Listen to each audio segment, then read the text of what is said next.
has been destroyed.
Inhibitor has been destroyed.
se siente frío cuando no está bebé.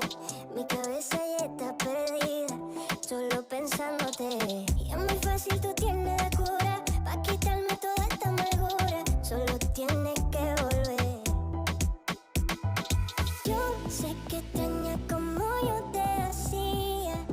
Tú, lo que ni pudiendo te haría. Porque no volvemos a darnos energía. Tú y yo. Yo solo doy 50 y quiero llamarte. Yo sé que no está pa' mí, que te dolió. Hello and welcome back to America's Cup Day 4. We're in the lower bracket here. The losers match for losers. Yeah, but North America's gonna win. We're gonna win a series. Here we got go. good news and bad news. Good news and bad news. We're gonna win and we're gonna lose. Yeah, exactly. Good news, NA has to win today. Bad news, we're both in the lower bracket. We got our butts beat by FURIA. Oh my goodness, it's crazy. FURIA 5-0'd this series. All of the participants of this series. Yep, haven't lost the game yet. They're smurfing it. And Sentinels, you know, they were able to take down RED Canids pretty cleanly. Cloud9, a bit of a struggle in the lower bracket, but they got past them as well. We'll have to see. I mean, the big question for me is just, as the teams adjust, you know, the schedule was pretty rough for Cloud9 going down. You know, normally for Riot Internationals, you have their teams arrive like a week early or something like that. Cloud9, day after finals, flew down, and, you know, obviously did not play well, did not do well at finals either. So I think mentally not in the best shape, but I'm hoping that since they've had a little bit of time, we'll see how they look today. Yeah. You know, and if you can have one good series, maybe things can turn around. Time to get back in shape. Exactly. Cloud9, they're going to hit the gym, you know, delete Facebook. Gym tan laundry. Focus back up. Lock in, boys. Sentinels, as you said, Sentinels have, I think, generally been looking better. At least, like, the difference between their play here and their play there is a lot smaller than the difference for Cloud9. So that actually makes this series more interesting because you remember when they played in lock-in, Cloud9 3-0'd. Yep, Sentinels. they swept them. Cloud9 swept them 3-0. And so with the current states, you know, this best of 5 might get a little bit more spicy. I'm kind of, you know, more interested. It's a lot harder to predict, because a couple weeks ago we all gave Sentinels no chance, and then they got swept, right? So it was pretty accurate to that. But even in the loss yesterday to FURIA for Sentinels, they were in with chances at least. Like, I think game 1, game 2, they easily could have won in the late game, but they just bungled the late game team fights. And, you know, credit to FURIA. Credit to FURIA for not doing that. But yeah, no, I'm curious to see how today is going to go. It should be a pretty fun match, and yeah, we'll see. I feel a bit bad for Cloud9. This is my prediction today. So you might be saying, Azael, FURIA's not playing today. But the thing is, based on how the tournament has gone, we can't count out the FURIA players showing up just randomly throughout the day and sweeping one of our teams. So I'm not counting it out. If they're in the crowd, you know, jump on. Yeah, they'll definitely win. Exactly. I honestly, too, when I saw your prediction, I was like, pump that up to a 5-0. Because that's what they literally did to our ball. As long as it's not an 8-0, okay, buddy? Okay. They can go 5-3 as long as we get those last three. You know? Okay. We're gonna show up when it matters. We're baiting them into a false sense of security. And FURIA, let me tell you, they're feeling secure. They're feeling very secure. Right now, it's not false. It's true security. It's true security. Yeah, they're locked up. But we're gonna show them today what we're really capable of against each other. Exactly, yeah. I mean, honestly, too, if we're going down some of the lanes here for this matchup, last time around in lock-in, one of the reasons why it was so one-sided, you know, and you just start from the top here, and you're like, wow, you know, this lane's for Cloud9, this lane's for Cloud9, this lane's for Cloud9, especially, you know, like Thanatos over Impacts, Thanatos like lane phase and everything like that, but you know, Impact is having a much better year this year than last year, and you know, he could definitely play weak side and play to absorb. I think Hambach as well. Blabber has not looked in peak form at all. These last 3 series, very far the from fall it. Off has been crazy. So I think Hambach actually I might even give the advantage to Hambach right now because he's been playing a lot better with both Darkwings and Huhi. Yeah. And so a lot of these things are kind of, you know, moving the other way now. They are, yeah. The needle is definitely APA, going like the other way. he keeps on like he looks like tilted and frustrated sometimes, and like he's been making individual mistakes. Walking up and getting Talia seismic shoved just raw on the rise there, bro. After just a raw shove. Nobody was like CCing him or anything. He just walked up and got seismic shoved into it. You can do that? You can just walk up and seismic shove him like that? That's crazy. I guess you can. You can, turns out. APA was the one walking up, though. Yeah, I know. Yeah. Blabber, it's weird because I feel like going into finals, I had felt Blabber was in the best form we've seen from him in years. I was thinking, holy crap, Blabber is back, right? Because it had been way more of a discussion of obviously Inspired and even River and guys like that kind of outperforming him, right? And I had felt like Blabber was playing some of his best League of Legends in years. And I thought going into finals weekend, all right, Blabber's getting ready to maybe get back on top. And, you know, and then has had... And then Inspired just... Yeah, Inspired beat him down. And then he got beat down here as well, I feel like. So... He is not having a good couple of series, but sometimes that can change quick. You know, if the players can have a bit of a mental reset. You know, they did have some time off yesterday. Obviously, they barely scraped by in the lower bracket, but then they didn't have to play yesterday. Yeah. They've been in Brazil for a number of days now. You know, 4 or 5 days. So hopefully, you know. No more jet lag issues. They're not tired. They're feeling better. Did they go to Korean barbecue for APA's birthday, though? That's the question after scrim. Exactly. Is Korean barbecue available? Yeah. Brazil has good barbecue of their own. Yeah, do you still go for KBBQ in Brazil, or do you get some Brazilian barbecue? Is it equally as memeable as the KBBQ meme? Some BBBQ? From last year? Yeah, some BBBQ. We do have some interviews as well from some of the players previously. Let's see if we can get to these. Yeah, curious to hear what to say. We lost 0-3, which I thought. I mean, they were good, but I think we had a lot of problems with our team fighting and our like decision making and playing aggressive when we need to. So I think today we kind of underperformed a lot, and I thought it should be a closer series, but I thought we just played very poorly today. I think C9. Not sure how their condition is because they didn't look that great yesterday against Red, but I think really just both of our teams seem like we have like ups and downs. So I think whoever has like the better day will win. Yeah, for the lower bracket final, I think. I mean, to be honest, it doesn't really matter who we play against. We just have to play better. And the kind of nice part about our performance so far this tournament is that now no one has any expectations of us because we played so terribly.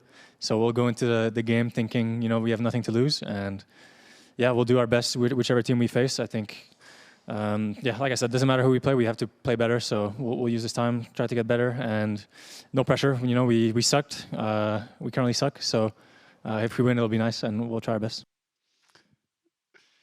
Some self-aware players right I respect there. That. Very self-aware, you know. We suck. He's like, we sucked. We could not possibly suck worse.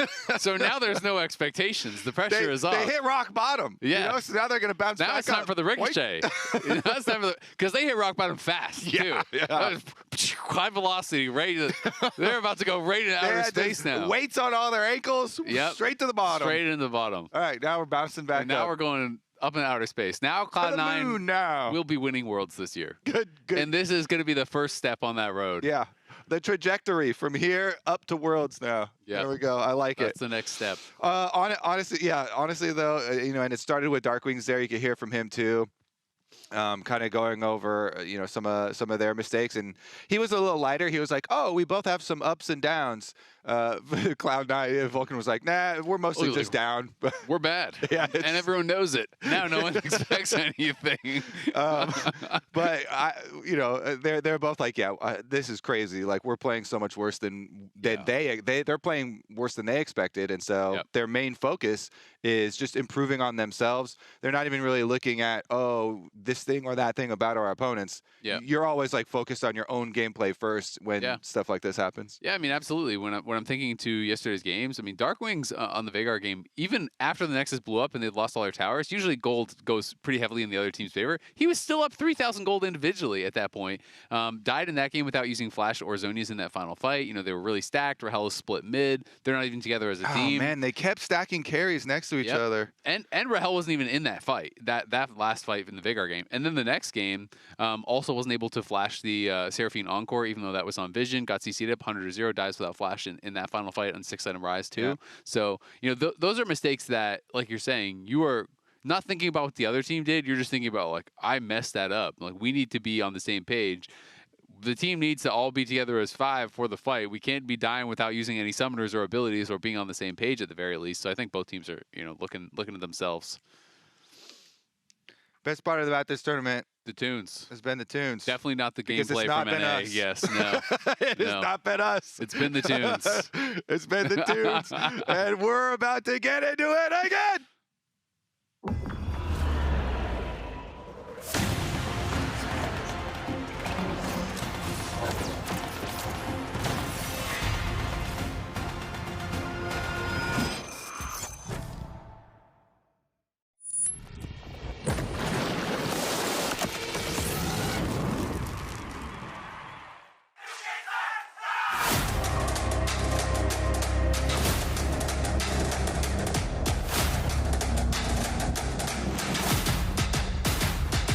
Yeah, the series today against Red was super hard. I think we're quite lucky to still be alive, to be honest. I think we played very, very poorly. Eu acho que a Cloud9 mais uma vez me mostra que é um time que tá cheio de falhas também. The kind of nice part about our performance so far this tournament is that now no one has any expectations of us because we played so terribly. So we'll go into the game thinking, you know, we have nothing to lose. Tem que puxar pra luta antes da execução. É o que tenta a Red, mas a luta foi completamente splitada. Ultimate passando em branco pra tudo que é lado. O Vulcan no meio de todo mundo, joga pra cima, ganha espaço. O dragão já é feito pela Cloud9 e os abates também.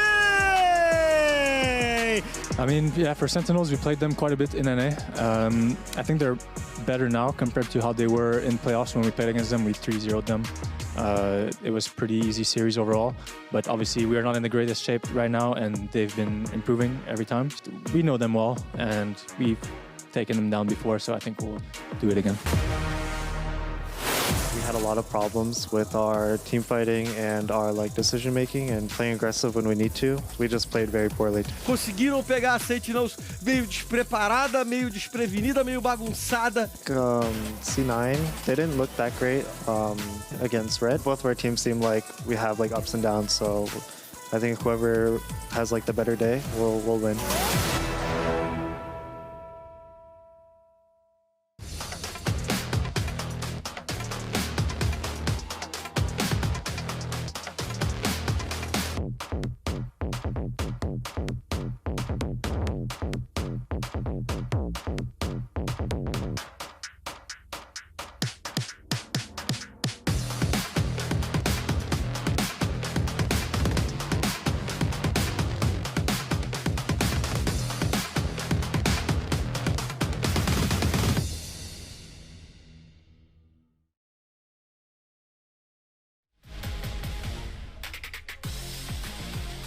All right, it's time to get it going here. Lower bracket finals, Cloud9 versus Sentinels. There we are. What the heck? We just showed up late. Oh, okay, there we go. We're here, we're here. There they are, okay. Vulcan and Huhi leading the charge for the squads.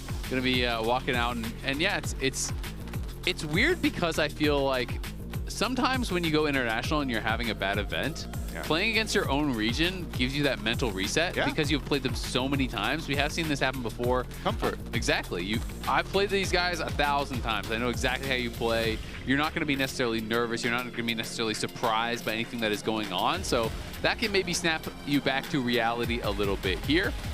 APA is still looking pretty happy. Yeah. He's back to confidence. Yeah. There we go. Exactly. They've had some time to mull it They over. won their last series. Yeah. They're on a streak. Yeah. Convincingly. Yeah, exactly. They're on a tear in the lower bracket, Kobe. Yeah, oh, they're heating up right now. They are heating up. Sentinels heating up as well. Let's see. There we go. we got it. That's my spot. He's like, oh, my bad. Top laner's at the top. Thanatos locked in. There's no comedy in this. Yeah. Oh, false start. Oh man, we are killing it. Let's Sentinel go. synergy. Oh, worrying trend. Yeah. Impact trying to walk past the team. Who he leaving too early. You know what? This could be a sign for their team fighting. Yeah, that's what I was thinking. Are they going to be coordinated in their team fights now? Yeah, were they coordinating the stage intro in Korean or English? True. Team fight comms, you know? That's actually been one of the really cool things that's been different this time around. And the comms listeners we've gotten here has been almost all English compared to what they were doing up here in North America. So wonder if they're just going to stick with that, because it didn't sound like they were having too much trouble in English either. The comms sounded pretty clean. Yeah, they have been looking clean. As far as the comms are concerned, definitely not to play. Well, you know, yeah. I would say it's the funny thing about yesterday's series is they got 3-0'd, but I feel like it wasn't bad. It exactly, wasn't as bad. And especially for game 1 and game 2, they actually looked good for like 90% of the game. They did. It's just that the 10% was the 10% that matters most. That's the hard thing about League, is that you can play really, really well for 25 minutes straight, build slow incremental advantages, and then completely choke it in a big team fight, and whoop, there goes your 25 minutes. You're done. Yep. So much of it revolves around these big moments of these big end game objectives. Yeah, I mean, the game really is just about stacking dragons now. And so it comes down to these key fights, especially if you're going to be on the side where, all right, we're going to give early dragons and stack gold. You have to execute when you show up to prevent that soul. So we'll see what they're going to be looking for today, if anyone's going to get a little bit spicy in the drafts, or if it's just going to be more standard stuff that we've been seeing. Yeah, it's interesting too. You know, even Vulcan was like, yeah, Sentinels are a lot better than when we played them last in lock-in tournament in North America. So this match should be exciting. That feels so long ago, but it was like 2 weeks ago. Yeah, 2 weeks ago. It's a different year. I mean, life comes at you fast. You know, I was kind of talking with our manager about this, where it's like for C9, it's crazy to think about the fact that going into finals, you know, morning of this last Sunday, so it is now Saturday, so less than a week ago, they were 12-1. They were feeling like overwhelming favorites to win finals, and they were feeling so confident, so on top of the world. You lose finals, you come here, you lose another series, you struggle in your next, and the turnaround there, it's like whiplash. So apparently, though, because I did hear that even during that time where we were all like, oh my God, Cloud9's undoubtedly the best. Yeah, they were still losing a lot of scrims and getting clapped, especially by Lion specifically.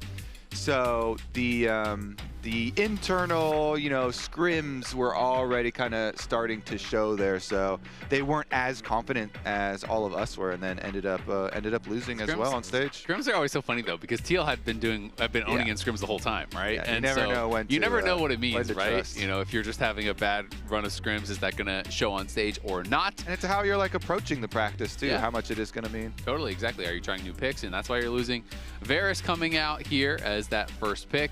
A couple target bans being thrown over, so the Bard from Vulcan, the APA Ziggs, as well as Talia. I do think those are his two best champs, so going to be throwing those bans towards him, and we're just going to get Sivir Jarvan. I think it's good. Yeah, every time you see Varus, you're always thinking, all right, now how do we start blowing Varus's flash? Jarvan is perfect into that, regardless if you know what mid lane carry they go for. Plus, Darkwings usually plays a lot of low mobility mid lane champions. Always. So I think it is a very safe kind of open here for Cloud9, seeing the Varus. And even though we had Big Dokes flex the Varus into top lane, the likelihood of Impact doing that is significantly lower. Yeah. So you're like, yep, this is a bot lane Rahel Varus almost for sure. And now it will be for sure. Yep, for sure. It is going to be down to the bot lane. I also like Sivir as a matchup into Varus. Obviously, you are outranged, but you have so much wave clear. Attack the wave, exactly. You just attack the wave, and you spell shield the Qs, and you're going to be pretty comfortable in a lot of these matchups, unless the support matchup is like really disjointed. Be interested to see if Thanatos is going to go for a top lane match here, or if they're going to disjoint things, go for support. I actually like maybe going just for the Nico here and then throw a couple support bans. You could maybe even get a pretty significant advantage on the bot side. Yeah, like Bard is already banned. Karma is usually annoying for Nico. Yeah. Like that's just Karma too much. What I was thinking. Yeah, there we go. Okay, they got it too. like the poke is just too much. So like the big Nico bully. Yeah, I think you just probably need the Karma Band, and then you can throw the other one up towards mid lane or whatever. I don't think that's super important. If there's a mid lane that they would be less wanting them to play, hey, you're playing Jarvan, maybe you don't want him on a Azir because it has mobility, so maybe you just do something like that. And I do like this Galio ban because of what they're showing. Jarvan and Nico, and Galio is like a very good answer pick into Rumble. If your team is that much engaged, very good Galio ban. Yep. The other obvious ban, if you're looking at the Rumble answers, would be the Aurora, because that's something that Thanatos has been playing a lot. And he'll really use it to bully you in win lane. Exactly, and that's really what he has been going for a ton. In LCS, they were one of the teams that was letting Rumble through all the time because he just wanted to play Aurora into it. Yeah. Ornn is the more standard answer that people go for, but because it is Thanatos, I would be banning Aurora. Yone gonna get banned out for Darkwings. I don't think he was great on it yesterday, to be honest, and generally he always does play control mages, but I think they're just saying, all right, let's just guarantee he's on a control mage and ban out that one pick. Remove all doubt. Yep. There you go. And it is nice that he got at least that level of respect. So same thing for Thanatos though. As we said. Those are kind of the ones I'm thinking, because I don't think he would want to go Renekton into Rumble. If you go Ambessa though, then you need something for your mid lane. I mean, APA could still play Nico, by the way. It could be flex. Sure. I mean, I think it's still good bottom lane, but technically it could be flex. And I was thinking, then you're going to need something to really round out this team. So technically it could either be an APA or a Vulcan pick. Both of them are pretty good at playing, engaged style champions. Yeah, I mean, a lot of people obviously would be going, for the Ornn answer, but because it's Thanatos again, he just tends to prioritize these carries. He's still good on the Ambessa, and you already have really good engage with both Pop Blossom as well as the Cataclysm, Flag and Dragon Knockup. Yeah. Azir, was the one that I had mentioned as kind of that mobile control mage that you maybe could be banning out. Instead, they decided to Yone, and so that does leave Darkwings with a little bit more safety. He's not going to be on a Victor or something like that against the Jarvan, so I think this is pretty smart. Good disengage pick for a potential Pop Blossom for Jarvan engages, and is still in his comfort zone. Yeah. All right, let's see here who he... I think it's just engage for who he probably. I mean, there's a lot of stuff available. The Nautilus, the Alistar, the Rel. Okay, Alistar to keep people on. Rounds it out pretty nicely. Always good with Rumble. Yep, and it's a really good matchup in a Sivir. So to me, it makes the most sense out of the engage tools because combo cannot be blocked. But that leaves Sylas, which would be really cool. Give him an Alistar ult. Exactly. That's actually a really good ult to actually be able to steal away. Look at who he just starts laughing when they hover the Annie, but it is going to be locked in. So we'll see if round 2 of the Annie can look better than round 1. Yeah, if you're watching now and you didn't watch C9's series versus Lion, the Annie was a very big pick in their last game into the Ahri of Saint, and Saint got a solo kill, and the trash talk just exploded off that as well.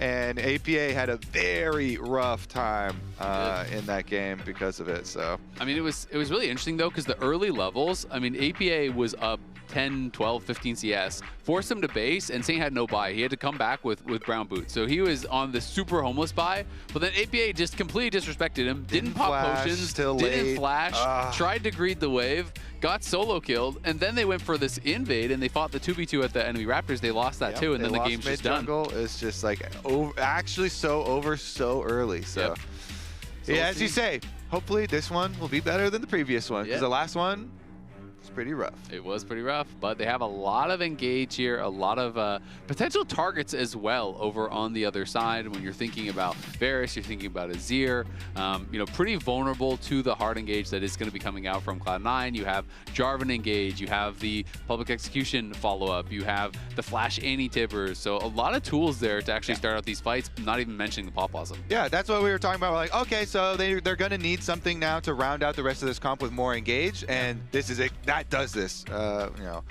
very strong engage, especially if you're controlling vision. Wards here, vision coverage leading up to dragons. If you can just get there early, take over vision, then you cannot face check this team or you will get blasted. Yep, you can. You'll just die. Yeah, or whoever does. Yeah, just have one person do it and not everyone group up. Yeah. Well, this time Huhi is not on the Lulu, so if he's face checking for vision, then might be a little bit more yeah, tanky. Alistar definitely a little bit tankier than Lulu. Yeah, a little bit tankier for sure. So we'll see how this is going to go.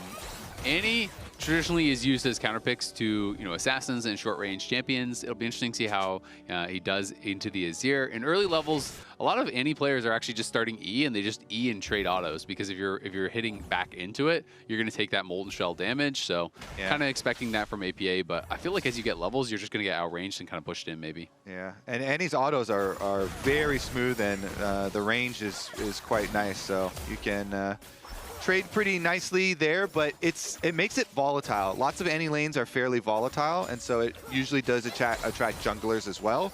And since they're running the Jarvan on the side of Blabber, and Blabber definitely has options for trying to go attack Azir early too. I feel like whoever gets the lead in aggressive plays in this mid lane has the potential for kills, because same thing for Annie. If you can blow Annie's flash and Azir gets the 6 and stuff, then you can always have Azir and Vi combinations.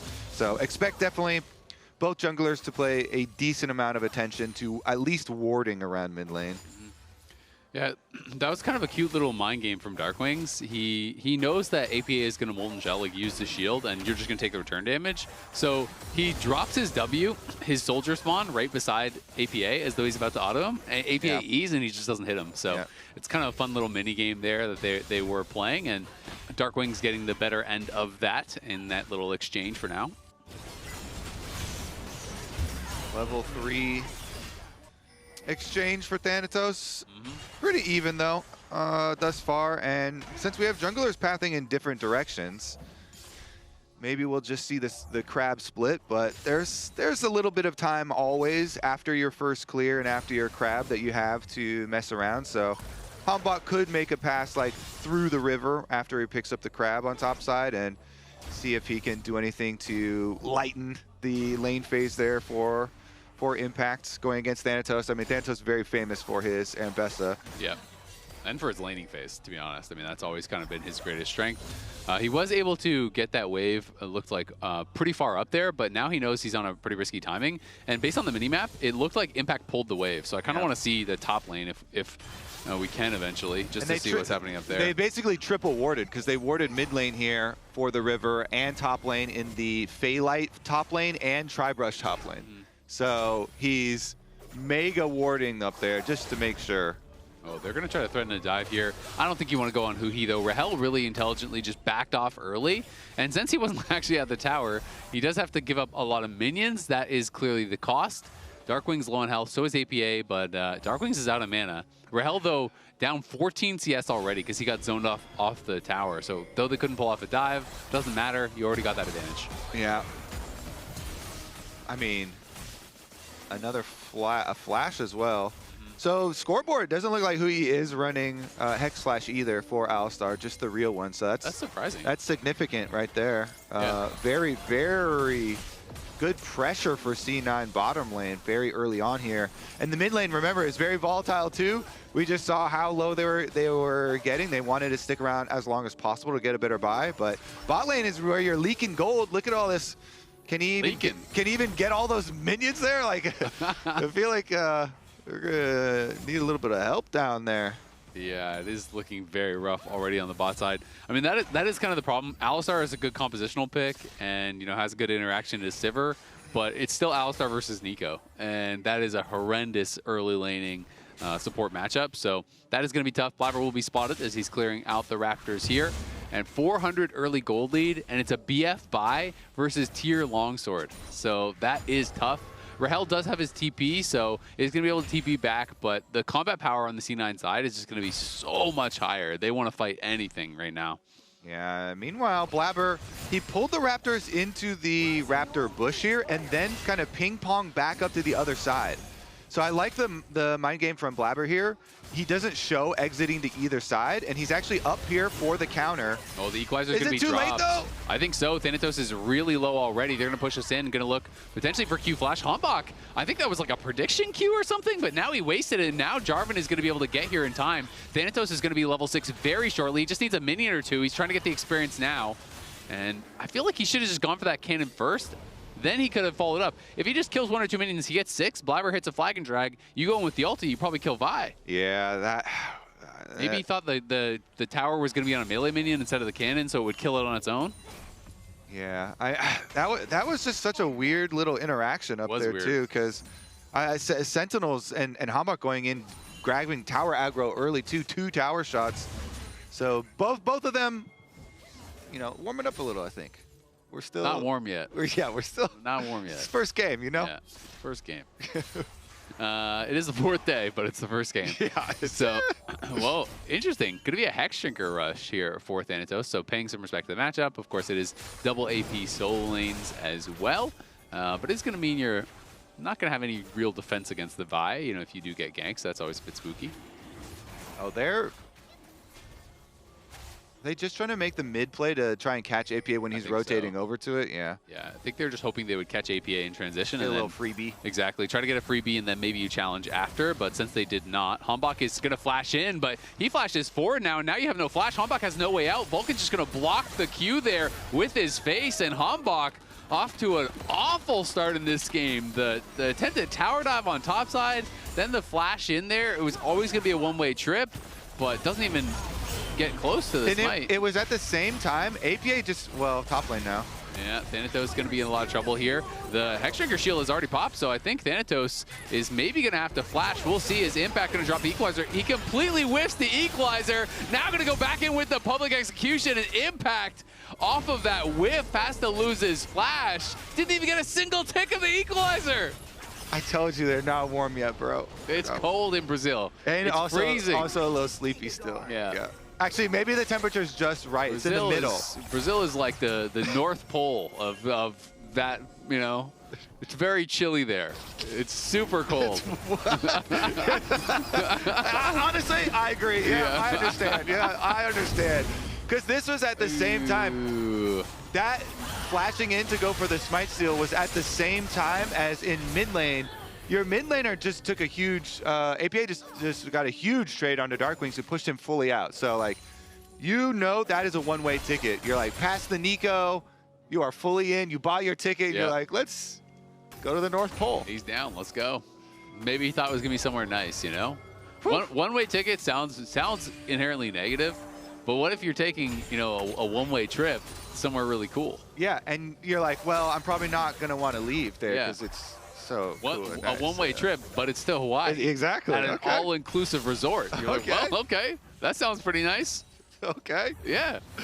Unfortunately, he died. Yeah. And got nothing. Yeah, unfortunately.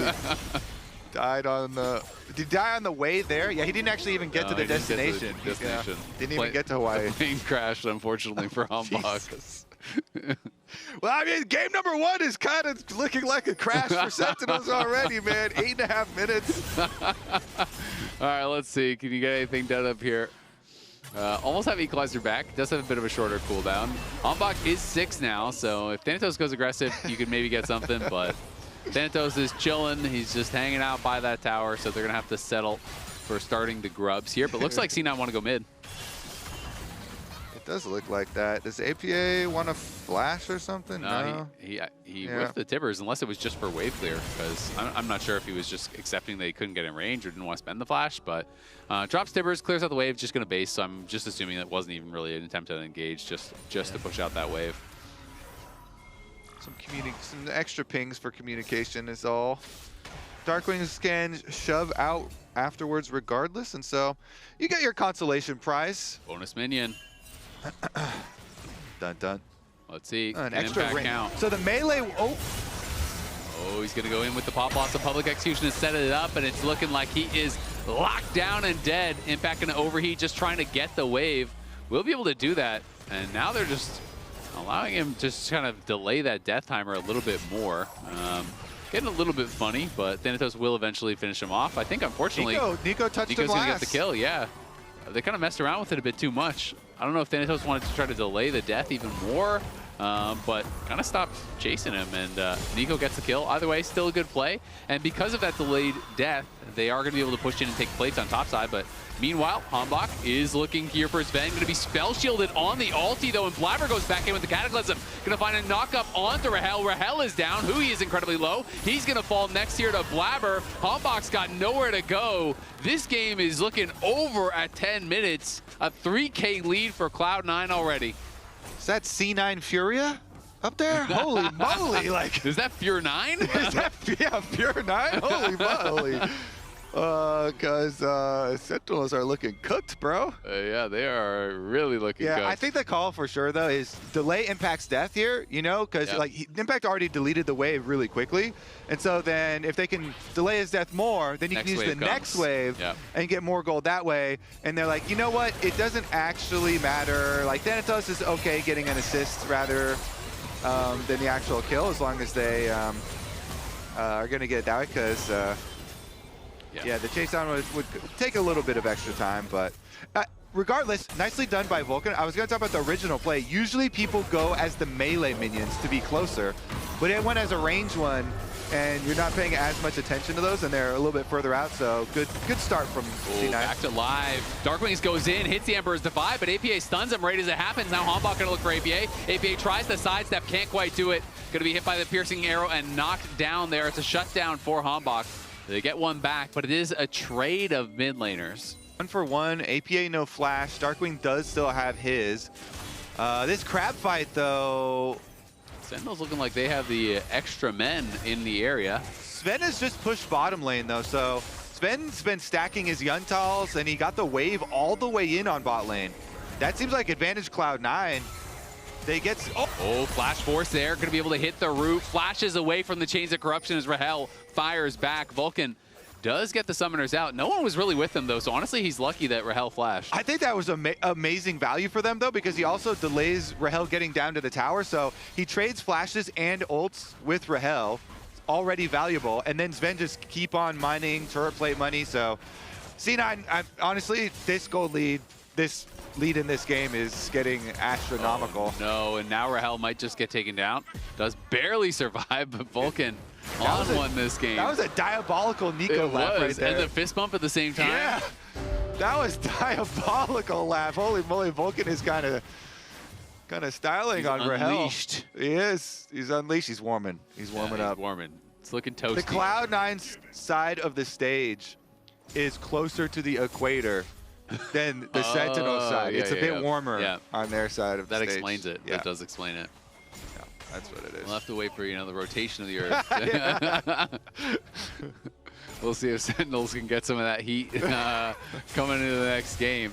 Maybe that's what it's always been. It's just been about side selection, Yeah. Fury has been on the hot side of the stage as Darkwing's going to shift forward, has nowhere to go. Vulcan finds another pick. Yeah, he's not the one that got the kill, but let's be honest, he set it up. Vulcan is out on the map, has that early rocket belt, thanks in part to the gold he's picked up on the top side. 800 individual gold lead normally doesn't really matter much for sports, but it's great on champions like Nico. As Hui going to look for an engage on Sven, flashes away from it, but they're going to turn their eyes onto Vulcan. He's going to get locked down by the Chains of Corruption. Still alive for now, though. Does get knocked down by Rahel, but Rahel has no flash. He'll fall to Sven. Hui will survive, but it's a double there for Sven as C9 win out again. Going to take away the jungle camps, going to farm the plates. They get everything. Sentinels, they were able to take down future World Finals MVP Vulcan, but Sven got free money here. He's just auto-attacking them while they're all trying to kill this Nico. And Sven had already gotten how much free money? I think all of the money that Sven has gotten this game has been free. Like turret plates, a bunch of shoved waves on bottom side. I mean, this is going to be a rich silver. Like Sven is going to shred them. It's like an accidental bank transfer, Yeah. Some money just pops up in your account. Like, where did that come from? Oh, okay. You get a random request. You're like, hey, you forgot to pay me for this trip that we took to Hawaii, Azel. You forgot. My bad. Yeah. I'll get right on that. I'll get right on that. Thank you. Got you, brother.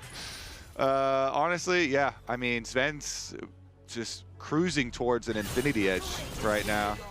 So looks very good for Cloud9. One-way trip to an Infinity Edge. One-way trip. See, sounds good, right? Once you got your Infinity Edge, you never lose it. Just keep going forward. Yeah. Yep, one-way trip. All right, Hui's going to look for a potential wraparound here on APA, but will be spotted out on that Phalight's ward, just trying to cover Darkwings as he pushes in. Sentinels obviously in a horrible spot, but for any chance to come back in this game, you're going to have the Azir in a good situation because Sven is just miles ahead, and Rahel is already on a much lower DPS champ. Well, he's got his Nasher's Tooth now. He has found the tooth of Baron Nashor and turned it into a weapon. How can you get that before Baron spawns? It's crazy. I feel like it's always built before Baron spawns. Yeah, it's kind of messed up. Nobody ever really thought about it. Where are they getting these things? This is the first time I've ever thought about that. Yeah. I don't know. Maybe Did you ever hear someone refer to it as Baron Nashor's Tooth like I did? Though? Exactly. So that's what I was about to say. That's kind of good. Like that's what I was about to say. 1-2 right there. I just never even put 2 and 2 together that it was Baron's tooth. Yeah. It was just Nashor's tooth, brother. Yeah. Holy moly, kind of blowing some people's minds right now as Darkwings is going to make an escape, miraculous escape. And Sven not going to make a escape, so they are going to be able to take him down. And Hambach now looking for more. Vulcan trying to run out towards that top side. Is going to juke them with the clone. Nicely done by him, but is he too far on the wrong side of the map now? Blast Cone's over the wall. Impact has not yet moved from his lane, so Vulcan just going to look for the execute here. Does he have Equalizer to try to get him? Is he going to use it? Ooh, okay. That's okay. All good, all good. All good, all good. All right, he gives over the kill. It is going to be to Rahel, but at least you made Impact look funny with the Equalizer. That's worth a fist bump. What if good. Nashor's Tooth is not Baron Nashor? It's like, you know, Prince Nashor or something. It's his family member. Dude, I'm going to be so You sad. know? I thought that was really cool. It is cool. And then if it's not But maybe Baron spawns in because he's angry that you, like, stole a tooth from his family member, you know? Holy moly. That's kind of messed up. Count Nashor. Yeah, exactly. It's one of the little baby Nashor. Put his tooth under for the fairy godmother to come, you know, take your tooth. And then people are just coming and stealing them and making jacking weapons all the out teeth. of them? Yeah, just stealing all your teeth. I'm not even getting $1. Did you get $1 when you, I mean, you lost a tooth? that thing is expensive. Okay. Actually, it's not that expensive. It's kind of cheap. Did your parents do that when you were a kid? Yeah. Yeah. Yeah. I used to get a loonie, a single dollar. A loony? What the hell is that? Some Canadian stuff? It's a dollar coin. Okay. It's called a loonie. I'm just going to trust you on that one. Yeah. You could easily be making that shit up. And No, trolling that's me. real. Excuse me. That's my Canadian heritage. How dare you? A loony. Yeah, a loony. We got toonies now. Yeah, now you're definitely trolling me. We got toonies. No way it's Loonies loonies. are real. No way it's loonies and toonies. We do. No way you're. It's real. No way you're. Google it. Your economy. Google it. Your economy is a Looney Tunes economy. Yeah, we got loonies and toonies, brother. The land of Canada's doing great. That actually does sound great. Okay, Yeah. Sentinels. All right, they're looking for an engage here. Teleport going to come in as Vulcan chunked incredibly low. Will have to back off, but they will grab the Dragon. 3 in a row now for Cloud9. The gold lead has closed a little bit. It was up to almost 6K, now down to 4 as Sentinel's going to try to push mid lane. Okay. Time to lock back in. I've always been locked in. Yeah, true. Never unlocked. No. Sentinels here. Honestly, pretty decent to them to scrape this back. Because, yeah, I was thinking it was mega cooked here. And, you know, Sven's still heading towards his one-way ticket towards the Infinity Edge. Respect loonies and toonies, thank you. Chat, can you verify for me? Canadian code, yeah, see? I mean, I'm not going to Google that right now, but I'll trust chat. Yeah. Chat More than I'll trust you. Whoa! Loonies and toonies? Ain't no way. Canadians don't lie. Well, that actually might be true. They're so nice. Thank you. Appreciate that. Most of them.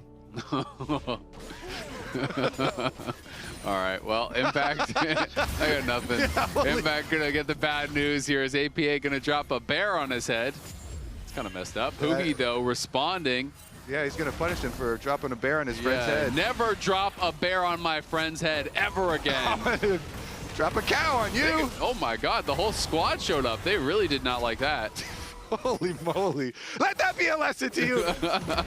Don't throw bears at Impact. Yeah, will not stand for it. No Neither will his bears. family. No bears of any kind. Cloud9 going to be pushing up mid lane, trying to get some gold back in response here. Will be the Herald crashing in, so mid lane tier 2 looking like it's going to go down, but Hambach is behind him and still has his ulti. Sven going to be in trouble. Spell shielded, used very early there, and he's going to be knocked down by Impact. After his one-way ticket to Infinity Edge, he bought another ticket somewhere else, back to the fountain. Should have never bought a second ticket. Oh, you should have stayed there. Yeah. The instinct on the first ticket was a good one. Yeah. He got his Infinity Edge, and we're like, oh man, he's going to start shredding now. Look at these crits. Yep. Well, can't crit towers. That's all he's been hitting. but he did kill the tower. So he stayed around, killed the tower. Sometimes the dying tower can be a bait. Well, Thanatos Actually, a couple on times award. this tournament, Oh, the tower has been a bait for Sven. that is true, yeah. Versus Furia, he had that one in mid lane. Yeah, the Calista game. That was a tempting tower. So, teams, take note. Playing against Cloud9, and then you got a low health tower. Go kill Sven at that tower. He's gonna go Hey, try and finish that. Our tower is You're low. typing it all chat Yeah. to him. Hey, buddy. No one's bot lane. Look at this tower. The funny thing is, that bait shouldn't work anymore because killing off the end of a tower is not all the gold anymore because there's so much gold in the turret plates.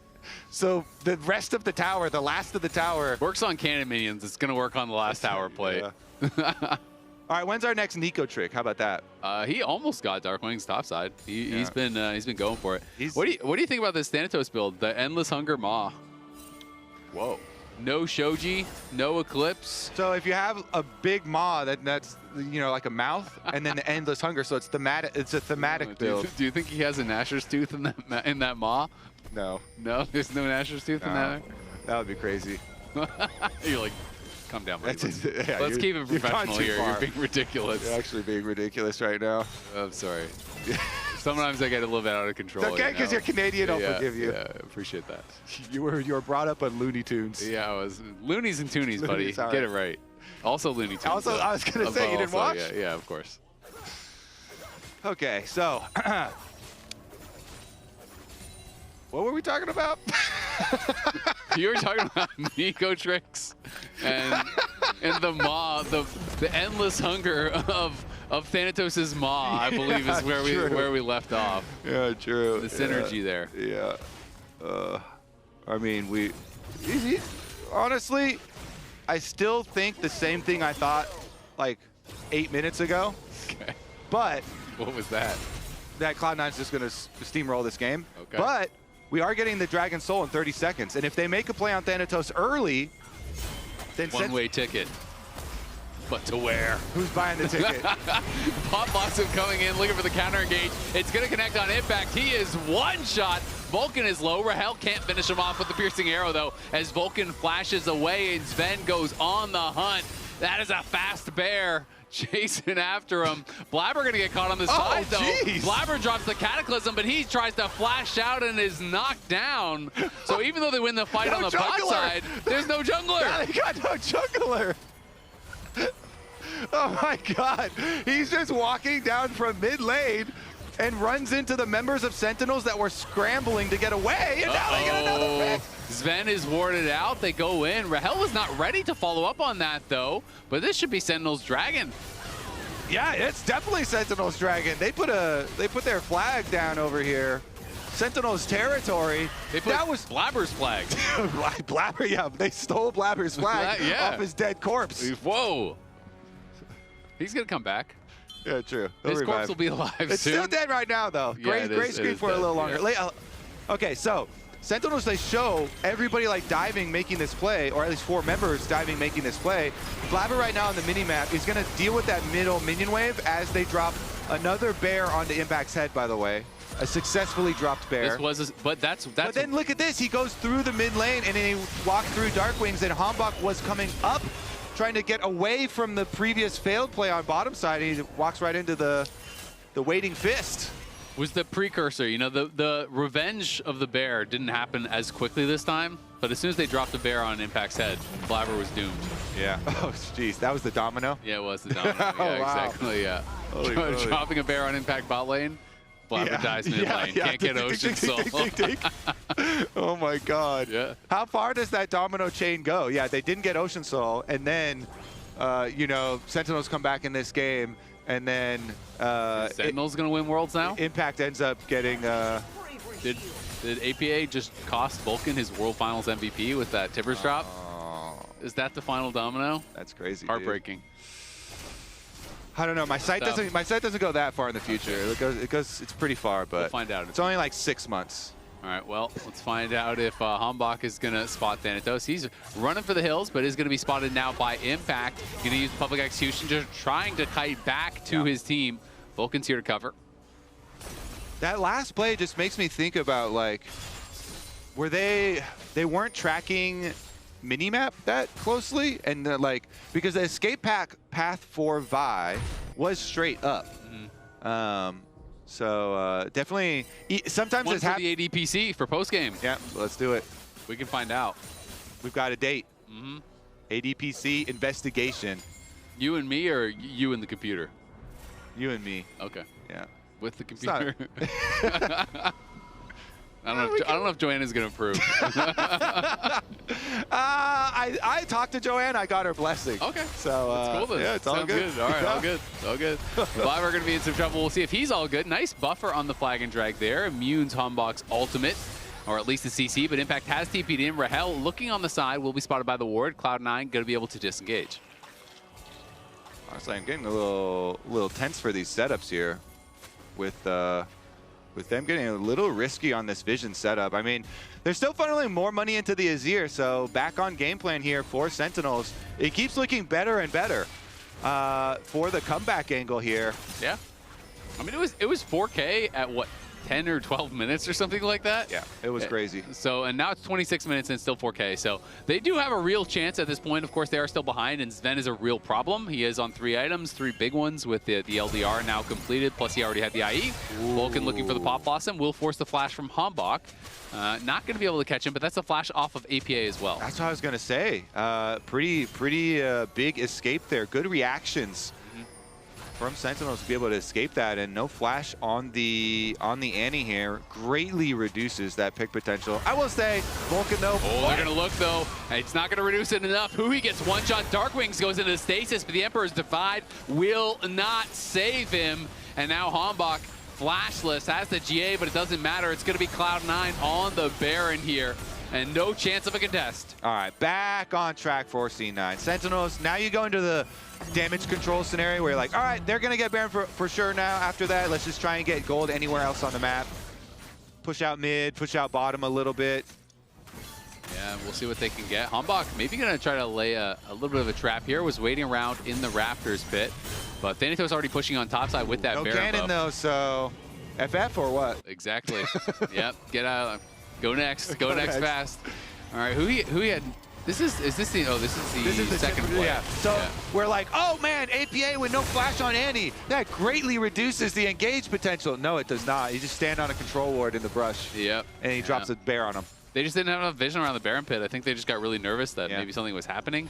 They did have a control ward eventually went over the wall, so I don't know if that was before or after that play, but either way, Soul is going to be spawning here in 20 seconds. Cloud9 have the Baron buff right now, and they have a 5.6K gold lead, so we'll see if they are going to be able to close things out with this. Hambach getting a bit of a chunk down onto Thanatos, but Thanatos looking like he just wants to kite back. All of Sentinels, though, chasing after him. They're going to continue going. He goes back with public execution, but Rahel has arrived now. Chains of Corruption is going to connect as Darkwing's in trouble on the side. He gets hit down incredibly low by Blabber and Sven. Darkwings is going to fall to the flag there as Jarvan takes him out. Vulcan down about half HP on the side.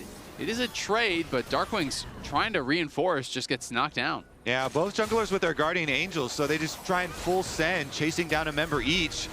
It is 1-for-1, so still definitely fightable here. Vulcan, though, has ult and flash. Be careful. Impact trying to set up on the side here. Has the equalizer ready. Cloud9 just focusing down the dragon. Huhi moving forward, trying to get some vision here for the team. The Pop Blossom comes through. It just connects on 2 members, but the root is there to follow. The equalizer trying to zone them off, but it doesn't matter. Rahel is knocked down. Hambach set running. Impact has to get out of there, but can't do anything as Cloud9 now has the Ocean Soul, and they're going to chase for a long time. Impact forced a flash as Cloud9 pushing both bot and mid. All right, with Baron and Ocean Soul here, definitely should be able to solidify this game. I mean, that one got a little bit dicey, but Vulcan just goes, as long as I go ult, I'm going to push them out. We will at least get the Dragon Soul, if not end up trading, you know, support lives there as well. And the rest of C9 can kill Huhi at the exact same time. So good job there by Cloud9, kind of making sure that they get the objective. And now with the extra sustain from Ocean Soul, right back out to the push. Sven completed another full item now, has the quick He's blades, rich. and he also has an Elixir of Wrath in his inventory, so ready for what he believes is probably going to be the final fight here, the final push. He's pushing up mid lane, covered right now by Vulcan, as Thanatos and APA are trying to get this wave moving in the right direction. Cloud9 definitely feels like they're on the precipice of victory in this one, as Darkwings is just trying to push bot and get some waves moving in their direction. Oh yeah. They've got 2 waves moving in Cloud9's direction, so looks like they're gonna go further. Yeah, they're gonna pop on the hunt, and Impact has no flash. Remember, in comes Jarvan, and down goes Impact eventually. He's into the stasis to buy a little bit of time. On the other side, Vulcan is gonna get picked off, so it is a 1-for-1. The Chains of Corruption does connect onto APA. Rahel has the flash. Blabber will not stop chasing, neither will Sven. The Ocean Soul keeping him topped off. Flag drag goes right back in as Huhi is forced to flash out. Thanatos and APA will knock down this inhibitor tower. Darkwing's taking a tier 2 down in bot lane, does claim a bounty, but eventually he's gonna have to get back to base. Yeah, I mean, they're starting to channel recalls on both sides. Cloud9 should at least finish up this inhibitor before they go. Oh, Darkwing's canceled his again, so he says, you stay around for the inhibitor, I'll stay around for some extra turret play money at the very least. Is empowered recall, at least for APA off his mid lane quest, This is a deep TP. They're going to try to catch him.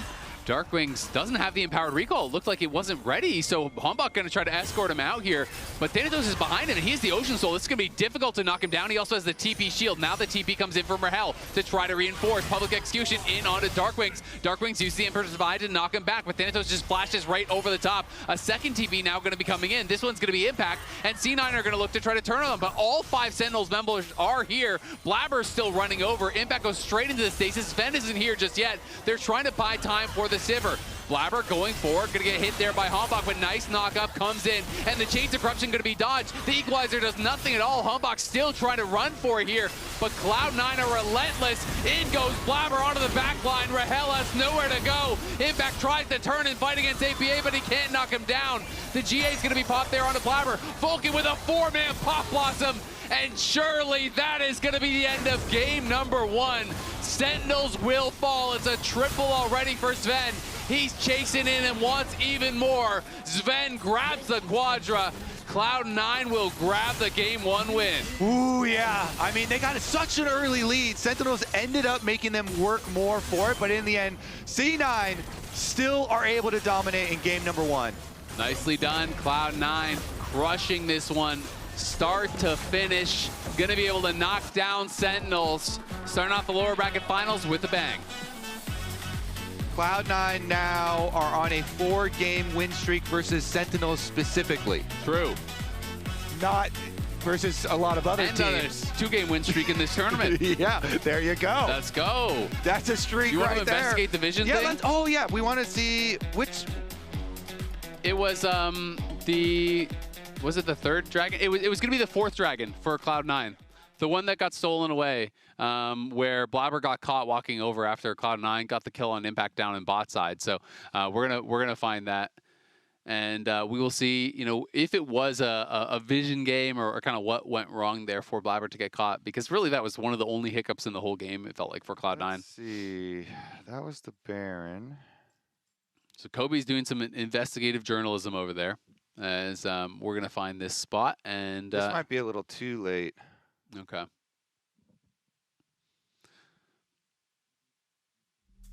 All right, here we go. So Kobe's in This is the most recent one. We can watch this one. This one was fun. Oh, this is the most recent fight? Well, this is the Big Baron one where Vulcan's able to push them out. Okay. This is after Thanatos was traded for Darkwings. He's trying to make an in-route here, an in-road for Hambach to get in as well and steal it, but Vulcan, good ultimate, pushes them out, and you know that's gonna this is basically the game ender. You know, even though there's a good another several minutes, that was basically the game ender.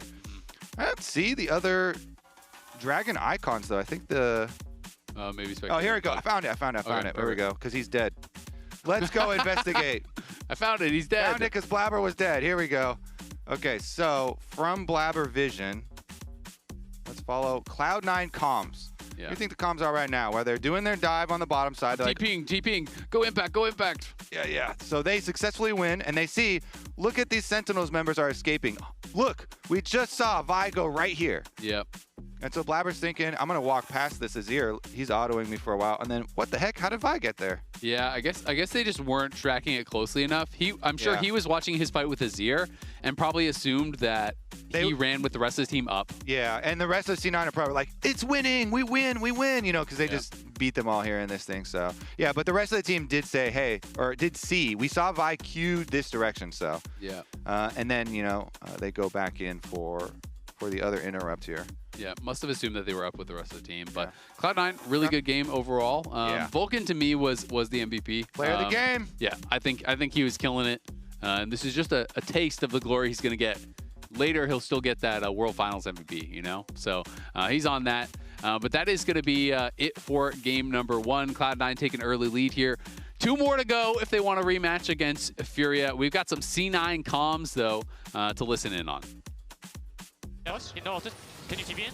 Swing. 1 sec. Can you run? Play slow, guys. Play slow. I'm still TPing. Yeah, it's good. I'm coming soon. Yeah, I got it. I'm shield. Yeah. Look at the end. Oh, you TP direct? Okay. W. Yeah, I'm fine. It's fine. Yeah, good job. Next, the golem. I'm basically top side. Nice, guys. Yeah, nice. They're looking mid. I'm still looking, you guys, if they go in. Yeah. Okay. Are they mid still? Yeah, thank you here. Look front. Back flash in or Look live. I'm not sure. There's no flash, Blabber. I'm looking there. There's no flash. Yeah, good call in. Nice, guys. I'll start no flash yet. I think it's nothing. W. I'm gonna get space. Yeah. Hey, I'll start. I'm finishing it. Nice, CC'd. Yeah. I got a lot of damage on bars back here. I'm looking Good fight. He's dying to the shit. Nice. I'm going back, guys. No flash. There's a guy here? I'm coming. Yes, flash. I can reach him, by the way. Okay. Eventually, okay? It'll be flash too. CC Alistair. Yeah. I'm trying to get 2 bar. Almost here. I'm good. Yeah. I reach Vars here. Yeah. I reach Vars, guys. Yeah. Bars no flash. I use here. Azir no flash too. Wow. I'm changing. No flash. Don't fight. Nice. Hey, my pentakill. 2 seconds. Go top again. Hey, my penta. Oh, actually stole your penta, sorry. Freak season. That was penta? Yeah, that actually was penta. Unlucky. I like how he just slips in the freak season at the end. Their comms were actually really good vibes. Yeah, they definitely were. I mean, they're singing. They're singing, cracking jokes. Look at this gold graph. That's also good Cloud9 vibes. Vulcan damage. Yeah, that's why he is the GOAT. My player of the game, for show. He almost did more damage than, did way more than the Azir, but almost did more damage than APA as well. Yeah, that is kind of crazy. He was smurfing from very early on. He almost did as much damage as the Rumble in a melee versus melee matchup. That is actually wild. He smacked him. MVP. Yeah, well, good news for Sentinels. Can't play Nico again. That's gone. I think, too, if you're talking about the entire tournament, even though it has been really rough for Cloud9, Vulcan has had a lot of good individual games, so he's looking the most You're wiping warmed the up. stink off him. I'm not cleaning anybody up. You're not wiping any. I'm not cleaning anybody up. I'm keeping my hands. You're leaving them far stinky. away. Yeah, what? All right, we're going to break. We'll be right back.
Adivinha a splash art? Enxergo. Não sou cego não, pessoal. Nossa, mas aí vocês estão zaralhando. Irelia. Não é? Não é? Alguma skin da Lux? Não? Ash? Support? Seraphine? Eu não tenho ideia do que é isso. Revela mais um pouquinho. Mano. É a Sona? It's Sona? I don't remember. I remember only Sona, I guess. Oh, Sona. Yeah. I've never seen the skin. Sona? Mas o nome da skin eu não vou saber, sei que é nova. É nova, não? Ou é Sona Vitoriosa isso? Sona alguma coisa. Eu não sei o nome dessa skin, porque é nova. Eu não sei nada de nome novo, mas é a Sona. Tá. Então aqui eu acertei. Continue sorrindo para se livrar deles logo. This should be Demacia. And champion and have like that. It should be good. And is it Morgana? Que isso? É um pé? Parece um pé. Sei lá, Fiora. Vai pra próxima, tá ruim demais. Silas? Não pode ser o Silas isso. Quem mais tem corrente? Eu não sei não. Não jogo LOL. Morgana? Morgana... Ah, eu não sei o nome. Mas é uma das skins novas. Is she? I don't know, I give up. Ah, só sei que é uma mulher. Pelo pé. Não, desisto. Impossível ser a Morgana. Tá bom. Tá ali, ó. Morgana, Redentora Velada de Prestígio. Justiça. Que chatice. Achei ruins as escolhas, mas é o que tem. Acertei um, errei outro, tá bom. Pra hoje tá bom.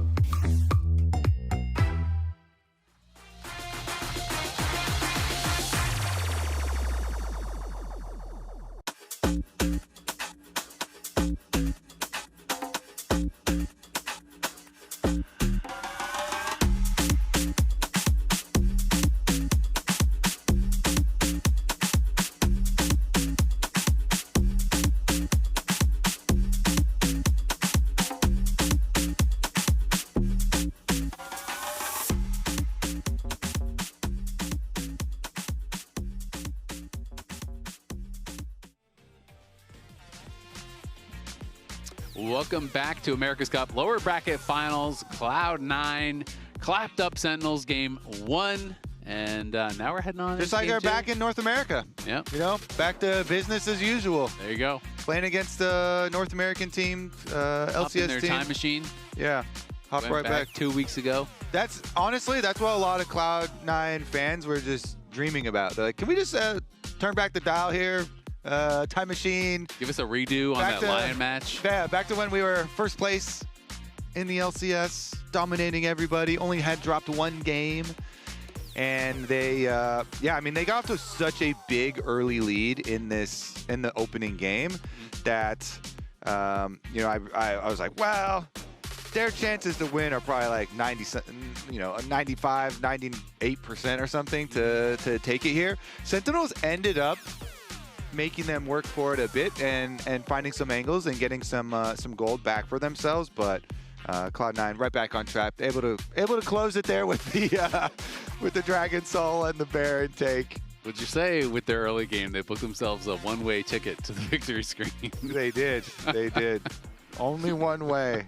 Only one way. Only for game 1 though. Game 2 is a whole nother destination. You gotta book another ticket. That's a new ticket. Yeah, it's a new ticket. And your previous ticket is not valid. Yeah, so, and your money doesn't carry over, so you start broke. Yeah, and it's priced out in USD, so it's expensive. Oh. Not like Looney Tune money. Listen, hold your horses there, buddy. Our toonies will never fail. Yeah, okay, they They're won't beautiful fail. metal coins, you know? Unlike your puny paper bills. I'm still surprised that they're real, but they are. So I'm gonna have to respect it. Honestly, too, Cloud9 still respecting Yone from Darkwings. So yeah, there are a lot of mid lane bans. They're completely chopping down the mid lane pool here, and they grab the Pantheon here. Premier jungle, let's go. Point and click CC. Easy pairings. Actually kind of crazy. So, I mean, you're already in game 2 of Fearless, but Nico, what is a flex for APA, that's gone. So if you want to count that, 3 champions for him were gone from game 1, 3 more bans, and then they double ban mid lane as well. So you're already on your 9th best champion in mid lane, essentially, in game 2. Are you one of the ones that loves to run like Nautilus lanes into Ashe Seraphine and try and kill the Seraphine a bunch? Or are you trying to, you know, do like Ezreal Karma poke stuff? If you're talking about me personally, I would rather play Hard Engage. Yeah, the Nautilus, and you have a Pantheon already. Yeah. So it looks like Cloud9 are the poke option, though, of those 2 options into the Ashe Seraphine. Yep. And I mean, that one could be as effective also, but yeah, I mean, I kind of like the Nautilus versions. I think we're just going to go for Zen, kills probably, too, right? I feel like Zen pairs so well with any sort of, once you have Ashe Seraphine, you want to build any sort of fighters here at front line. Zen does go really, really well with it.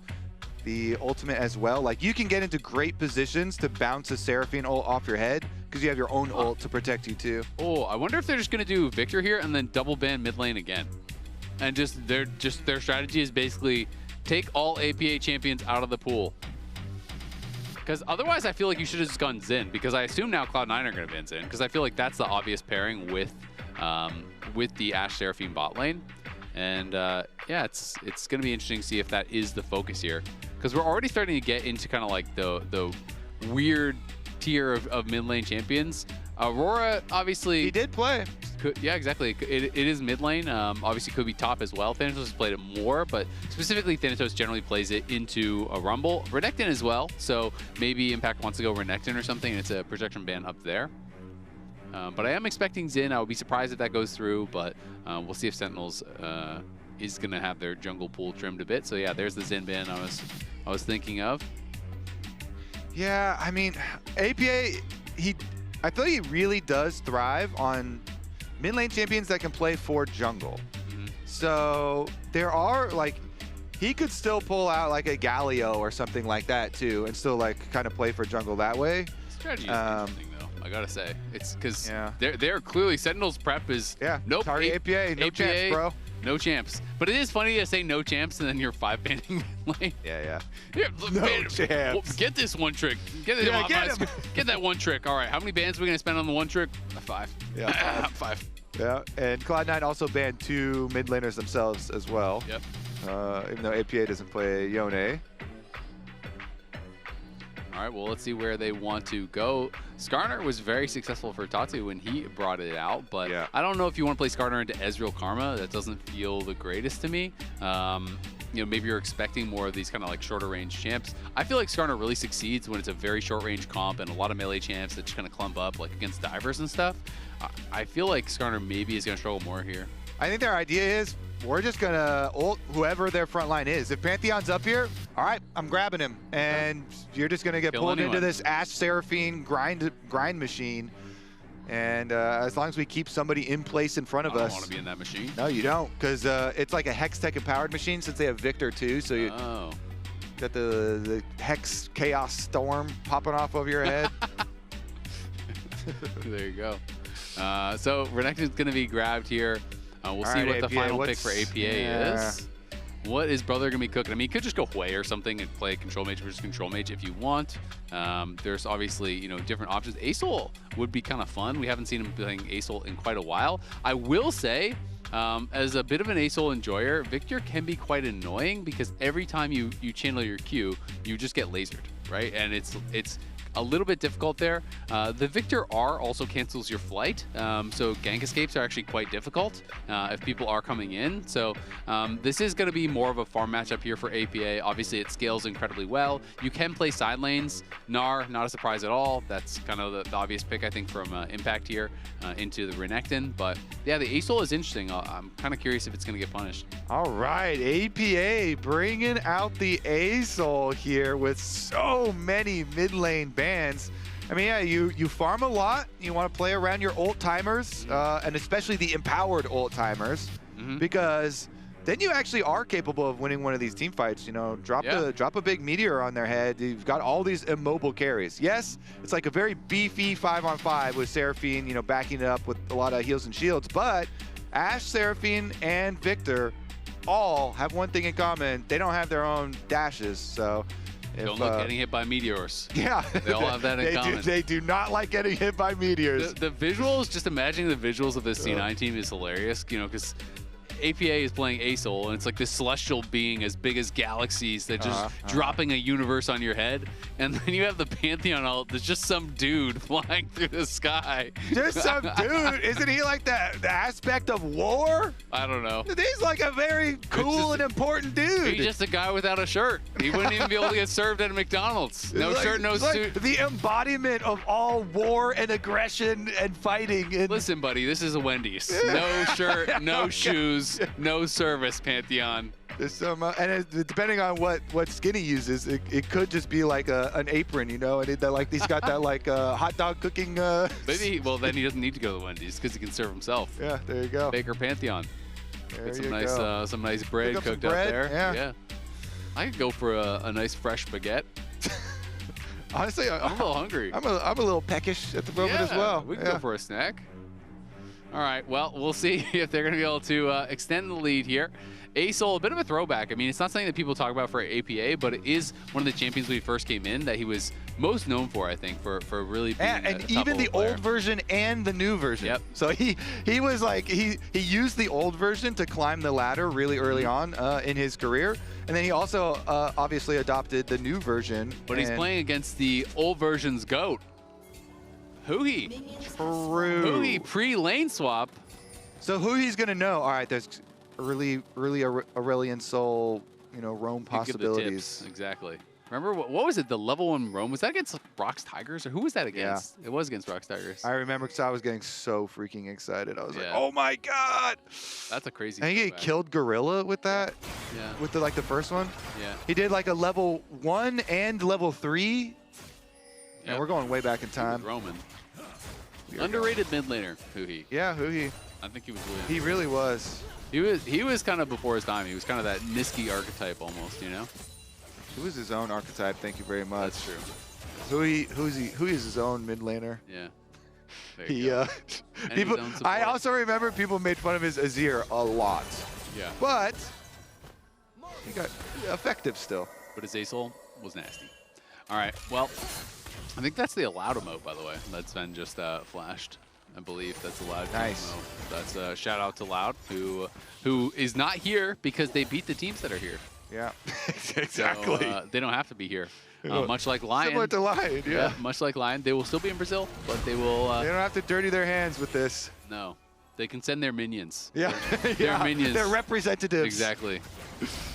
Cloud9 and Sentinels showing up. They're the hooligans coming to attack, and they're like, Furia, deal with them. Yeah, exactly. You got to go through them before you get the right to challenge us. And unfortunately, in this case, even if we go through them, you don't get the right to challenge them because you already didn't get the first stand buddy. But you'll get, maybe you can have opportunity to practice against them because the winner of first stand does get the Riot all expense paid boot camp. The boot camp for MSI, so they'll be going to Korea. That's really, that should be the motivation, the KBBQ.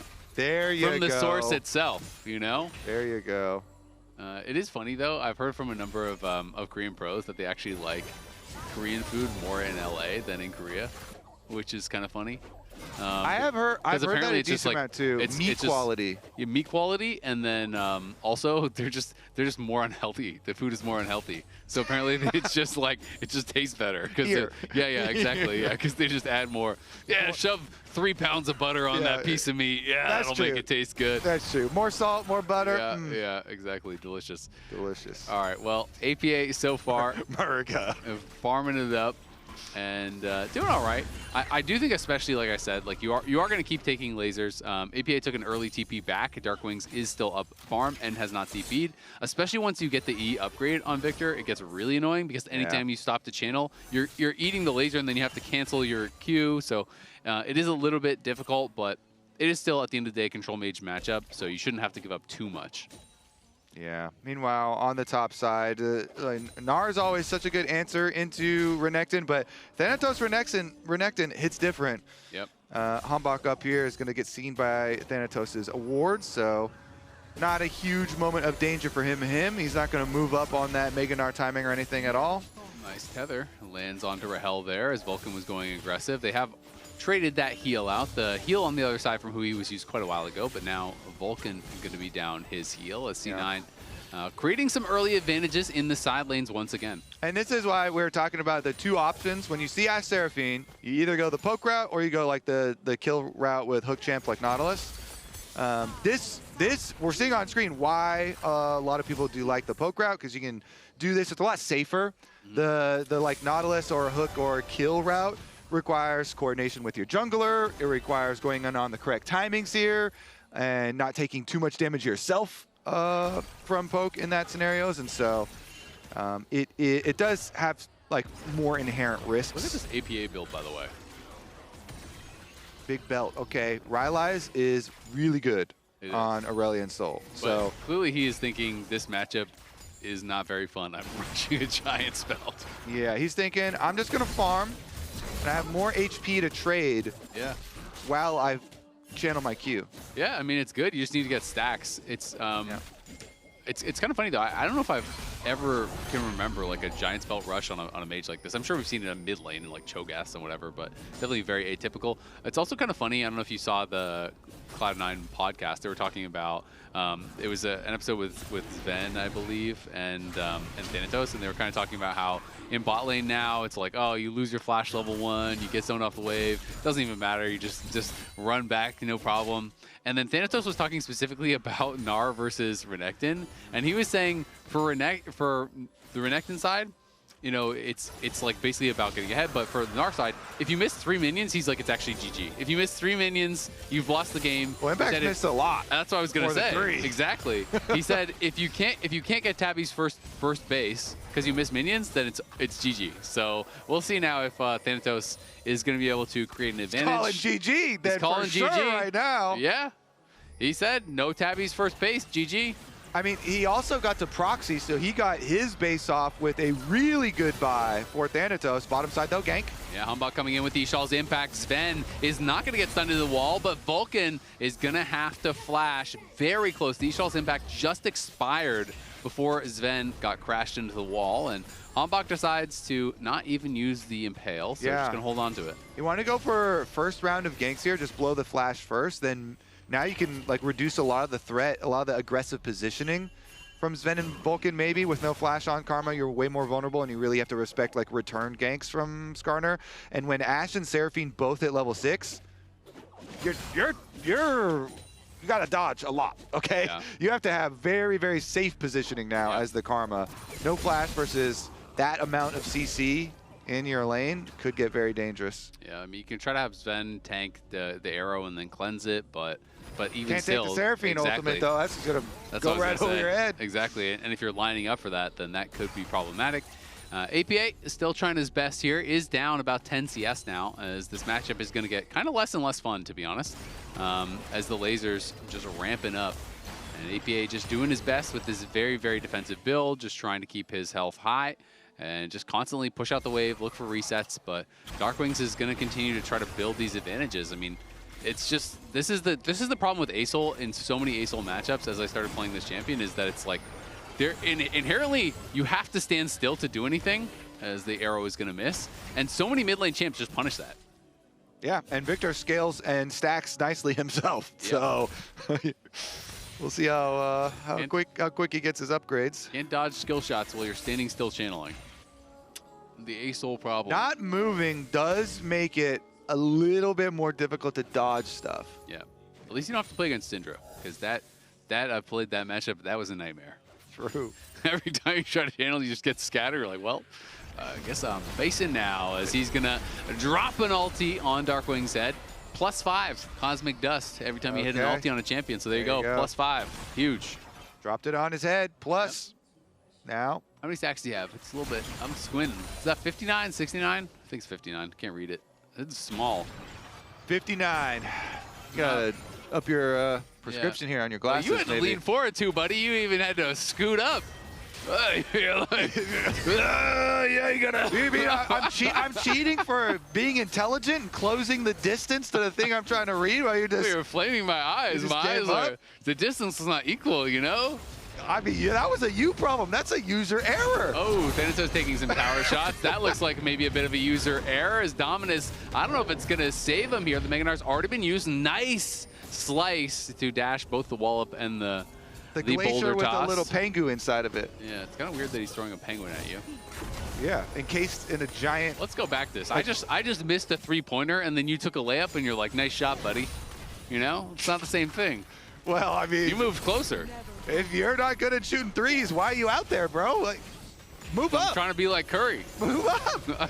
I mean, honestly, too, you gotta like you're aiming for the future, right? You're trying to improve. You're trying to work on your eyesight. Yeah. Work on. It's gonna get better, right? It is, yeah. The more like long range things you try. My eyesight is scaling. Yeah, for sure. You're working on those bad boys. Yeah, I think by the time I'm 70, yeah, I'm gonna have perfect vision. It's gonna be 2020. Get him in there. He's been counting the blades of grass on Summoner's Rift. Yeah, exactly. He's never going to miss a Nico play. Yeah, I don't even need to take a one-way trip to Hawaii, because I'll just be able to see Hawaii from LA. Holy. Yeah. It's just like you're there then, huh? Exactly. You can feel the breeze even. Hear the ocean too. You got to start working on your hearing after your eyes are complete. Yeah, right. Got to get the full package. Yeah. If one of your senses is super strong and the rest just get left behind, that's just going to feel weird, dude. Yeah. Exactly. That's true. All right, good. These are good points. Things I hadn't thought about. Yeah, true. Yeah, the viewers at home, I'm sure, haven't thought about them either, but they're also appreciating the discussion. Yeah, chat is mind blown after mind blown moments so far this series. Good. For sure. Right. APA, does he have the Rylai's? He went back to base? Nope. So just grabbing the refillable, coming right back out. Still working on it, buddy, all right? Yeah. Just like my eyesight, he's scaling. Coming together. Yeah, it's coming together. He's stacking. 75 stacks now. See, I ripped that one off, no problem. Yeah, you like that. That was true. Yeah, you like that's one where you like, you were about to take your shot, you squared up, you took a deep breath. Yeah, form was good. Eyeballs wide, okay. You know, good little Next eyeball time, though, expansion. I'm going to play D in front of you. I wasn't playing defense. Start waving your arms around. Ishtal's impact into the wall. There's the Impale. The CC chain is never ending. That's first blood for Darkwings, as Sven is going to have to shift away. The ulti comes down from Ace. Charm across multiple members, though, from the Encore. Sven is going to fall. Vulcan's going to flash. Sentinels coming alive in this series. Yeah, they just destroy them in this skirmish. I mean, everything looks beautiful right there. You get the Seraphine bouncing off of 2, hitting both of them. They get extra summoner spells. They get extra kills. Dragon number 2, Sentinels. And I always love Ash Seraphine comps because you're so powerful in the mid game. The one thing for Cloud9 is Thanatos. Yes. And Thanatos was able to clutch it for them when he was on the Zehen.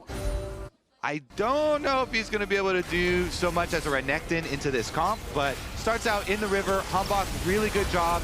Chases Blabber down, push him into the wall, get your ultimate chain right there. They follow it up, they push Sven out. Rahel flashes, who he can follow up with the flash.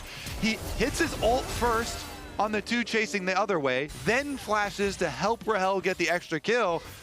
Just Sentinels completely warmed up here in game number 2. Very, very nice clap back here. Their side of the stage is nice and toasty now. Yeah. It's good. All right, we're in for a series now. As, nice. Yeah, still pretty even. I mean, it's just a couple hundred gold, so not a big deal by any means, but a really nice fight there for Sentinels. And you talked about it in draft. Hey, you know, you can just use the Skarner, just ult anyone and focus them down, and that's clearly what they were looking for there. Had a really nice CC chain onto Blabber. This just feels like Merc Treads are a must. Huhi, though, no flash. You are gone. Oh, they're even able to give it to Sven. Yeah, nice. The long-range combo. Long-range combo. He just finished his Trinity Force as well, so Sven is spiking. He is peaking. Bottom lane can get turret plate money, too. With Huhi dead, I mean, that Seraphine still quite squishy and no flash, so good pick off there, and that means they're going to get way more money off bottom lane now. How does, like, Rahel's trying to find a way in at the moment, but APA is still trying to find a way to farm. Yep, I mean, the matchup just doesn't get better, as I discovered when I played this one time into Victor. I think I counterpicked myself too, which made it better, especially for my teammates who they enjoyed that. And Hombach gonna look for another play here. The cleanse came out a bit early from Sven. You're gonna not hit the impale, but Blabber does get impaled. The encore comes through. He's gonna charm out Sven. He's incredibly low, and he's knocked down. Blabber gonna fall as well. Surely it's a double for Rahel. The CC chain is massive. As Thanatos is going to get gnarred into the wall, but Impact doesn't feel he has the damage to finish him, so we'll just back it off. I love Ashe Seraphine, man. I love this lane so much. I think especially for junglers, you always want to go fight around this lane. Look at the power of these ults. Huhi has been bouncing them off multiple people. Was able to tag Sven with that one too, so they get the extra. And Ashe Arrow and Seraphine ult, in addition to being quite a capable 2-on-2 lane. Also, just a dream scenario for your jungler to fight around. So, Hombach here goes down there. Is like, yeah, okay, you stun him, but he flashes, gets the chain onto Sven. No arcane shift on Sven, so now he is unable to dodge the Seraphine ult. Barely got him there. Rahel actually gets the arrow execution for the kill there, and so they get the money onto the Ashe too. I mean, and Sven wasted his cleanse. He tried to cleanse the Ishtal's impact, but we're just getting driven into the wall. You can't cleanse that, as far as I know. And then he didn't have cleanse for the encore, so gets tagged by that. Blabber had a really nice Aegis Assault. You know, the E on Pantheon blocked so much of the damage because he had that time during the impale, but it did not matter. Yep. And the encore tags Sven, and he has no cleanse, so he ends up dying, and Cloud9 mis-execute in that fight, and now are down 2 dragons and 1,000 gold with pretty struggling mid lane here. They're just going to keep this matchup. APA is just not going to be fun here for him. He is level 11, but he's down 1.2k gold. Darkwings is just going to harass him every time he's trying to farm. APA is really struggling. He certainly is. As you said, not really going to get better. So Sentinels start up Rift Herald here. I mean, Impact's also going to get the wave pushed on topside. Thanatos kind of leaning over early here to at least get vision for them. Grand Starfall coming in. Darkwings will just flash back to safety, and now turning the damage around onto APA. He is very low from the Arcane Storm. Won't be able to finish him off, but they do get the Summoner. They do get the Summoner. No flash on the Victor. Maybe a repeat play. Side lanes can get dangerous if you get these towers down, but so far, the towers very healthy for Sentinels because their lanes have been doing fairly decently. I guess the top side one, you know, Thanatos actually did a lot of work on up there, and maybe they can open up that as a long lane. Again, Thanatos, the Renekton lane is kind of the dream there, but Blabber no ultimate as well after the attempted play, and Darkwings can continue farming afterwards. Darkwings still has his teleport to get back to. I'm kind of curious what Vulcan uses Mikhail's on, because he had that finish. APA now on a roam up towards the top side. Impact just going to be hopping back to safety. The Falling Star comes through. Will they continue in on the dive? Looks like the answer is no, but Impact chunked low, and they'll farm some plates. Meanwhile, mid lane, because you see both solo laners up in the top side, Sentinels, they're bringing the Rift Herald. Hombach going to drive it on in and take that mid lane tower. Nicely done. Open up the mid lane, just open up the entire map here. Now they can really like ward up these angles between rotations from mid lane, and helps out Sentinels a lot. In addition to having Hawkshot, now you've got mid lane tower down. You have so much room to work with. And that was first tower, so they're going to be able to grab first tower gold. They're going to be able to go and looks like get an uncontested third dragon. They take down the bot tier 1. They do lose their top tier 1, but Sentinels now on Soul Point. It is Chemtech Soul, and not bad, honestly, especially when you have the additional shielding on this composition. And we'll see if C9 are going to be able to contest on this next dragon, because they basically have 5 minutes to try to scrape something together and get ready to go. And this is for sure Darkwing's comfort zone. You know, this North American talent has not. Wait a second. He's actually trailing right now. Yeah, they're going to look for a play potentially on APA. I think Impact's trying to bait him to actually use his fly aggressively. Yeah. Because if you do fly forward, then you would be absolutely Impact destroyed. was doing his best acting there. I'm Mr. Mininar, buddy. Don't you want to fly on me?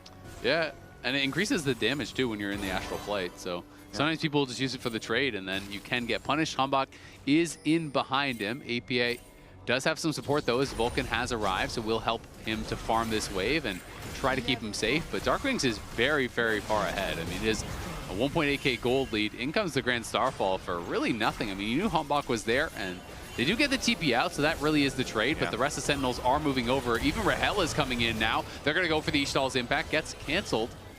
And Hambach will just pull back and allow them to take the turret plates. Yeah, meanwhile, look at Thanatos. Again, Thanatos farming up. This Renekton is the Cloud9 lane that has the gold advantage, but, you know, it's just basically Stridebreaker Renekton, so yeah, not going to have the easiest time fighting through a Skarner and a Gravity Well from the Victor and an Ashen Seraphine, lots of CC. You know, it's not like he was able to get Merc Treads. You know, you need the steel caps for his side laning. So I think you need like a Sterix here. You need some tenacity for Thanatos to be able to like operate at all. I agree completely. You're just going to get locked down. We'll say Cloud9 have pulled the gold back a little bit, so it is just that 1.7k now. So pretty close as far as that is concerned, but obviously the looming problem is the soul and the fact that APA has not been relevant at all. He is very, very far behind right now. He still doesn't even have his upgraded boots, you know, for that role quest completion, because he's just been trying to scrape together enough gold to get his Leandries.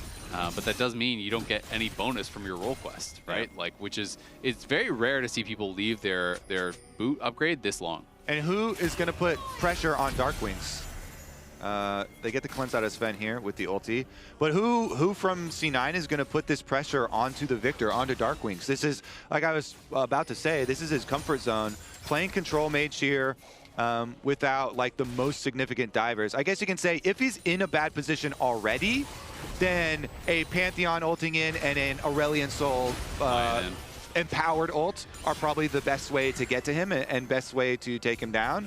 But if Sentinels, like they have now, control of the map and they're able to ward, you know, flanking wards on their sides, they should be able to keep Darkwings with a lot of uptime here. And this Victor with the double burn items with your Leandries and your Blackfire Torch can put out a lot of DPS through these team fights, because Seraphine shields keep you safe, and you've got multiple people peeling for you with plenty of CC. Yeah, I mean, I think Ashe is generally much higher DPS, you know, as well than the Ezreal on the other side, unless you're hitting absolutely every skill shot, which can be pretty tough. And Sentinels are going to win front to back pretty easily, so Cloud9 need to find some sort of way to get a pick or get into the back line with your, you know, your Renekton and your Aesol and your Pantheon and one-shot someone, but that is really tough. And when you're trying to fly in aggressively like that, if you get CC'd up, you can definitely get knocked down.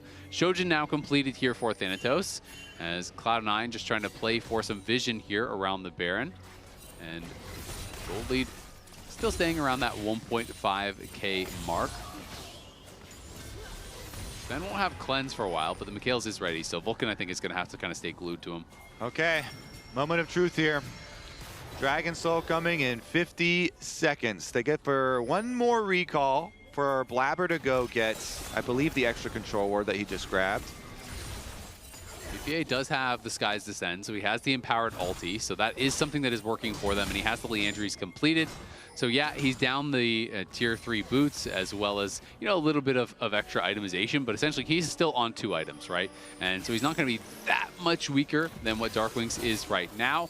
We'll see if Cloud9 can use that to find a good fight here, trying to line up on the side. Blabber, Thanatos, and APA all coming from that top side, and Sven and Vulcan just contesting the wave through mid.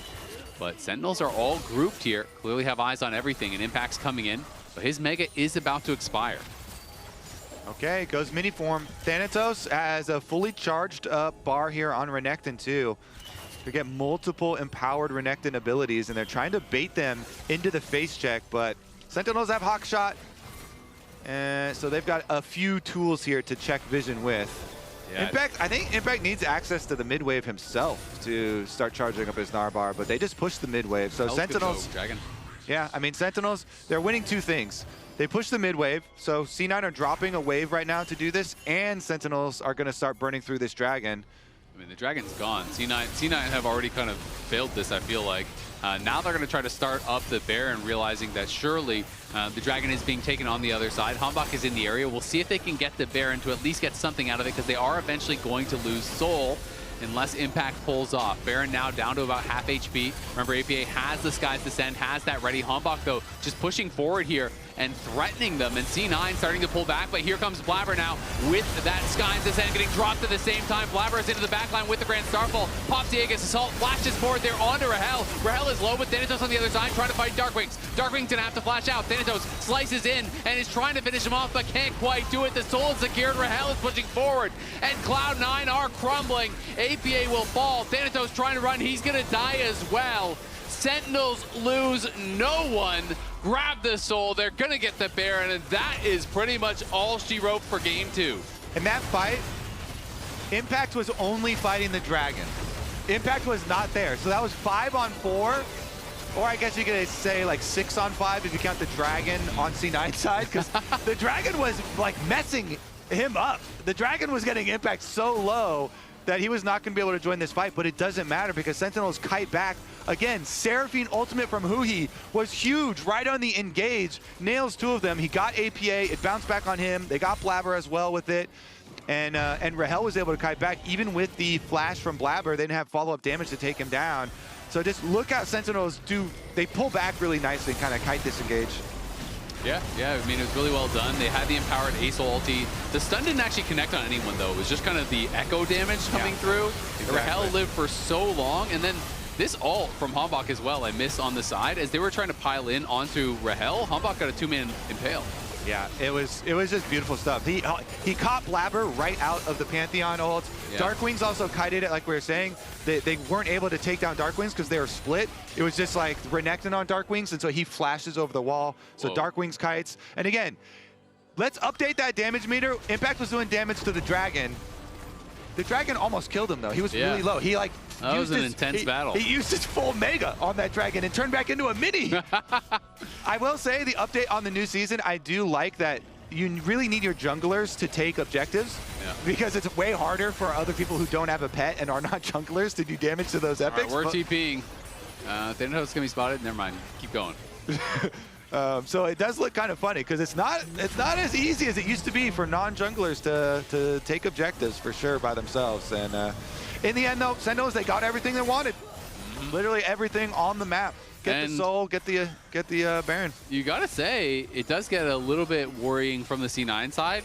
This mid lane ban strategy actually works super well. If you're gonna go A-Soul into the Victor, this looks horrible the whole game through.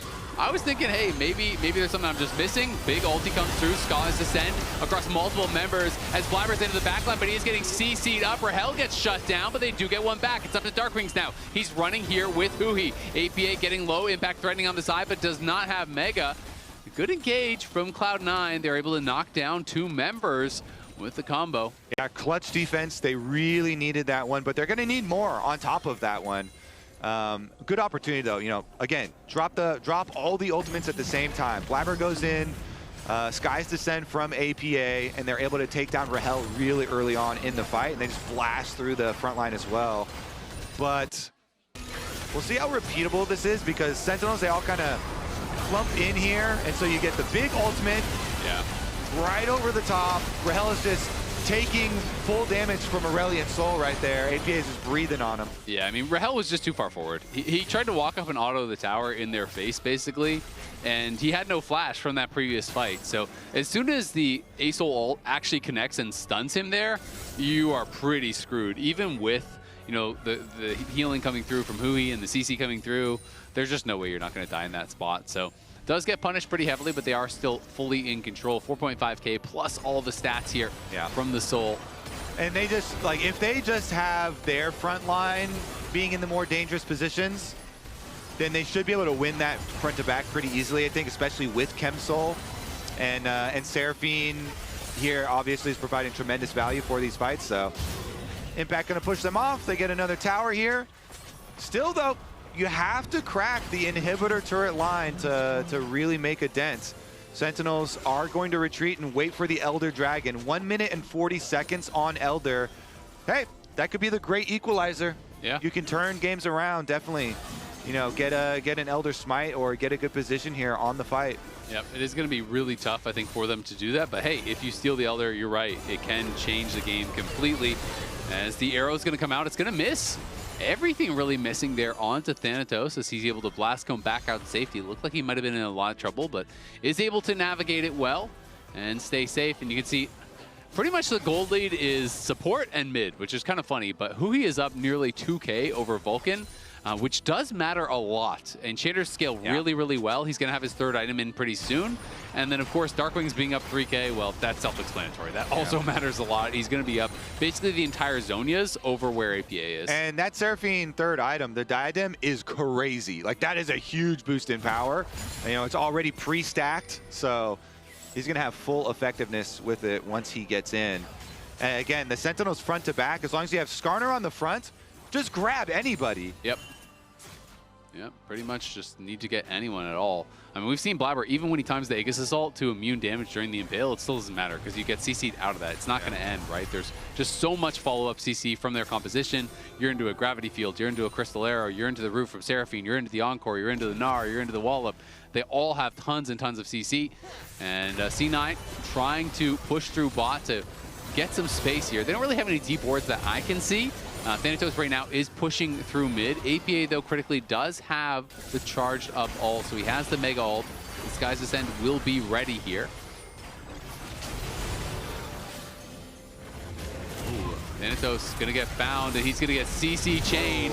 The arrow, CC just never ends. Found by impact, stunned into the wall, hit by everything there. C9, I feel like they still kind of have to try for it. Most of the ultis were used by Sentinels, but they still have Encore, and they still have that Impale, and they're TPing Impact back in. Yeah, Hambach is looking for the flank after stealing the red. Here comes the Skarner. All right, they spot him now. Blabber is back behind them. He does have the Grand Starfall to join. Trying to stay hidden for now, though. Trying to threaten a little bit on the side. Gonna jump forward with the stun down on the impact. Here comes the Sky's Descent across multiple members. It's a big ulti, but the Impale is equally good on the other side. Blabber is gone. Vulcan sure to follow. Flashing forward is Rahel. Sven is on the run, but he's got nowhere to go. It's an arrow to the back as Sentinels take another fight. APA gets out, but he's the only one to live to tell the tale. They're TPing into mid lane. They can grab the Elder. They can even get the Baron again if they want here and finish all of these super buffs. Sentinels, I mean, they're going to even this one up for sure. Sentinels crushing here. The only hard choice now, do you give player of the game to Hambach or Huhi?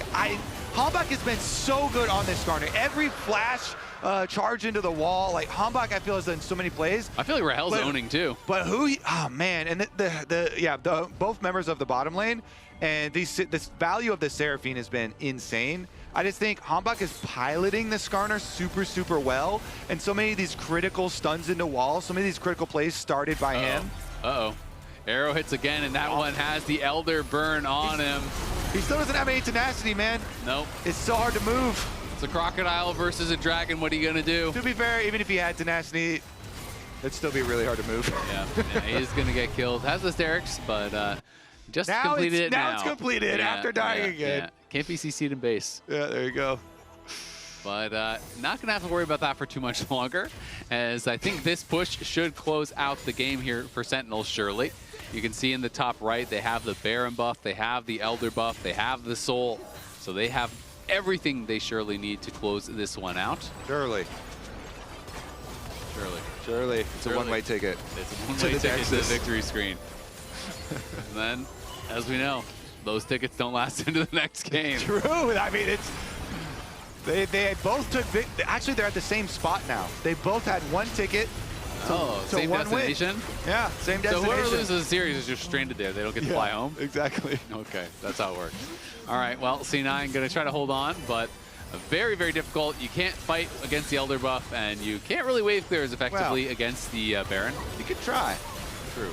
I've seen many a foolhardy champion try, and a lot of times you don't get a choice because they're just going to come fight you. Yep, they are going to come fight him. 344 stacks. Ulti's going to get popped there. Stun over onto Rahel. Rahel is getting burst down. In goes all of Cloud9. They shut him down. APA trying to get some work done on the side, but Flabber is falling. Thanatos is already gone. Sven and Vulcan are running for the hills. And despite a good pick onto Rahel, it's not going to change the math on this one. Sentinels with too much power will not be stopped. They push forward, they take the Nexus, and they tie up our lower bracket finals 1-1. Join us soon for the next episode of What Will APA Play?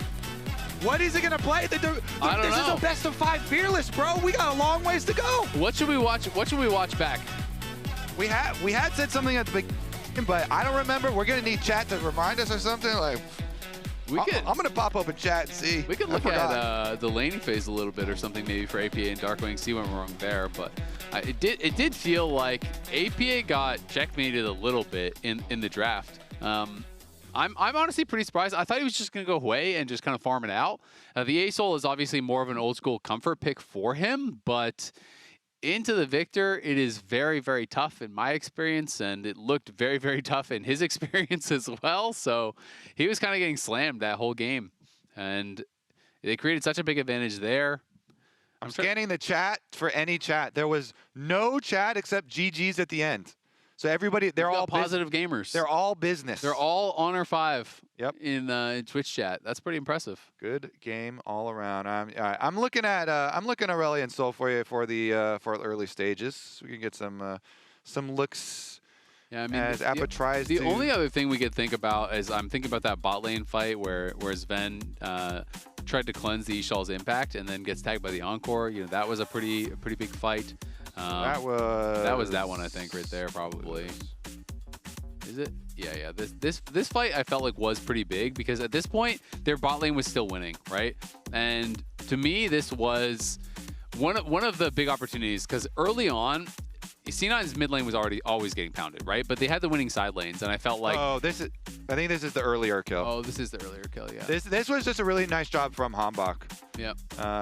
And you saw the no vision there, so he just comes out and they get the really early kill.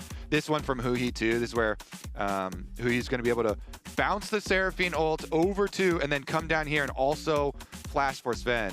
So if we're trying to decide between Huhi and Hambach for player of the game, this replay is good for both of them. I mean, they both made amazing plays. Here, this is the one. This is the one you're talking about. Well, that play was good too, though, right? Because it's these kind of two plays. Cloud9's hope really was side lanes, and you just hope that APA can stabilize mid lane enough. I mean, when your mid laner is rushing a Giant's Belt and just trying not to get blasted, it is tough. But yeah, here's the cleanse. So Sven tries to cleanse the Ishal's impact, but you can't cleanse until you're actually stunned into the wall. So there's the cleanse before he gets stunned into the wall, and then he gets tagged by the Encore, which I wonder, if he had the cleanse for this, does it actually change the fight? This thing? Yeah. He probably doesn't die, at least right there, but maybe he still gets tagged by the arrow and stuff. Maybe. It's hard to know. But those two skirmishes felt like they decided the game, I think. Yeah, I mean that was a lot of power down here, but also look what was happening up here the entire time. This is another move. Darkwings kept on getting extra gold, pushing in, and like look at this. CS discrepancy was so big early on. He had the kill early on, so got his upgraded laser. Yep. Very easily. Yeah, and then once you get the upgraded laser, it's just going to get even worse. Yeah. At the end of the day, player of the game is going to be Rahel, but I think a lot of Sentinels players could definitely have won it. I think Rahel piloted the Ashe really, really well. Just for the junglers, Hambach was popping off all these flash charges. Well, we have been having junglers win almost every player of the game. Yeah, okay. Maybe I'm drunk with power. You're drunk with power. Okay. But I think, honestly, it could have been a lot of different people. Darkwings, even though he wasn't as involved in the fights, I think could deserve some credit, too, for, look at APA was not even a champion. APA was not involved in this game at all. I think that Cloud9 will first round their mid laner. I think that's for sure. I don't think they're going to allow it to go the second round and get that second set of bans. Too many bans, yeah. It's just too many bans. And if I'm Sentinels, I'm trying to just repeat that strategy because that looked horrible for APA. That's the most taken out of a game I've seen APA in quite a while as far as just like matchup wise. People talk about him having a weak champion pool, but most of the time, honestly, I don't really see it. I don't really see him actually getting punished that hard off of his champions. I feel like he usually looks pretty similar across the board. I think there's a couple that really stand out, but most of his champions seem pretty similar to me. This time, that looked rough, and I don't think it was a champion skill issue. It was just a matchup issue that they kind of banned him into, and he didn't have the flexibility to find something else. I mean, we possibly have 3 more games to go through too. Yeah. So that gets spooky. You got to start digging really deep here. He did in the LCS bring out the Galio that I had mentioned earlier too, and that was something that wasn't on the ban list, but it's more of a comp thing. Yeah, I thought Hui. That has Hui as well. So there are definitely other options. So we'll check in after the break on what will APA play next. I'm positive, you're negative. Phantom of your narrative. As I dance, avalanche. I can show you who I am. What? Cold heart, they call me ICE. Everybody wanna be like me. I'm up in the VIP. All these other girls trying to gaslight me. And what? So shocked. Taking shots. So hot. Blowing kisses like mwah, mwah, mwah. So shocked. Taking shots. So hot. Blowing kisses like mwah, mwah, mwah. So shocked. Taking shots. So hot. Blowing kisses like mwah, mwah, mwah. Cold heart, they call me ICE. Everybody wanna be like me. I'm up in the VIP. All these other girls tryna gaslight me. And what? Everybody wanna be like me. Everybody wanna be like me. Everybody wanna be like me. Everybody wanna be like me.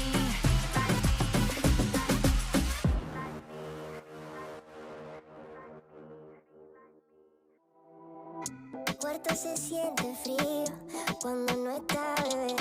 Mi cabeza ya está perdida, solo pensándote.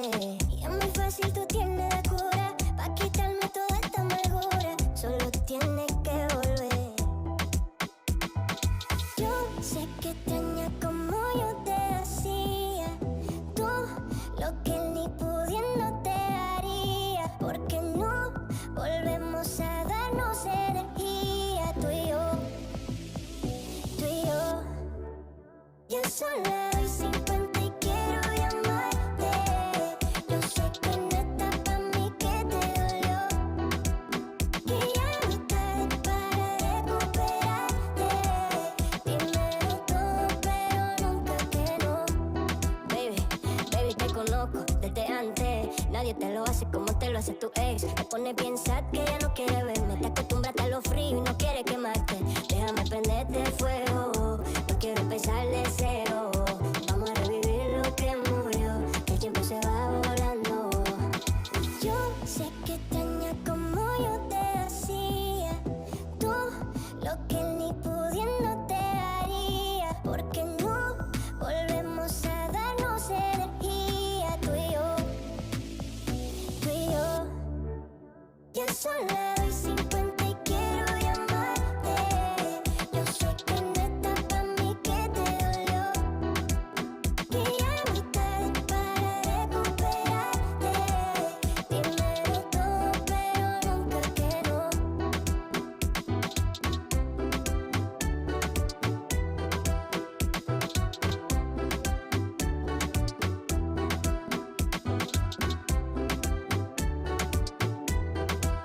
Dímelo todo, pero nunca que no. Be like me. Be like me. Be like me. Be like me. Fashion is my sedative. Can someone call a doctor or my therapist? I'm too busy getting it. I'm a CEO representative. Welcome back to America's Cup here. We are in the lower bracket. It's 1-1, C9 versus Sentinels. C9 dominating game 1. Sentinels, fair to say, dominated game 2. And I am really interested to see what pick ban is going to look like because Sentinels threw every single ban, all 5 pretty much towards APA. Yeah, very effectively. And then trashed him in the mid lane with the Victor Aesol matchup. And then also, it wasn't just that. Obviously, that's always a big story with APA. But also, Hambach played really well on the Skarner, playing around bottom lane. Lots of these really good flash engages from him around this Ashe Seraphine.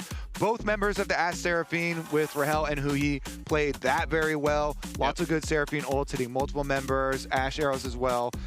From Rahel, and so Sentinels overall looking quite good in this one. Yeah, Impact was losing up there a bit of pressure to Thanatos, but it didn't end up mattering at all because then at the end of the day, it's a Renekton into this like giant deathball comp. CC comp, that is hard for him to do much about. And it was a Renekton with no tenacity until the game was over. Right? Yeah, it was literally over. Yeah, I mean he got it while he was dead when they were pushing up after getting as they were getting Elder and Baron, right? So he didn't have tenacity the entire game. He had a big early advantage. He was up 20 plus CS, but didn't matter. Bot lane did create an advantage as well for C9, but then they lost out on the bot side skirmishes, so that didn't matter. And after that, Sentinels really ran away with it because mid lane was bad the whole way through. We had APA rushing a Giant spell on Aesol just to try to survive and not really able to do anything. That matchup has always been horrible in my experience, and it looked like there's no real solve for it at the pro level either. So we'll see what APA wants to do. I'm definitely expecting Cloud9 to early pick their mid laner. Whether or not they want to like blind pick it just to get something out there, I don't think that Darkwings is the guy to really counter pick you and worry about that too much most of the time. So if I'm C9, I'm first rounding for sure. I'm not allowing them to get 5 bans on mid because they're going to do Ziggs Talia +1 again, almost guaranteed. Yeah, I mean, he wants to go Rise. That's the Anivia ban. Ooh. Definitely looks like it. Oh, Talia's up. They're doing Ori, so they can't ban Rise or Talia. They have to drop one of those bans. So C9 is your good pick. Cassio is also still available too. So like there are a lot of champs that he can play. But people don't really seem to care about the Cassio matchup that much anymore. So I feel like I mean it's not a losing though. You know, it would be way better than what we saw previously. I just think Sentinels will ban Talia or Rise, and then AP will pick the other. That's I would not let him have Talia. I agree. I think you got to ban the Talia version. They had been banning it second every time, so I was just kind of a little bit surprised. But yeah, I think he'll just go Rise, and then I would assume you're right, and we'll just get Cassio in versus Rise. But yeah, I mean, there's easy problem solves for it this early on because you say, all right, well, we don't let our mid laner get 5 banned. But if you get to game 4, game 5, well, that gets problematic. Yeah. Fearless takes its toll. We'll see though, because this game they should have no problem building a comp around Rise. This is one of the most flexible mid lane picks. Like you can side lane with it, you can team fight close range comps with it, no problem. You get a lot of push in most matchups as a Rise, and so that allows APA to play 2 Blabber. Nara Lulu versus Corky Nami. Wow, that would be crazy. Would be crazy. But I think that's what we're gonna get. We're going to create one-way trip. To Crazy Town? A one-way trip to Crazy Town. Crazy bot lane town. We're bringing one-way trip all the way through. Yeah. We're reframing one-way trip. It has been so negative. Now one-way trip is always going to be a positive thing, you know? Because after you take one-way trip, you can just take another one-way trip somewhere else. Yeah. So it's like you didn't even get another cool place. Even if the first one-way trip was bad, just a new one, and it could be somewhere good. Yeah, exactly. No problem. Ah, the Syndra instead here. Okay, so Splinter stacking. Syndra really, I think people underestimate the stacking part of Syndra here. You really do get so much power. One thing that can be difficult, of course, if enemy jungle is a good ganking jungle like Syndra, you blow Syndra's flash and she has a really hard time fighting her way out of it. You have to be so good with your stuns with this champion, and Rise definitely has the potential for a lot of flash setups here on you. That is absolutely true. Like Syndra is I love the champion because it has a lot of offensive power. It's just the defenses are always a liability depending on enemy jungle. That's what you draft Lulu for, you know? Strong defense. Yeah, who he might say, a lot of my buttons are reserved for the Yunara, though. What if he just dual lanes mid, you know? Ah, there Mixes you go. it up a little bit. Little roaming Yordle. Forget the role quest. I don't need Takes that. a one-way trip to mid lane from bottom lane. Exactly. I do that sometimes Yeah. when I'm queuing, when I'm queuing support. So like you take a lot of one-way trips. Yeah, Let me out of here. Yeah. I'm not coming back. I give my ADC one death, and you know. One? That's it? Well, if no, but you know, and then I'll judge after that, right? If they're super trolling on the first death, I'm like, maybe I'll start roaming. Yeah. Okay. Good. You know, and then. So you judge after the first death and even before the first death. Yeah, I'm always judging. Okay. Yeah, you're very. But judgy. not myself. Because my level of play is beyond judgment. And you can't change yourself. You know, you're in the game no matter what. Exactly. Right? Yeah. It's like, I'm stuck playing with me. I gotta play with me every game. That's the worst part. You can't do anything about that. All right, Trundle going to get banned out, so Impact might be looking towards a tank. We haven't seen any tanks coming through just yet, but obviously, you know, Sion, Ornn, all those are up and available. And I feel like we got to get one because of both Enchanter supports here, right? So yep. We're going to get some tank jungles maybe, some tank top lane options. Yeah, definitely Mundo. up there.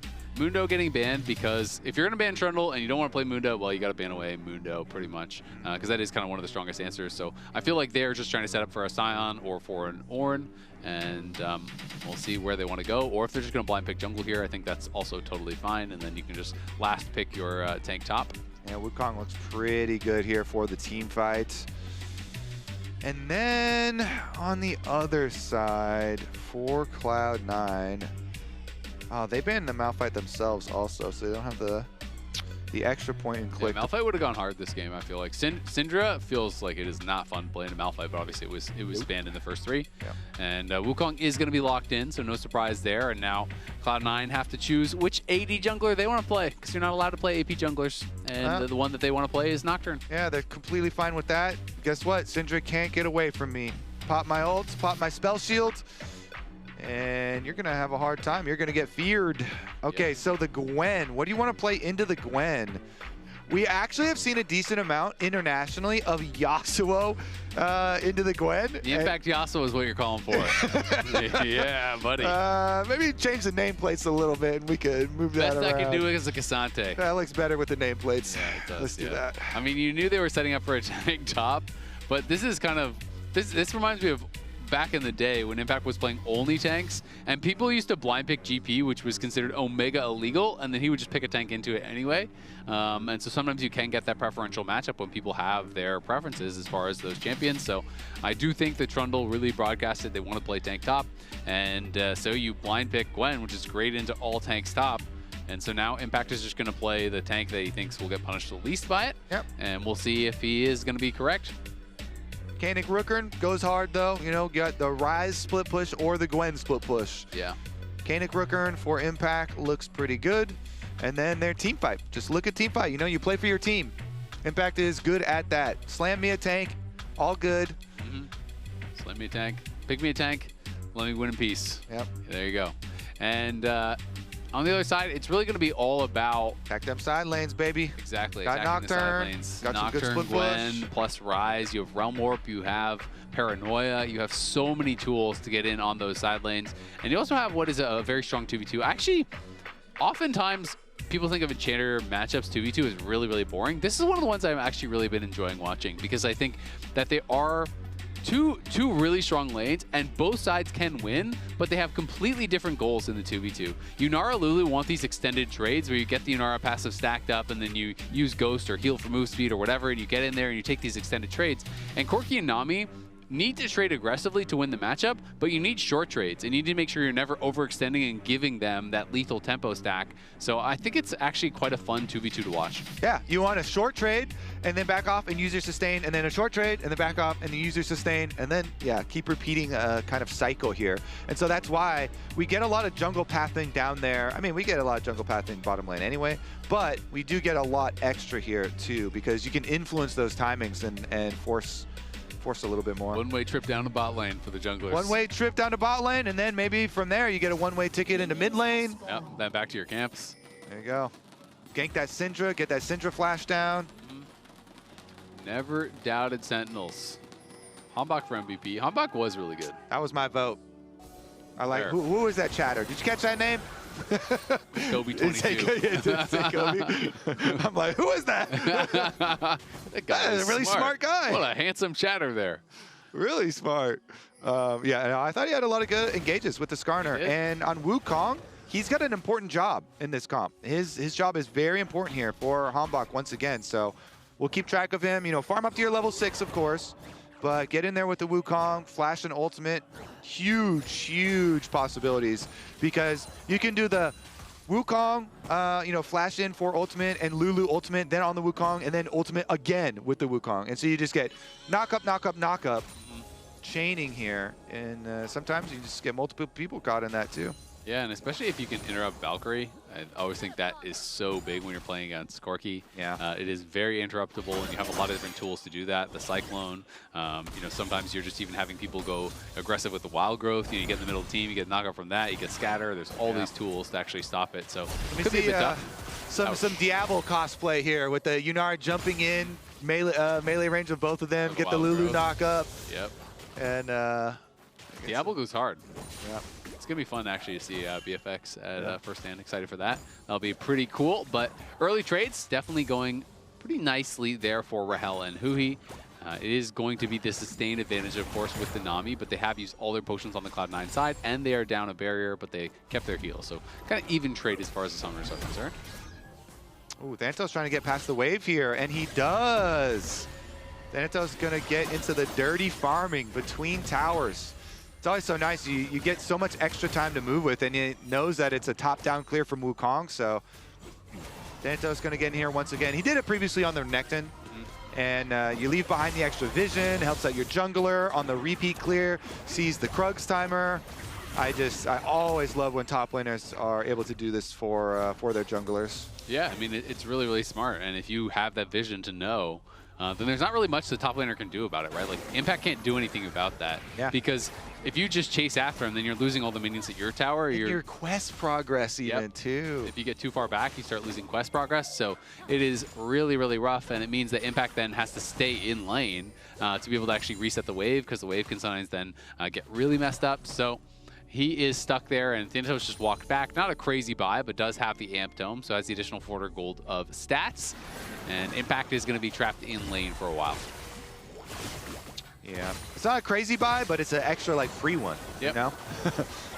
Heal going to be used now as they're going pretty aggressive. Polymorph will come out there onto Sven. The bubble will not connect onto Rahel, but Rahel is very low. Still holding onto the barrier, but he needs to get out of this lane quick. Sven is going to push forward aggressively here onto Huhi. Huhi does have his flash, but obviously no barrier.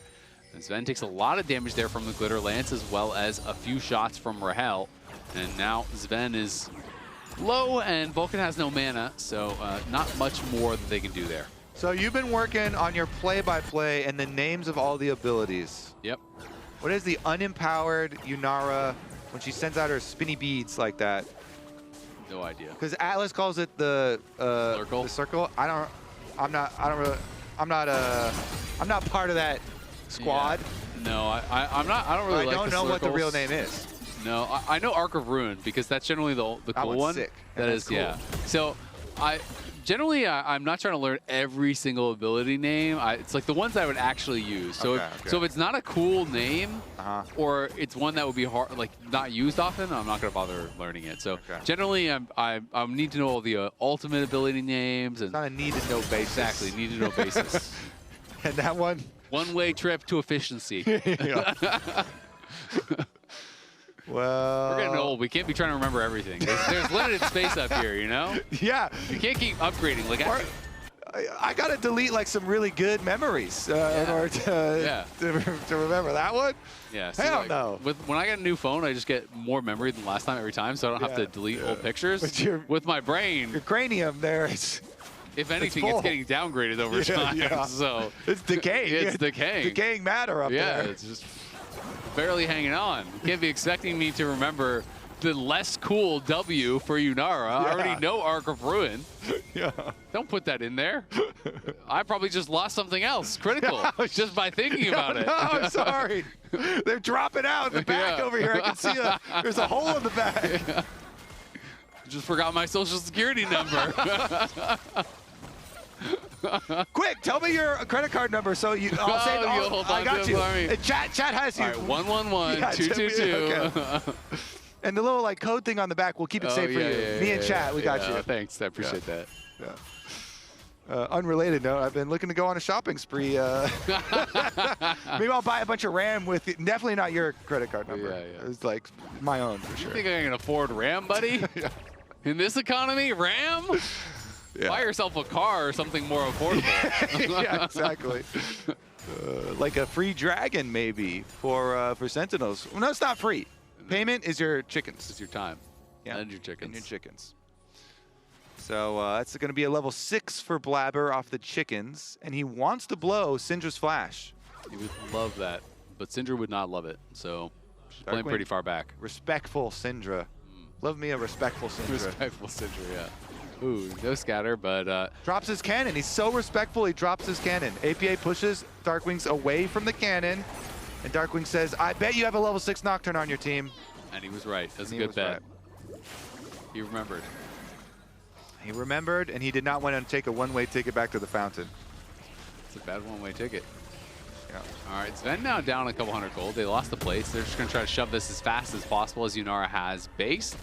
And Thantos is still looking good up on this top side, has claimed that one plate, and you can see the crystalline growth is stacking up again, so might be able to grab that for himself pretty soon. APA also, you know, one auto or a couple minion shots away from grabbing a plate there in mid lane. So Cloud9 going to be able to reclaim that gold lead ever so slightly. Yeah, I mean, going pretty calmly here in the early stages, so farm it right back up for the resets. Impact here. It's always nice. You get the extra regen off your early components and just sustain away the impact comfort zone. On a tank, in my lane. Was it thriving? Yeah, calm, thriving, unbothered, moisturized, unbothered. Yeah. He's all those. See, that one was really close to falling out. Yeah. It's like the next thing that I'm going to forget. Yeah, exactly. It's like on deck, but I kind of remembered it. It's just teetering. Yeah, it's just teetering. But now that you've said it, it's like been moved up a bit. Yeah. So something else got pushed. You're right. You can't remember what you just forgot. We just refreshed the in my lane moisturized. Yeah, exactly. Unbothered me. That one's locked in for at least another couple days. Oh yeah. Yeah. Worth. Mid lane hover for Darkwings. But APA, again, pushing him right back off this cannon. He wants to deny another cannon. Can he do it? Nah, the minion's not going to aggro back on it. Darkwings gets this cannon. Yeah, big dub. Yep. And Darkwings is spacing APA pretty well, but APA is doing a good job, just has the early Merc Dreads and has the tier and is just kind of running at him and forcing him to spend spells on him instead of the wave. So making him miss CS here or there, and as a result is up about 200 gold. Hambach in the area. You can see Blabber was over by that scuttle and is going to be able to claim that for himself. We heard the smite effect, so now on the grubs already has the scuttle, and Blabber just power farming away, but hasn't been able to find an ult, and it always feels really nice on Nocturne when you can get that first ult off very, very quickly, especially if it's a successful one, and then just go right back into farming immediately after. Let me give you some unwanted information. It's the Arc of Judgment. Arc of Judgment. And the Arc of Ruin. Yeah. I knew the Arc of Ruin. Well, now that one was wanted. Now you've got the unwanted knowledge. Now I have a double of Arc of Ruin. And it's a very judgy knowledge. It's the Arc of Judgment. Arc of Judgment. Now you can remember that forever, buddy. I got you. With a full story background. Gonna hit you with the Arc of Judgment if you ever forget the Yunara W. True, you're gonna be really judged. The spinny circle thing, it's so funny too, because at first, when Yunara first came out, everyone was trying to just run away from it, but then you get stuck in it for longer. Yeah. You're just taking more damage. It looks so unthreatening, the animation, but it actually hurts a lot. This slow is really annoying. Yeah. But if you just run towards it, you have no fear. You kind of like just walk the other way. Sometimes you're walking into Yunara and it's not a good choice, but I have fear of Yunara. That's what I was going to say. That's the problem. Because she's judging you. That's what it is. Exactly. She's the one that's judging, which is kind of messed up with Yunara. She's also the one that ruins you if you hit the empowered one. First judgment, then ruin. Yeah. Yeah. Step-by-step process here with this champ. Got to scale a little bit. Yeah, exactly. Oh, wow. That's pretty early hex play here for Blabber. Nocturne, still no Nocturne ult though. So up to level 9, up to the hex plate. He's cruising on farm. He is cruising. Well, you got to use it. You can't just farm and then not use it. Potential cooldown reduction. True. Hasn't reduced any cooldowns yet. Not yet, exactly. And Kobe's going to cast the Arc of Judgment onto Blabber if he doesn't use this Nocturne ulti pretty soon. Yeah, the Arc is right now. I'm drawing the Arc. The Judgment is getting... It's not peaking judged yet, but it's coming... But he's being judged. Yeah. And Hambach going to get spotted here by Blabber. Thanatos back on his proxying ways. Impact, you got to get back to the tower there, buddy. You're going to lose minions. Impact says, screw it. I don't need minions. It's on the tower. Oh, he wanted a... Maybe... Nah. The angle. He's getting back in time for the cannon. See, he didn't lose any. Ah, nice. Melee and cannon in a queue. Oh, that melee! That's why he's the GOAT. I apologize. He got the important one, though. He did get the cannon. And they're going to be able to grab the second dragon of the game. C9 has been very willing to give over dragons, it feels like, this series. Feels like, because everybody noticed that about Lion and Inspired's teams. Okay, top side, we're going to get something for sure, right? Yeah, they're looking for it. They have the needlework on them. There's 4 members here top. And there is no Pathmaker available for Impact, so will they be able to find the kill? Paranoia going to get cast, but nicely done there by Impact. Goes all out, gets the reset on the Pathmaker, is able to dodge that one, no problem. And now Sven falcing in. Hambach is going to show up, though. I don't think Hambach can really look for this fight, as APA is going to be TPing down to bot lane, or excuse me, no, that's Thanatos, TPing down to bot lane now to answer the push. Yeah, I mean, the swap over here does get advantage for C9. They deny a bunch of waves, or a bunch of minions on top side, and then Gwen easily able to catch most of it on bottom side. So C9 are up good in this game. Out of 10, what does the Nocturne ult get? 1.2. 1.2, that's pretty terrible. It was pretty terrible. Impact just used his own ult. Well, ran right by him. Ran right There's by got to be him. more room for that to be worse, no? Well, I mean, he could have just walked up, and then Impact would have had to leave anyway, and just not use her ult at all. All right, well, we'll see if the Hallowed Mist will keep Thanatos safe. And it will for now, as APA shows up to back him up, use the Realm Warp there, and the Ghost to get down. Was pretty worried about the dive coming through. So nice roam from Darkwings is going to force a couple of resources out of APA. Trailing Thanatos as well. Doesn't seem that threatening, though. I mean, Darkwings has not been interested in anything but max range poke. Yeah, he's a respectful Syndra. Yeah. Which is important on this champ, because we went over how frail you can be if you're not respectful, and people start jumping on you, blowing your flash. It's true. Some life advice there. When you're frail, you need to be more respectful. Yep. When you're you never frail, know when you get smacked in the mouth, you know? And I'm not trying to get smacked in the mouth. No. Or in the head, because then I wouldn't be able to remember even Arc of Ruin. And that's the cool one. Yeah. And then, you know, I mean, you're going to get judged either way, honestly. But yeah, exactly. you don't want to get smacked anywhere. You don't want to get ruined. If you get smacked anywhere, people immediately judge you. Yeah. And hopefully the person who smacked you as well. Unless you were deserving of the smack. Yeah. An unwarranted smack. Yeah, they're the ones who deserve judgment. Is Hambach going to look for an engage here? Transcend himself comes out. Nice wild growth defensively. The Nami wave thrown out there as well. Hambach flashes back in onto Sven. And Sven is getting ruined now, but it's first blood over to the Nami. Rahel flashes to follow. The Arc of Ruin comes out and gets him a double. Sentinels win out on the skirmish. Yeah, the longer trade here, like the Lulu can just keep Yunara buffed up. And even though the bubble hits for the kill onto Hambach, the Yunara with the long extended skirmish here gets way more value, getting the double buffs too. Top side though, Thanatos. Yeah, Thanatos in some trouble. Who he is here, and Impact has gone all out. The needlework trying to get something done. He's not going to be able to finish him off just yet. Impact flashes to the side. Vulcan flashes in just to try to heal him over the wall. I'm not sure if that was even needed, but he will survive. And it is a trade of flashes at the end of the day, but Cloud9 used 2 for just the 1 off of Impact. Has to be said, though, Thanatos did knock down that tower topside, so did get the first tower gold, and that's why they are up so much despite this mid lane fight. Okay, so looking in, Hambach here goes for the ultimate, tries to peel first, so Fear goes off and Nami Wave also goes off. Then he flash re-engages, and they want to focus fire Sven. Dash forward from Rahel, matches flash. Look how quick his flash was. He was expecting it. He knows, yeah, Sven has flash. I'm immediately going to follow. He's not getting away. And then since Nocturne was still in there, they get the bonus with the double buffs. Yep. Blabber tried to go back in as soon as Rahel flashed in. He said, all right, I'm going to turn on him, try to keep my AD carry alive. Unfortunately for him, he just died as well. And now Sentinels looking for APA. Will Rem warp out to safety. That tower was very low. Darkwings is going to die. Darkwings is actually going to die. Oh, no. I'm casting Arc of Judgment. Darkwings. He forgot that he was frail. There's the XD. Yeah. Caught him slipping. It only takes one time. God, he had been so respectful this whole game. Yep, slipped up. He didn't respect the tower. He did respect the APA, but he did not respect the tower. And the tower smacked him upside the head. Smacked him up. Yep.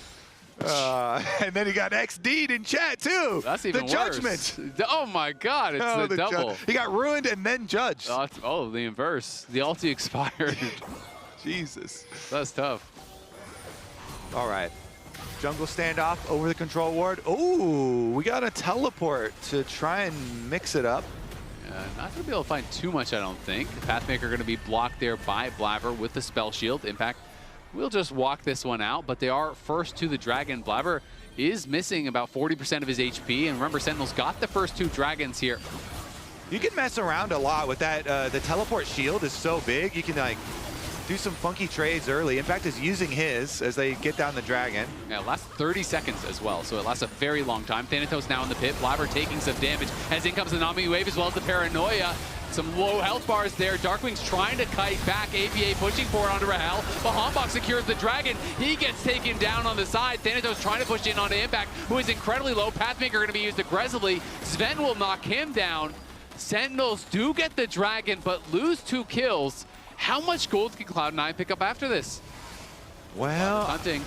He's going to flash in. Here comes the Fear Tether. He's looking for Rahel, but Rahel still had his ulti, and he's just going to be able to dash back to safety. In comes the delete button from Darkwings. Blabber survives just barely, but Vulcan does die. So Sentinels get one back. So more judgment, but mid lane is free farm for Sven. So Sven was uncontested here, does get extra money for C9 out of mid lane. But yeah, the wraparound, they were doing 3 things at once. That was just too much greed. Too much greed, a deadly sin, and it does cost Vulcan to go down. Blabber to also use his flash to get out of there. Too many things. Too many things. Yep. You can have 2. Yeah, you can have 2. 3 was just too many. You can eat and drink, but you can't talk at the same time. That's just weird. So they took a lot of damage at the beginning. Darkwings was on the front line, so the Syndra got chunked out early, and that caused them to use Lulu ult. So, you know, Hanbok does successfully get them to Dragon Soul point. The 3rd dragon could be big, but here's where they get greedy. Sven goes mid, Blabber flashes in to go for more of these kills, while the rest of the team's still doing the tower, though. But the tower's still there. Darkwings hits his stun onto the Nami. We actually got an offensive Hui flash at the end, too, so that's another cooldown to keep in mind as far as the payment, but still a little bit much. Yeah, I'm willing to bet Blabber didn't realize he still had ult, because I think that looks a lot better if he doesn't have ult there, right? Because you just RE and you dash away. Yeah. So maybe he just didn't actually track that in the fight, just assumed, hey, we just had a team fight. Hanbok gonna look for the engage, so does find Sven. Nice Nami wave to disengage. Hanbok taking some big damage as he retreats back.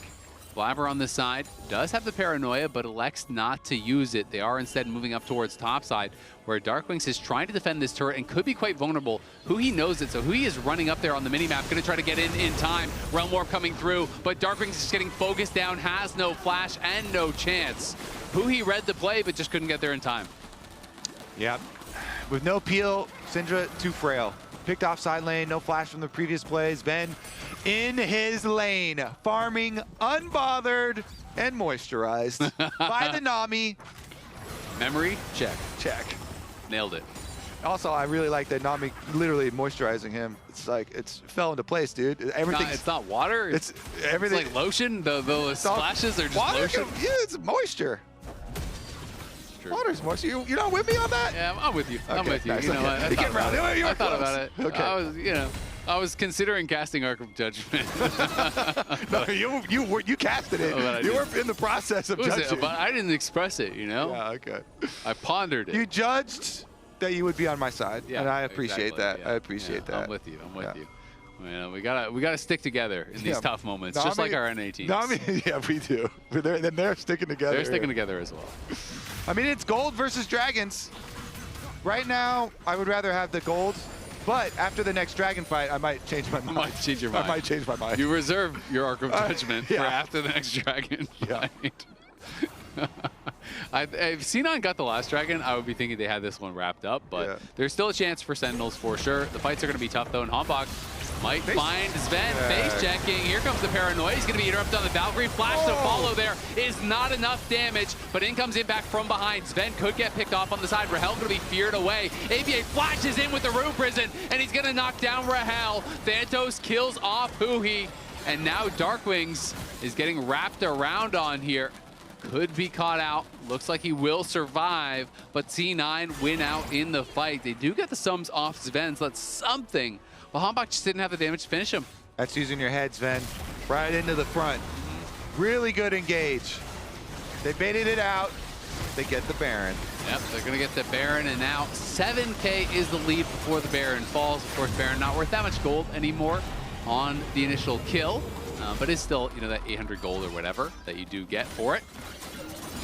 I imagine if we go over that play, we'll be looking at the Nami moisture peel. Because that was big. He was very, very big moisturized. Yeah, huge. Big counter. Huge. Barrier. Problem is he's kind of moisturizing the other team too, by that logic. True. Yeah. But they're bothered. Okay, they are bothered. Oh, Thanatos flank over the Raptor Pit. Yep, in comes the Pathmaker as well as the All Out, but the Hallow Mist protecting Thanatos, pushing forward. And on the side, Hanbok is incredibly low, was hit by the Rune Prison. APA chasing after. The Paranoia comes through from Blabber, knocks down the enemy jungler. And now there is no shot at grabbing Soul here. So C9 maintain the gold lead, will be able to deny Soul for 5 more minutes and continue to extend their advantage. Yeah. Getting the extra gold in all these fights in the early game, stacking it up, and then this time around at the critical moment, they make good. Get the Baron, get the Dragon afterwards, a couple of good picks for them. Thanatos, I mean, even a Gwen flank right back over to the side of the Dragon, or excuse me, the Raptor Pit there. It caused Hanbok to be pretty far up in the lane, and that was the more meaningful of the chunks. Definitely don't want to have the less meaningful chunk. No, the other chunks didn't matter. I don't really want a chunk at all, but if you're going to have one, you should be meaningful. Yeah, and then Blabber decided that's the meaningful chunk over there. I'll go kill him. Get him. You're all moisturized up. You're ready for combat. Get in there, buddy. Oh, my goodness. Congrats, Cloud9 on their 9,000 gold lead here and their extra 4 minutes. Glistening skin. Extra 4 and their glistening skin. It's looking beautiful. Yeah. They're warmed up and they're moisturized down there now. Yeah. Think about what the next game in this series is. Oh, well, we got to get there first. Cloud9 should be able to push us hold there. Hold your horses there, buddy. But can't be counting Sentinels out like this. Yeah, there's still some more work to be done. Thanatos, that is a funny sound. Funny? Strange. Yeah. Disturbing. I was going to say annoying, but you know, you're the nicer of the Olympic judges. Yeah. Paranoia. Awarding him for creativity. Where are we going with that? Nowhere. Just making him back off. It's a warning shot. You turn out the lights and see if they're scared of the dark. Exactly. Yeah. See how they move. Pretty effective against, you know, in certain situations. I'd be spooked. Yeah. It's effective against young children and babies. And also, middle-aged men in the right situation. Yeah, a lot of pro players too. Yeah, exactly. Get real scared. You saw some creepy guy enter your house and then the lights turned off? Yeah. I'd be scared. Well, yeah, I guess it matters a lot what you saw right before the lights got turned off. Exactly, yeah, exactly. Cloud9, though, right before you know, they turn out the lights, I guess they just saw the Gwen sound. Yeah. That's scary. Yeah, it's all coming together. Now you connected the dots. I had not connected the dots of Thanatos Gwen spam right before the Nocturne ultimate. And the lights turn off? It's creepy, you're right. Yeah, it's pretty creepy. Holy, you're painting a whole picture for me. Good at what you do, Azale. Thank you. Yeah. You too. Great job. Quite the artiste. All right. We got 10K gold lead have to here. Interview Sentinels about that afterwards. About the paranoia? Yeah. What was going through your head when you heard the squeaky from Thanatos into the ultimate for Blabber? What the heck is this guy talking about? Paranoia going to come out. Cyclone used to try to retreat. Realm Warp will arrive. In comes the wave. Blabber not going to have enough damage to knock him down, but APA is just pushing forward. Wild Growth will be forced out there on a Hambach, who does stay alive, but someone's got to get down and answer Thanatos. Because he's knocking on the door down there, Inhibitor Tower. It looks like Darkwings will go answer the door. Syndra can just pick those up. And we only have 1 minute and 40 seconds for Baron and a couple extra seconds there for another Dragon Soul opportunity. So even though it's 11,000 gold lead here, resulting in some extra completed items on the side of C9, one of which is a Guardian Angel, which is like a really, really big completed item. You know, the hope for Sentinels is still here. This dream for maybe we do some crazy stuff, grab a Dragon Soul, or we let, you know, maybe we can get a Baron out of it if like they overcommit on the other side of the map. I think that probability is very, very low because Cloud9, they don't have to invest too much to go grab Dragon, deny the soul, and then still keep vision of Baron. You have a Nocturne and a Rise. Like, you can just realm warp everybody up there. Yep. So it's your opportunities for fast plays for Sentinels are not really there, since Rise and Nocturne mean that the Cloud9 response to any fast plays are also fast. Yep. Fast responses. Yep. And I mean, it's tough. Maybe Hambach can get in and give his life to try to steal soul, but then it could be tough to even hold the base because they'll go straight to Baron, and you are still going to be down a tremendous amount of combat stats, as Hambach will be forced back over the wall. Does claim the Wolf, though, as the Wolf took a one-way trip with him on the Blast Cone. And we'll see what Sentinels can do here. Thanatos now going to find Impact, who will just be forced to TP away. So ulti traded out there, but Impact now without that teleport available. Going to be missing a pretty important tool. Thanatos almost has his Zonias. Looks like Cloud9 are just fully controlling the Dragon area, not going to rush anything, just want to continue denying soul, and then we're going to probably see them set up here around the Baron next. All right, let's see. Objective bounties are on. You know, the dream of the cash-in. Get that big noise, get the big gold cash in, but first you're gonna have to win a team fight somewhere. As Sven just trading with Rahel, and holy crap, he does a lot of damage, but Sven is gonna get CC'd up and knocked down. The unleashed power from Darkwings is not making him look frail. Thanatos flashing in as well, but gets nothing with it, and Sven was trying to flex on him, but he's the one who gets punished. 120 splinters for Darkwings, for Syndra. All right, now though, with the trade, your jungler just got killed, and Sven, like, yeah, we lost our AD carry, but you lost your smite. And they're gonna TP right back in. We'll see, can Sentinels do anything about it? Darkwings is back.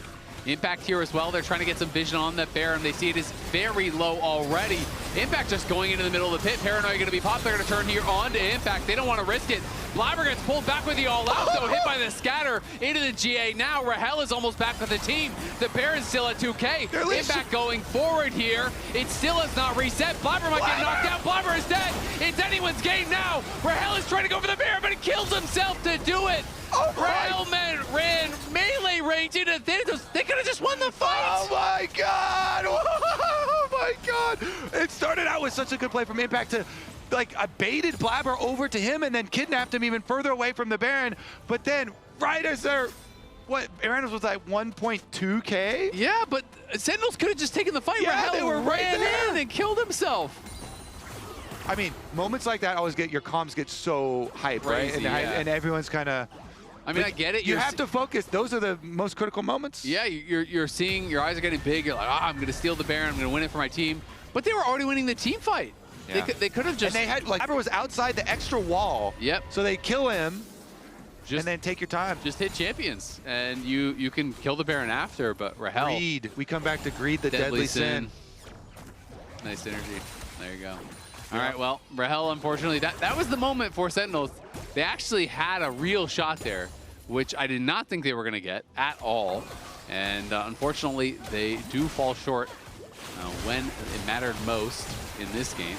And so now we are back to Sven getting caught again here as Impact goes all out. Sven's just going to die once again. Gets killed off mid lane. Cloud9 are getting so sloppy. This game was extremely dominant. But man, Sven dies twice mid. They almost lost Baron if it wasn't for the mistake from Rahel. And now Thanatos, Hambach is behind him. He's going to find out the bad news, but Thanatos not too afraid. We'll just pop the needlework and run away. Yeah, quite dangerous, that Gwen, so not going to be able to solo or anything, or even buy that much time for him to wrap around. And Hombach, by the way, is only level 14. You know, they have been truly starved out. Blabber have been power farming this game, in addition to all the kills and stuff as well. So still Sentinels in a pretty deep hold, gold and experience. Yep.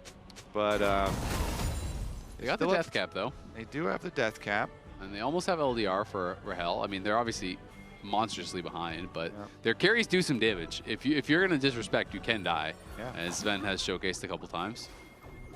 And he almost has his IE, which will be terrifying. And we saw how much damage he did to Rahel on that initial trade before he died. He almost one-shot Rahel, and that was without the IE. So when he has that completed, Rahel probably just insta-dies there. Sven's also level 16 now, so has the fully upgraded rockets, and he is going to pack a punch, but does need to play a little bit more respectfully. I feel like Cloud9 have gotten a bit fast and loose over these last couple minutes. Yeah. It's one of these games where I feel like they kind of lost focus. It feels like they have won this game for so long that they're maybe getting a little bit impatient. Yeah, definitely can be the case. I mean, farming mid lane, I feel like that is such a common thing for AD carries to lose focus on. Yep. You're in your lane, you're farming away, all of a sudden, you know, the enemy that you've been pushing in gets a flank on you, and you're just too far up. Sometimes you should be bothered while you're farming in your lane. You need to stay bothered. You gotta stay bothered. You can stay moisturized, but you shouldn't be unbothered at all times, as he's gonna Valk away after stealing a plate there. Cloud9 pushing all three lanes, APA down bot, Thanatos shoving up the top wave, and Blabber kind of just waiting on his GA to come back, as he has that obviously, but it is not up and ready just yet. Deathcap going to be done here very soon for APA. He's been on these two rods for quite a while, and that is going to be a huge spike because he already had that actualizer, which is going to be incredible amounts of damage. Once you have the actualizer Deathcap, if you find a carry, one combo can pretty much kill him off. Yeah. Meanwhile, you already mentioned the Deathcap on the other side for Darkwings, and when your Syndra is like fully stacked too, you really got to respect that execute. Lots of big items though. Rahel just finished his LDR, so he's on 4 full items now. I mean, Impact is so far behind, it feels like itemization-wise. Maybe he has some gold in pocket, but you can see Thanatos respecting the move towards topside. Sentinels were trying to make a play up towards Thanatos. They will not be contesting the Dragon, so it will be the third straight Infernal here for Cloud9. I'm not going to lie, I thought this one was going to be closed out by now, but Sentinels have been able to get a number of good picks and have at least delayed the game, though I remain unconvinced that they've changed the actual outcome at the end of the day.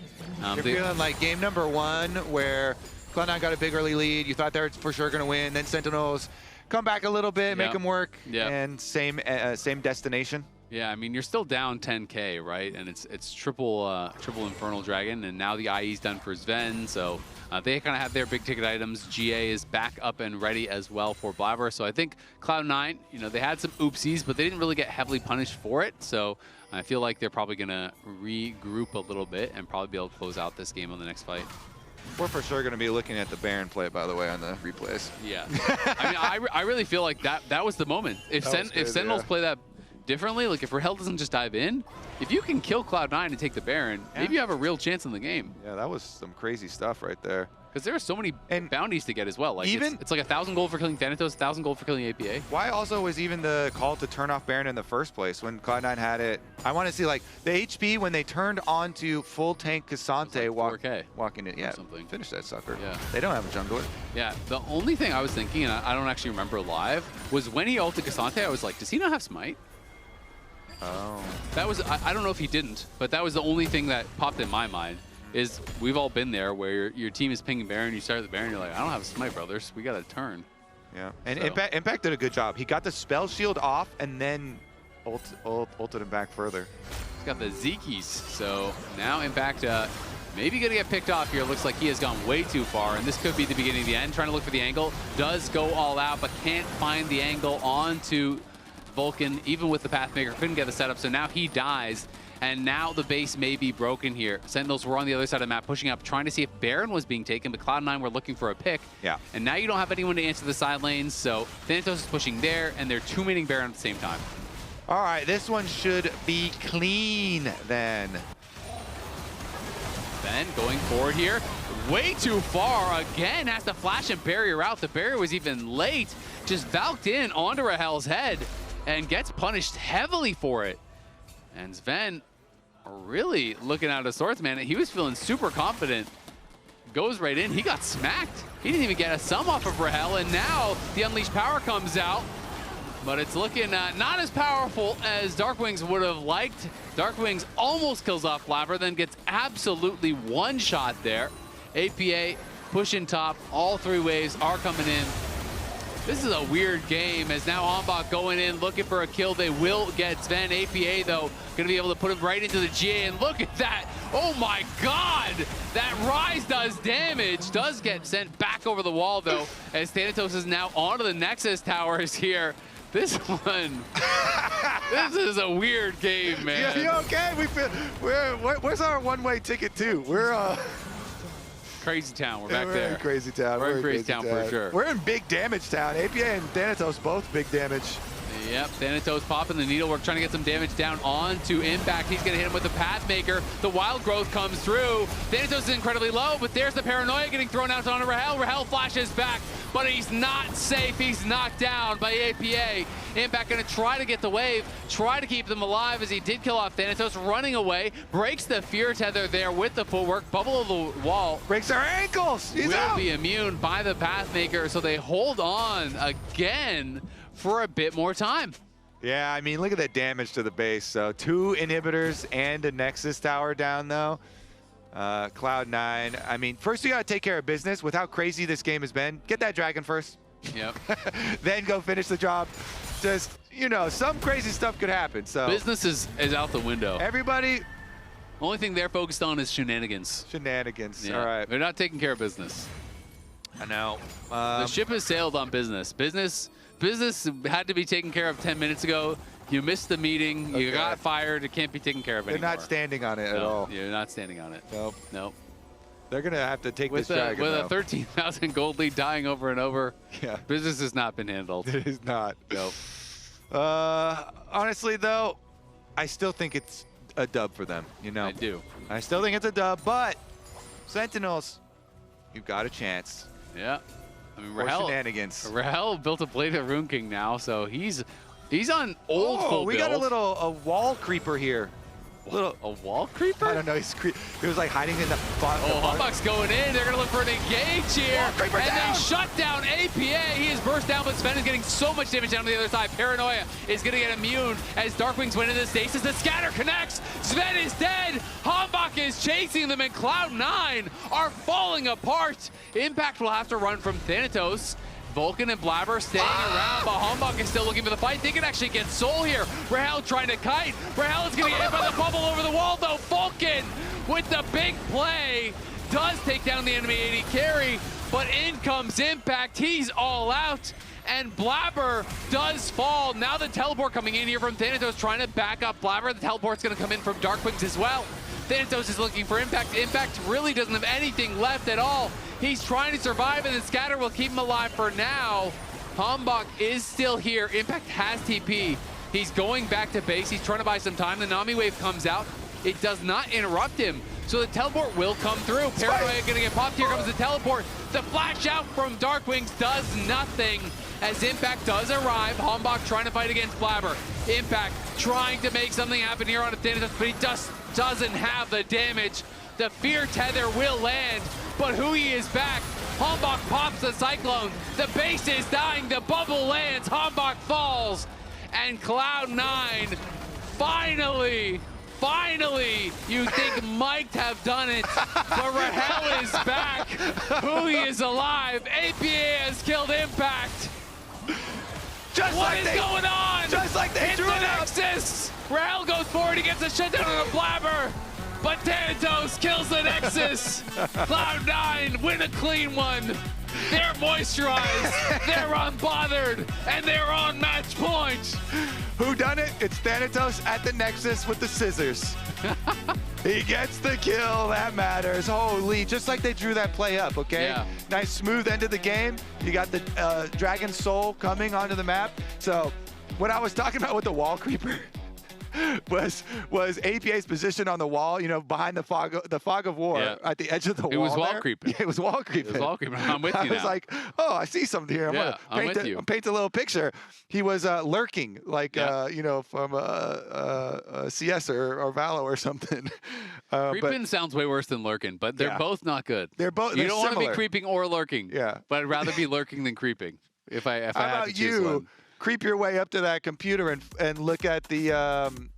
I think we're gonna skip that. We're just actually, gonna creep our way to a commercial break. Let's get into the next. Because we want to get a little time to chow down. We're gonna eat some snacks. Kobe and I here are our solo bolo. But it is a weird game. I mean, the gold graph looks like it was a dominating win for Cloud9, but they got so far ahead early. They struggled to close it out. That one was not a confidence builder. Blabber going to win player of the game here. Honestly, could have gone to any of them. Who knows? But it went to Blabber. But it went to Blabber. Congratulations jungler. Blabber. Well done. We're going to go to a break, and then we'll be back to see if Cloud9 can close out this series. They can make play mid. Oh my god. Coming. Nice. Yeah. Wait, Sinner, kill herself. Hey, nice. Awesome. Nice. I'll take it. Yeah, aggressive path. Let's play here. Yeah, OP vision. Fighting. Yeah, I'm tipping. Yeah. We'll find W. Yeah, I'm gonna flash for real now. No flash for W. Yeah, you guys are good. Guys, you know, he's very good. This is bare nickel already. Help out. Okay, boost you. Yeah, we're okay. Sinner no flash yet either. I can go Cinder too. Yeah, go Nash. Alright guys, we're doing well. Just no one die at Drake timer, okay? They still have soul condition, so just play slow. We can't lose now. Yeah, okay. Don't be greedy. I'm being greedy as we speak. W greed. No, please. They have a Syndra. I get it. Right. Yo, no, we can't hit. Syndra can steal, guys. Help, okay. Okay. I'm blocking. Go back, go Give me. I'm coming, okay? Oh my god, I'm hitting so hard.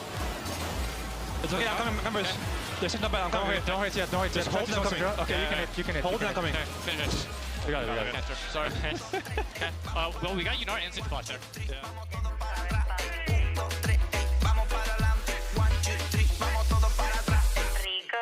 Ya tú sabes, mami.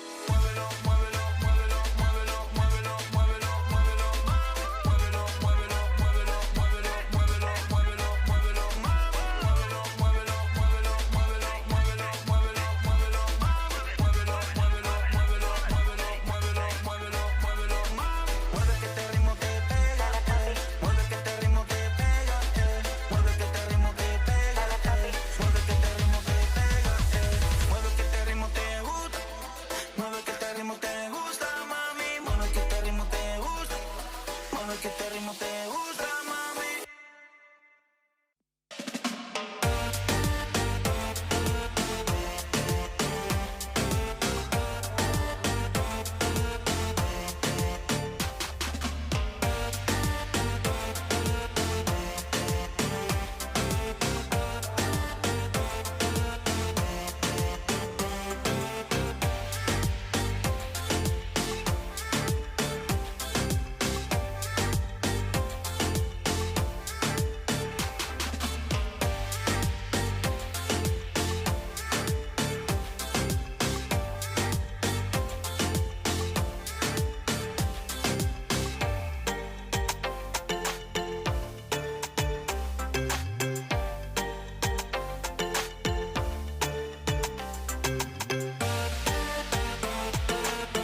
ti.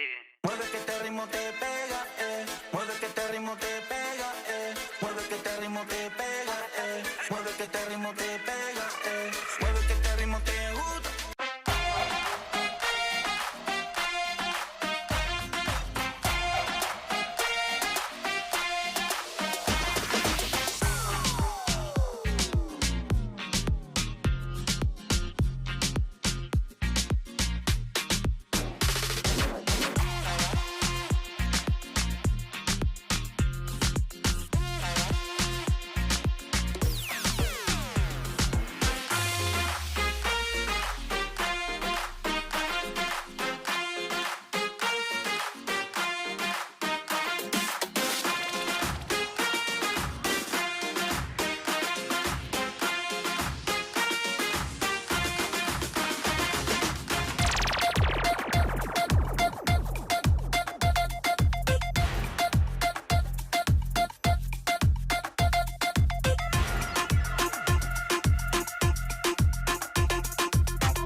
Welcome back to America's Cup here. Cloud9 on match point after a squeaky clean game there against Sentinels. Flawless, no notes.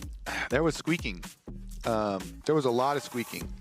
Thanatos was emote squeaking, squeaking on them as well.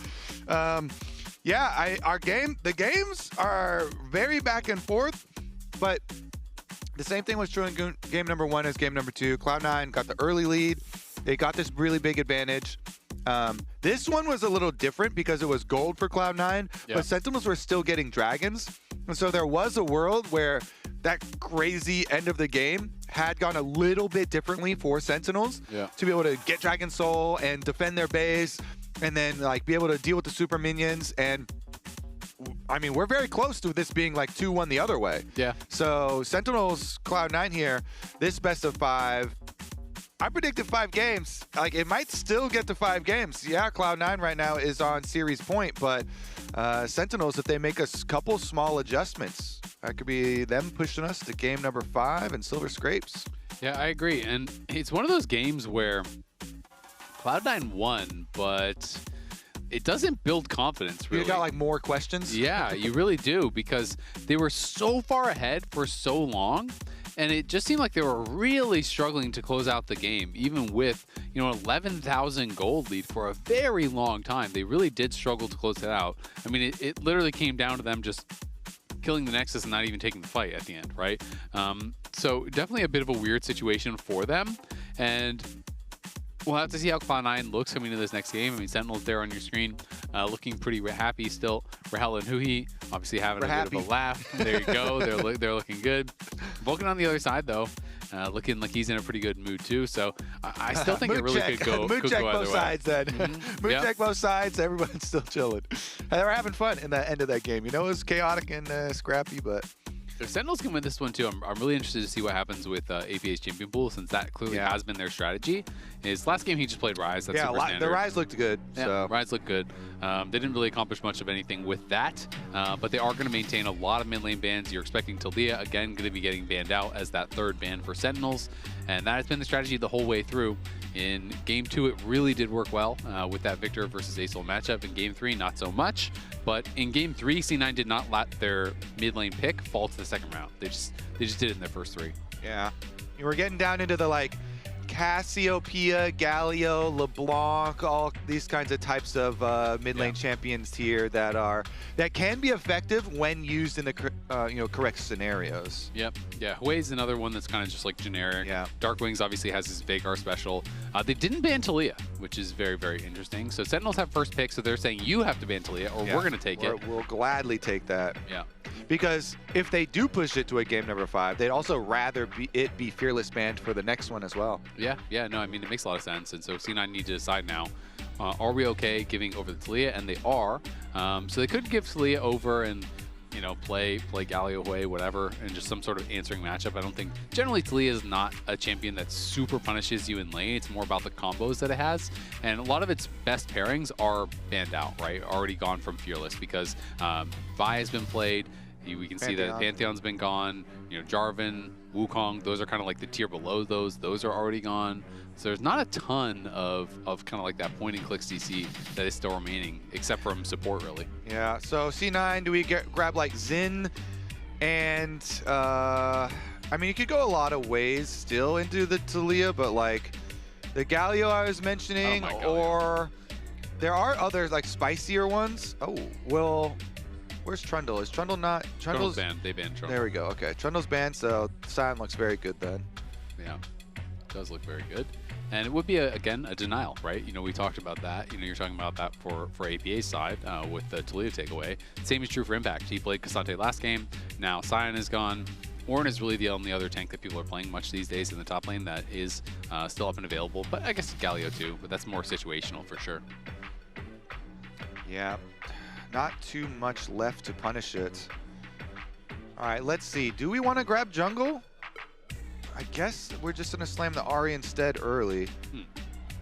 Ahri to me is one of these picks where I think people are pretty opinionated one way or the other. I tend to not be a fan of Ahri. I just feel like, again, if you don't have setup, it is very unreliable. If you can hit everything, great. You can be really, really effective. But it can be quite difficult. The Spirit Rush, obviously, you can get stunned up on the Unraveled Earth from Talia. And Sehen as the answer. But the W is effective. Yeah. So the W is pretty effective for this matchup. And some people do like going for, especially if they do get a good jungle pick to pair with it. Charm Flash on that Talia. Look for the kills yourself. Yeah, I guess the question is, what is the pairing that you're going to look for, right? If Xin is taken here or banned away, then, you know, what does Blabber go towards? You need an AD jungle pairing, but we are getting down in a lot of the less popular ones, right? That's why this is a really good 2-3 for Sentinels, because Sehen is a denial too. Sehen is a denial jungle. Yeah. So the Xin is gone. I mean, Aatrox is still available. Graves Ahri sounds horrible. There's just no way. I'm looking through at all the champions that he hasn't played yet. He has, like, of champions that he has... perfect! Oh, okay. This is good into the Xin, and it's AD Assassin. This is actually the perfect answer. Okay. That's cool. Kha'Zix into Xin. Kha'Zix is very good right now because Umbral Glaive is bustado, man. This thing is so strong. The extra damage when you go unseen is just perfect for Kha'Zix. They had to nerf Kha'Zix on this patch as well. So he got some compensation nerfs, but he's still very good. And especially into Xin, like when later you get into the game after Kha'Zix has his ultimate, it's just hard for him to walk anywhere on the map and face check brush anymore because you lose the 1v1. If I was Sentinels, I would be thinking about Renata. I feel like it's so much single target damage from C9 that if C9 aren't going to ban that away, it's like, great, your Kha'Zix jumps in, your RE charm flashes, and then bail out. And hostile take over. Jin stole Jinx's rocket launcher. That's kind of OP. That is crazy OP. If you could combine of Jin and Jinx for your AD carry. That'd be nuts. So yeah, I don't know if they're going to be thinking about those kind of denial picks or not. I mean, Renata, I always feel like I put a higher prio on Renata in my mind than pros put on it in reality. Some pros really do like to go towards it, but it doesn't seem to be that popular generically. I do just think that it's really strong here. Instead, they're going to target some of the more safe AD carries. Of course, Ezreal is already gone. Now they're going to be banning out the Lucian as well as the Xayah. So they're saying, okay, clearly we're playing dive. We have Kha'Zix Ahri. We need to be able to get onto their AD carries and force them onto something that is relatively low mobility, something that is quite vulnerable. And so the question becomes, does Sentinels have something kind of in their bag that is a little bit more safe? There are obviously like less popular picks that you can go towards that are a bit more safe. Things like the Tristana sometimes people go towards. It has Buster Shot and whatnot, but I mean, you can always go Jin. Jin is another option that people look at as kind of like a safe option for the Sentinel side when you're playing against some of these assassin type comps, but most of the kind of like prime safe AD carries are already gone. All the ones with a lot of mobility. That's I think that Jin is the only problem with Jin is then you're playing Jin into Sion. Yeah. And that is a problem. That's pretty hard to kill. You do have like, Zehen and Xin Zhao on your team already, so you've got some good Conquer stacking. Man, I like Renata even more now because Renata then would be a good denial. Yeah. Because Renata Kalista is so powerful, and I do feel like Renata goes so hard against Cloud9's comp. It's basically all single target damage and all short range. They could just go like Rel MF. I mean, if you're going to go MF, you're probably not going Renata. You're probably instead just going some sort of AoE CC. Need some CC, some combo with it. And they do need like main engage anyway. You've got, right now, you prep your Qs on Zehen and on Xin. Yeah. All we're doing is prepping Qs and like flashing or dashing in. So we need some main engage on the side for Sentinels. Yeah. I will say, C9 comp is either going to look really good or really bad. Because I think if you get ahead enough, then there's the Renata that is going to be grabbed by C9. But if you get ahead enough, you're going to be one-shotting carries, and it's going to look really, really powerful. But that being said, team fighting as Kha'Zix, Ahri, and Kalista into Unraveled Earth, Crescent Guard, the Nautilus CC, the Grim Deliverance, and AoE CC and stuff from this team feels really, really difficult. And even I can see a lot of scenarios later on in the game, if you are not very far ahead, where you one-shot Rahel, but to do it, you're running through Zehen and Talia and Xin Zhao, and you're just dying. So I'm a little bit worried for them. Yeah. I mean, Sentinels have a lot of very powerful tools, I feel like. Unless Cloud9 can use their mobility, like you have so many dashes with Kha'Zix, with Ahri, with Kalista. If you can use your mobility well, like before you get Nautilus ulted and then there's a Talia rock field under you, then it can look good. But I think Sentinels got a lot of very nice tools here. Yeah, I agree. I like Sentinels draft a lot more. So we'll see if it does end up working out for them. Of course, Cloud9 definitely going to have some power themselves. I mean, they should have a really dominating bot lane 2v2, right? You're playing Kalista Renata into the MF Nautilus. I think that is going to be very difficult for the Nautilus to really do anything here. If you go forward and you get handshook out of your hook, you're just going to get chased down. And in my opinion, they have a really good mid-jungle 2v2 also. So I think that as long as you can get your Kha'Zix to level 6, like, if you're just camping around mid lane and then you're constantly threatening hitting these charms with Ahri and putting pressure on mid, and then if Xin ever comes to help, your Kha'Zix already waiting there in the brush. You just get isolated damage on him, and Xin can't escape. Well, that'll be pretty tough for Hambach if it does end up happening. So we'll see how Blabber can perform. It's the first time for him bringing out Kha'Zix this year. I'm sure he's played it in the past. It's obviously been a popular pick in the past, but I'm going to look up actually how many times he has played it, if he has at all. Yeah, let's get that the Blabber career win rate on the Kha'Zix. Again, it's just so good into Xin later. 75%, 4 games. Sounds pretty good. That's pretty good. Not a lot of games, though. Kind of surprising. Yeah, it's obviously a niche pick. It's mostly counter pick. A lot of times, actually, specifically into Xin. Yeah. But I think the current state of this champion is actually so good with the Umbral Glaive. Umbral Glaive was basically buffed to be specifically really good for Cossacks with the extra unseen damage. So it's quite powerful. Nice hook immediately there from Huhi. Barrier going to be popping. They're going to take a good trade back as they go aggressive. So it is the barrier for the heal at the end of the day. Huhi trying to find an angle there, though, and is pretty effective. You know, you have the aftershock, so you want to try to look for those sorts of moves. It's just always very difficult in the extended play. You've got to be really careful. Yeah. Vulcan getting some good poke here, though, while Sven just pushes the wave, so nice little stuff for Cloud9 when Sentinels were just like strafing back and forth, taking it. Yeah. I mean, pretty much not much you can do to contest. There's no way you're hooking back in when you're already kind of low and you have no aftershock. So you have to be super, super careful. They also have the combat summon advantage because they have heal barrier versus the cleanse heal. So that is going to make it really tough. But cleanse, you basically have to pay the tax when you're playing against Renata as an ADC. So he does kind of have to take that, but in these early lane phases, the cleanse is going to do almost nothing for you. Like, sure, you can cleanse a handshake stun, but they can just kill Huhi if he hooks in. So you do have to be pretty careful. We'll see how Impact performs now on this. Did look good last time he actually brought out the Zehen. I believe that was the series. Was that 2 days ago? It was in a loss, but he was actually doing really, really well against Furia. Yeah. Meanwhile, both junglers pathing towards bottom, but they've both been pseudo-tracked, and one of them even closer than the others because Darkwing's got the extra Raptor ward, so they have like perfect timing on tracking Blabber's rest of his clear. And meanwhile, Cloud9 have almost as good tracking on Sin going down to the bomb side too, so both should be aware. And since C9's bottom lane also pushing, I think it should just be Hambach going to handshake and trade to topside Scuttle Crab. Just give up the bottom one. You never want to let Kazakhs get any extra early advantages. Nice seismic shove there in onto APA, who is put quite low. Hambach trying to pull back. Is there any pings on him? Looks like no. He skirted the vision, so wasn't spotted as he walks through mid lane, so we'll be able to grab that topside Scuttle. Of course, Cloud9 will know about it, and Thanatos took an early recall. Did actually elect a TP up. I'm kind of surprised. I thought he would have just actually walked it back, given that he did have the full push prior to that, but now has Impact in a bit of an awkward spot. When you are in this spot as a top laner, though, you want to try to trade as much as you can without dying, obviously, and then you TP back, because if you can take off a couple hundred health, then you come back at full health, and you can sometimes win out the lane from there.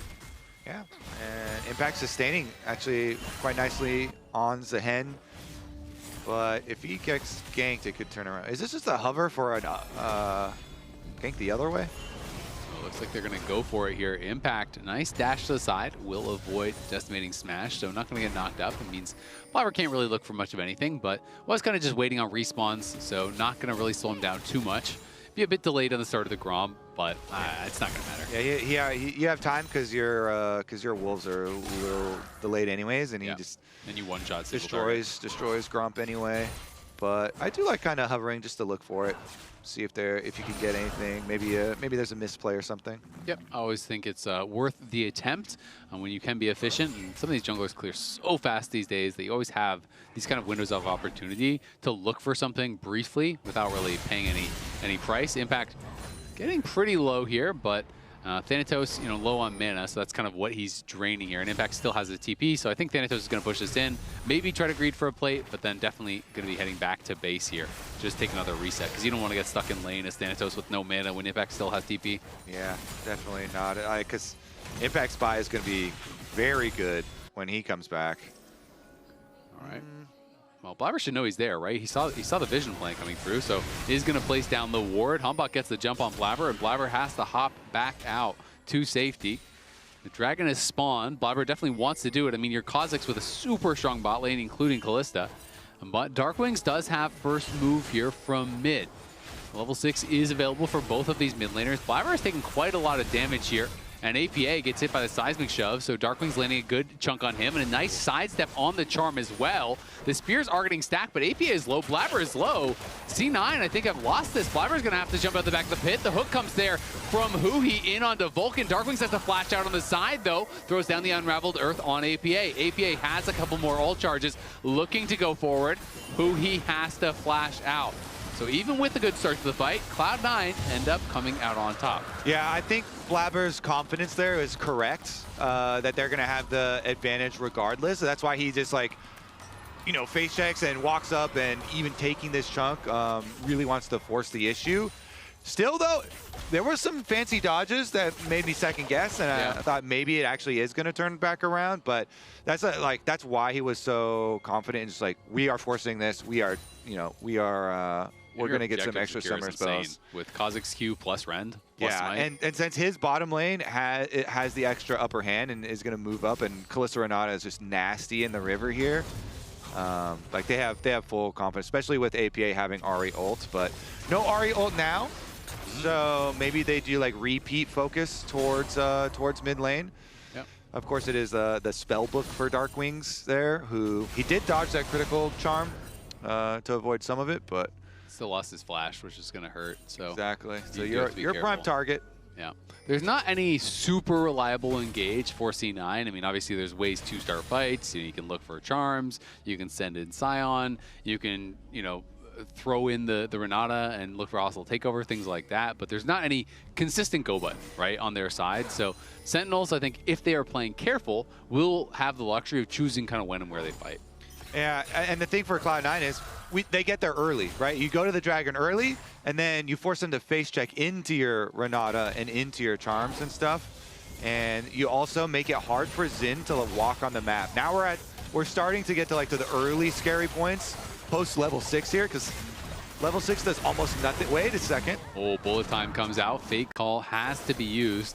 Sven was kind of greeting a little bit for the plate, but took a couple shots as he was retreating, and then Huhi just hits a nice hook. So good job there from Rahel and Huhi, just trying to keep the pressure on. Thanatos, though, is kind of owning in this 1v1. He's doing really well. Had the early push, got a quick base, has had Impact locked under his tower. He's up 300 gold in the Scion matchup, which is very, very good. When he blind picked this, it's a denial pick from Impact, and Impact had counter picks. So great job to Thanatos. Yeah. Thanatos, again, another good lane phase. Again, though, the Xin, like, for Hanbok's position, you have to play through lanes and into skirmishes, because you just get demolished in 1v1s. Oh, there it is, the Charm Flash. Yep, Charm is going to be able to connect there, and Dark Wings has nowhere to go. First Blood going to be grabbed by Blabber as he jumps in to follow up the Charm from APA. Yeah, he didn't even have to flash. Just ult and close the distance, and you get your Kha'Zix camping mid lane. Huhi is behind him, and Hanbok's coming in. This is a good trap. Huhi has been in that brush for so long. The flash out comes from Sven. Vulcan is going to have to flash as well. Great job from Huhi. They knew there was a ward in that front brush. He stayed in that middle brush for, I want to say, a minute. He was there for a long time. Yeah. We were talking a lot about greed being a deadly sin, but patience is a virtue, and Huhi has that in spades. Nice. Camped there for a while, gets paid, but the bigger payment is to Blabber. Again, Kha'Zix versus Xin is so unfair, especially if you get accelerated to your Umbral Glaive. Hanbok, though, like, I mean, you have your mid laner right behind you, and they're Dark Wings is coming too. Charm Flash comes out onto Huhi. Hostile takeover. They kill him in a hurry, but now can they win the extended fight? Hanbok looking in for Sven. The seismic shove will connect. The bailout is there, but it's not going to do anything. Vulcan is going to get walked down and knocked down as he's sent back to base with a rock to the face. And Blabber was in base Another buying. flip. APA has no flash. He could get taken out as well. Last auto doesn't come through, but Blabber pounces and makes no mistake about that one. The Umbral Glaive is there. Flash is forced on the seismic shove. Do they want to look for a dive here? They're considering it. He has been put quite low, but Sentinels will back off. Oh my goodness, so close at the end. Still guys get the extra one, so, I mean, the Assassin is snowballing, but then that was honestly a pretty good start for the bottom lane. Again, I feel so unbalanced here. Like, all these flashes are blown, so you have better flash economy on Sentinels, but still better gold on Cloud9. And here's another look. They were setting up their own brush play, APA in the bush, so he's there for the early burst kill. But then when Hanbok comes down, they get the full combo. Nicely done on this Sven. Get the knock up, get the seismic shove back, and get the extra kill. This, though, using your He had a lot of seismic shoves without any setup. Darkwings did a great job. I mean, hit the seismic shove on his Ven, hit the follow-up one there, then he hit another one that was going to land on Blabber, the Force of Flash too. So Darkwings honestly on point in that fight, doing a really good job. Ooh. All right, Dragon time. This is what Cloud9 are built for. They have the comp for it, but Hui is just going to preempt the play, flashes in on a Blabber, but there's no follow-up at all. Rahel has to flash over the wall as Thanatos was already there with the unstoppable onslaught. And they don't want anything to do with that, but now the teleport's going to be coming in from Impact. He's looking for a potential deep flank. In goes Hombok, pops the Crescent Guard immediately. There's the Fate's Calls. Ven is in trouble. He's getting knocked up. The bullet time is going to knock down APA, and the Grim Deliverance will deliver C9 a team fight loss. Thanatos is on the run, but can he even get out of here? He has the flash, but he's got no ult, no TP. It's going to take him a while, but they're definitely going to get the kill. Sentinels take back the gold lead, build one of their own, and win the Dragon to boot. Dude, Hui is the mastermind, drew it all up. He gets Blabber's ult charge for the Kazakhs, and then Blabber's on Dragon, still DPSing it down. Teleport finally comes in from Impact on a good timing. They wreck them. Blabber was still trying to finish the Dragon. Then he didn't even get the smite. Hombok stole it after he had done so much work there. They get all the kills. They get the objective too. So, okay, Kazakhs without the ult and without the jump. So even though it looks like, oh my goodness, you know, Nautilus just flashed and like there's no follow-up, now two key abilities are down for the Kazakhs, and they come in, brute force, Hombok into the middle, into the ult, Impact with the flank from the other side, and look at that combo. Yeah, I mean, that's just beautifully done. APA gets hit by the hook. Didn't even use his ult in that fight. I'm not sure if it was up, you know, when he actually got hooked, or if it just came up as he was dying. I didn't catch that, but he gets hooked, he gets burst down. So even though Rahel has no flash, it didn't matter because they were the ones on the offense. They were the ones pushing in and creating that space for him and doing a really good job with it. Cloud9 felt like they were dominating, you know, in both the side lanes, have all the early pressure, but again, they fall short at this fight, and now Impact, oh my god, that damage from Blabber is insane. Goes back into the Void Assault here, looking to try to finish him off, catches the bailout just in case. Will be able to get the shutdown. Blabber continuing to get paid here, now up 1K, but Rahel is up 2K? Oh my god. Yeah, I think you got a shutdown in the last fight, as well as the free time. They're like trading bottoms for top side. So, bunch of tower money, bunch of minions, 3 kills to his name. Misfortune, of course, can be a target later on as well with some of these, some of the pick potential, but first turret too. Are they gonna? Nah. They're not gonna go for it, but Rahel grabs first turret, so 2.5K up. Already had the BT, and he's gonna have a ton of gold to spend now. Curious to see what he'll be able to buy. As APA, of course, does stay safe there in the mid lane. Lock gets completed now on both sides for the supports. Most of the IE purchased up here from Rahel. He got the BF as well as the pickaxe, so going to be incredibly strong. MF has really huge AD scaling on the bullet time, so really you kind of just want to stack BF items, and he is off to a great start. I mean, if he can get that fully channeled, it is going to shred through the Cloud9 members besides Thanatos, and Thanatos can't block that. It goes right through you. Honestly, I think we're going to a game 5, man.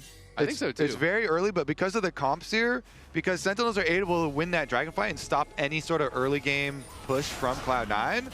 Comp is hard to play. I think Sentinels have such a good spot. Yeah, I agree. I like Sentinels comp way more out of draft. Look at that double tap, by the way, on his Zen, about 40% of his HP. I like their comp way more in draft. I think it's way easier to pilot, and if C9 aren't very far ahead, then it's going to be tough. And they were very far ahead in the early game, but these team fights, they just do not seem to be organized, and it's not really been getting better for them here this week, as they seem to be struggling with a lot of the same issues game over game. Yeah, it's for Cloud9, I feel like it has been a lot of, like you say, similar issues where it's not always Dragon, but is always like some early objective. They get some advantage, and then they go start the objective up, but they don't have the plan for when the enemy team is coming to contest them on it. Yeah. And in this case, maybe they didn't expect them to contest after like the flash was blown and the Nautilus and everything like that. But they have to be ready for these approaches because it's happened a lot on Rift Heralds for them, Grubs sometimes even. Yeah, I mean, to me, Dragons it came down so much to setup. If you're Cloud9 and you're on that Dragon, we'll see if they look for a fight here. But if you're Cloud9 and you're on that Dragon, Weaver's Wall going to come in. They're going to flash forward. Fate's Call will pull him back. Blabber just hugging the wall there, does stay safe. So nicely avoided on the engage, but Herald's going to come out here, and they will claim the mid tier 1. I don't think anything more is going to come for this, but Hui is stepping forward. Barely does not connect on the hook. The seismic jump is going to get flashed over by Vulcan, as well as the handshake and the hostile takeover. Nice play there from Vulcan, and in comes ABA on the side. Rahel is gone, and Cloud9 knocked down Sentinels in a hurry. They flank from all sides. That was really beautiful. Over the Raptor Pit, from behind as well. C9 attacking from all angles with multiple assassins. And with the Flash and Renata ultimate from Vulcan here, like no escape. That was slick. It was beautiful. And that's what I was going to say about the Dragon fight, though, is, okay, this kind of comp, that's how you win a fight. Yeah, so how do you win a fight when Ahri and Kha'Zix are both in front of you hitting the Dragon? You just don't, right? Because then Nautilus walks forward, the Hen walks forward, Xin walks forward, and you are running from them. Your carries are not threatened at all. You can't win fights like that. So to me, you know, it comes back to what you're talking about. Cloud9, you know, gets advantages, but then is not having the proper setup. You know, if they're playing a different comp, maybe it would have worked. But this time, really nice stuff here, as Hui wanted to try to get a little bit something more. And then I just love this from Vulcan, flashing aggressive over the seismic shove. Yeah, over the seismic shove, handshakes him back towards him, throws the ultimate. The ultimate even tags Nautilus, and they get the double from Thanatos with shutdowns going into APA's hands. He needed that money here for the RA to have some extra real threat on this champ so you can get to those kill thresholds. I mean, that was super clean from Thanatos as well. The long-range ulti comes in from the side, nails him right on the timing. That was very well coordinated from Cloud9. Everything hit at the same time. That's exactly what you want. They flank from 3, almost 4 angles if you consider Raptor Pit and mid lane as, you know, 2 more, so. Oh, Sven, though, has been found. This has been a habit for Sven, unfortunately, in this series. Does barrier, trying to jump away, flashes from the Grim Deliverance, but Impact has the flash to follow. Sven getting picked off again in the mid lane. Yep. Happened a bunch of times now. Certainly has. What does it mean this time around? I guess it's 2 pushing lanes for Sentinels as APA goes for it. Yeah, and he does nail the charm. The Orb Deception is there. Spirit Rush forward, flash to follow, looking to finish him off. Needs one more auto, does get it, and gets the level up. Oh. So he's going to survive as Hui face plants into the wall. The wall will regret messing with Hui there as APA going to try to get away. Another miss. Oh, the wall is dunking on him, bro. He hits it when he doesn't want to, then he doesn't hit it when he does want to. Well, those walls are shifty. You never know where they're going to be. These walls are just moving all over the place. Yeah. It's like what is that? Isn't there some horror movie like the walls have eyes or something like that? But but this is the walls have legs because they're moving. They're shifting. Them walls got hands. All right, well, nice solo kill there for APA. He does get one on to Darkwings and has created a little advantage for himself. So now it is not just Blabber with that edge. Yeah, try and snowball a little, stack up that Dark Seal even more. You know, every little bit really counts with this team comp because you don't have a lot of extra damage. No. So you need to get your kill thresholds here for Cloud9. Look at the ADC inventory. That is sad if you're a Cloud9 fan. He's got his blade, but he just has pieces of the Rage Blade. And you already have IE, Bloodthirster, and Double Longsword on top. So that is a very, very powerful Rahel. And Hombok going to jump right in onto Blabber. Blabber did take the blue buff. The Hombok could be in some trouble. Pops the Crescent Guard, but the bullet time over the wall knocks down Blabber in a hurry. The hostile takeover just for disengage. APA trying to run for the hills here as Sentinels punish the invade. The tower was knocked down at the same time by Thanatos, though. Yeah, Hombok doing a nice job, waiting for the rest of the team to be close enough so that they can actually fight, knowing, you know, this Kha'Zix is going to want to try and go for the kill. So they punish Blabber, get the kill, and get right back to pushing. Mid lane push, topside push. Sentinels here. Definitely making good case for themselves. Yep. Again, like, man, this Kalista is not going to do a lot. No, Kalista is looking useless. I mean, it's really just, can Cloud9 one-shot DMF? That's kind of your hope.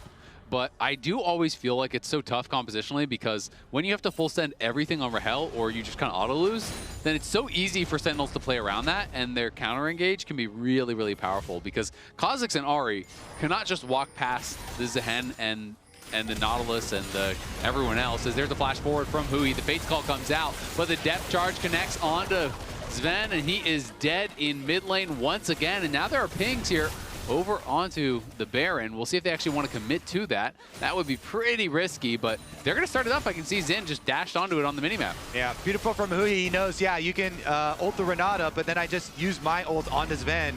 They get it. Now on the Baron. Looking for the turn here. Are they going to force the Scion teleport? Yep. There's the TP. Hui on the side is going to spot it coming in. Darkwings and Hui trying to position to zone them away.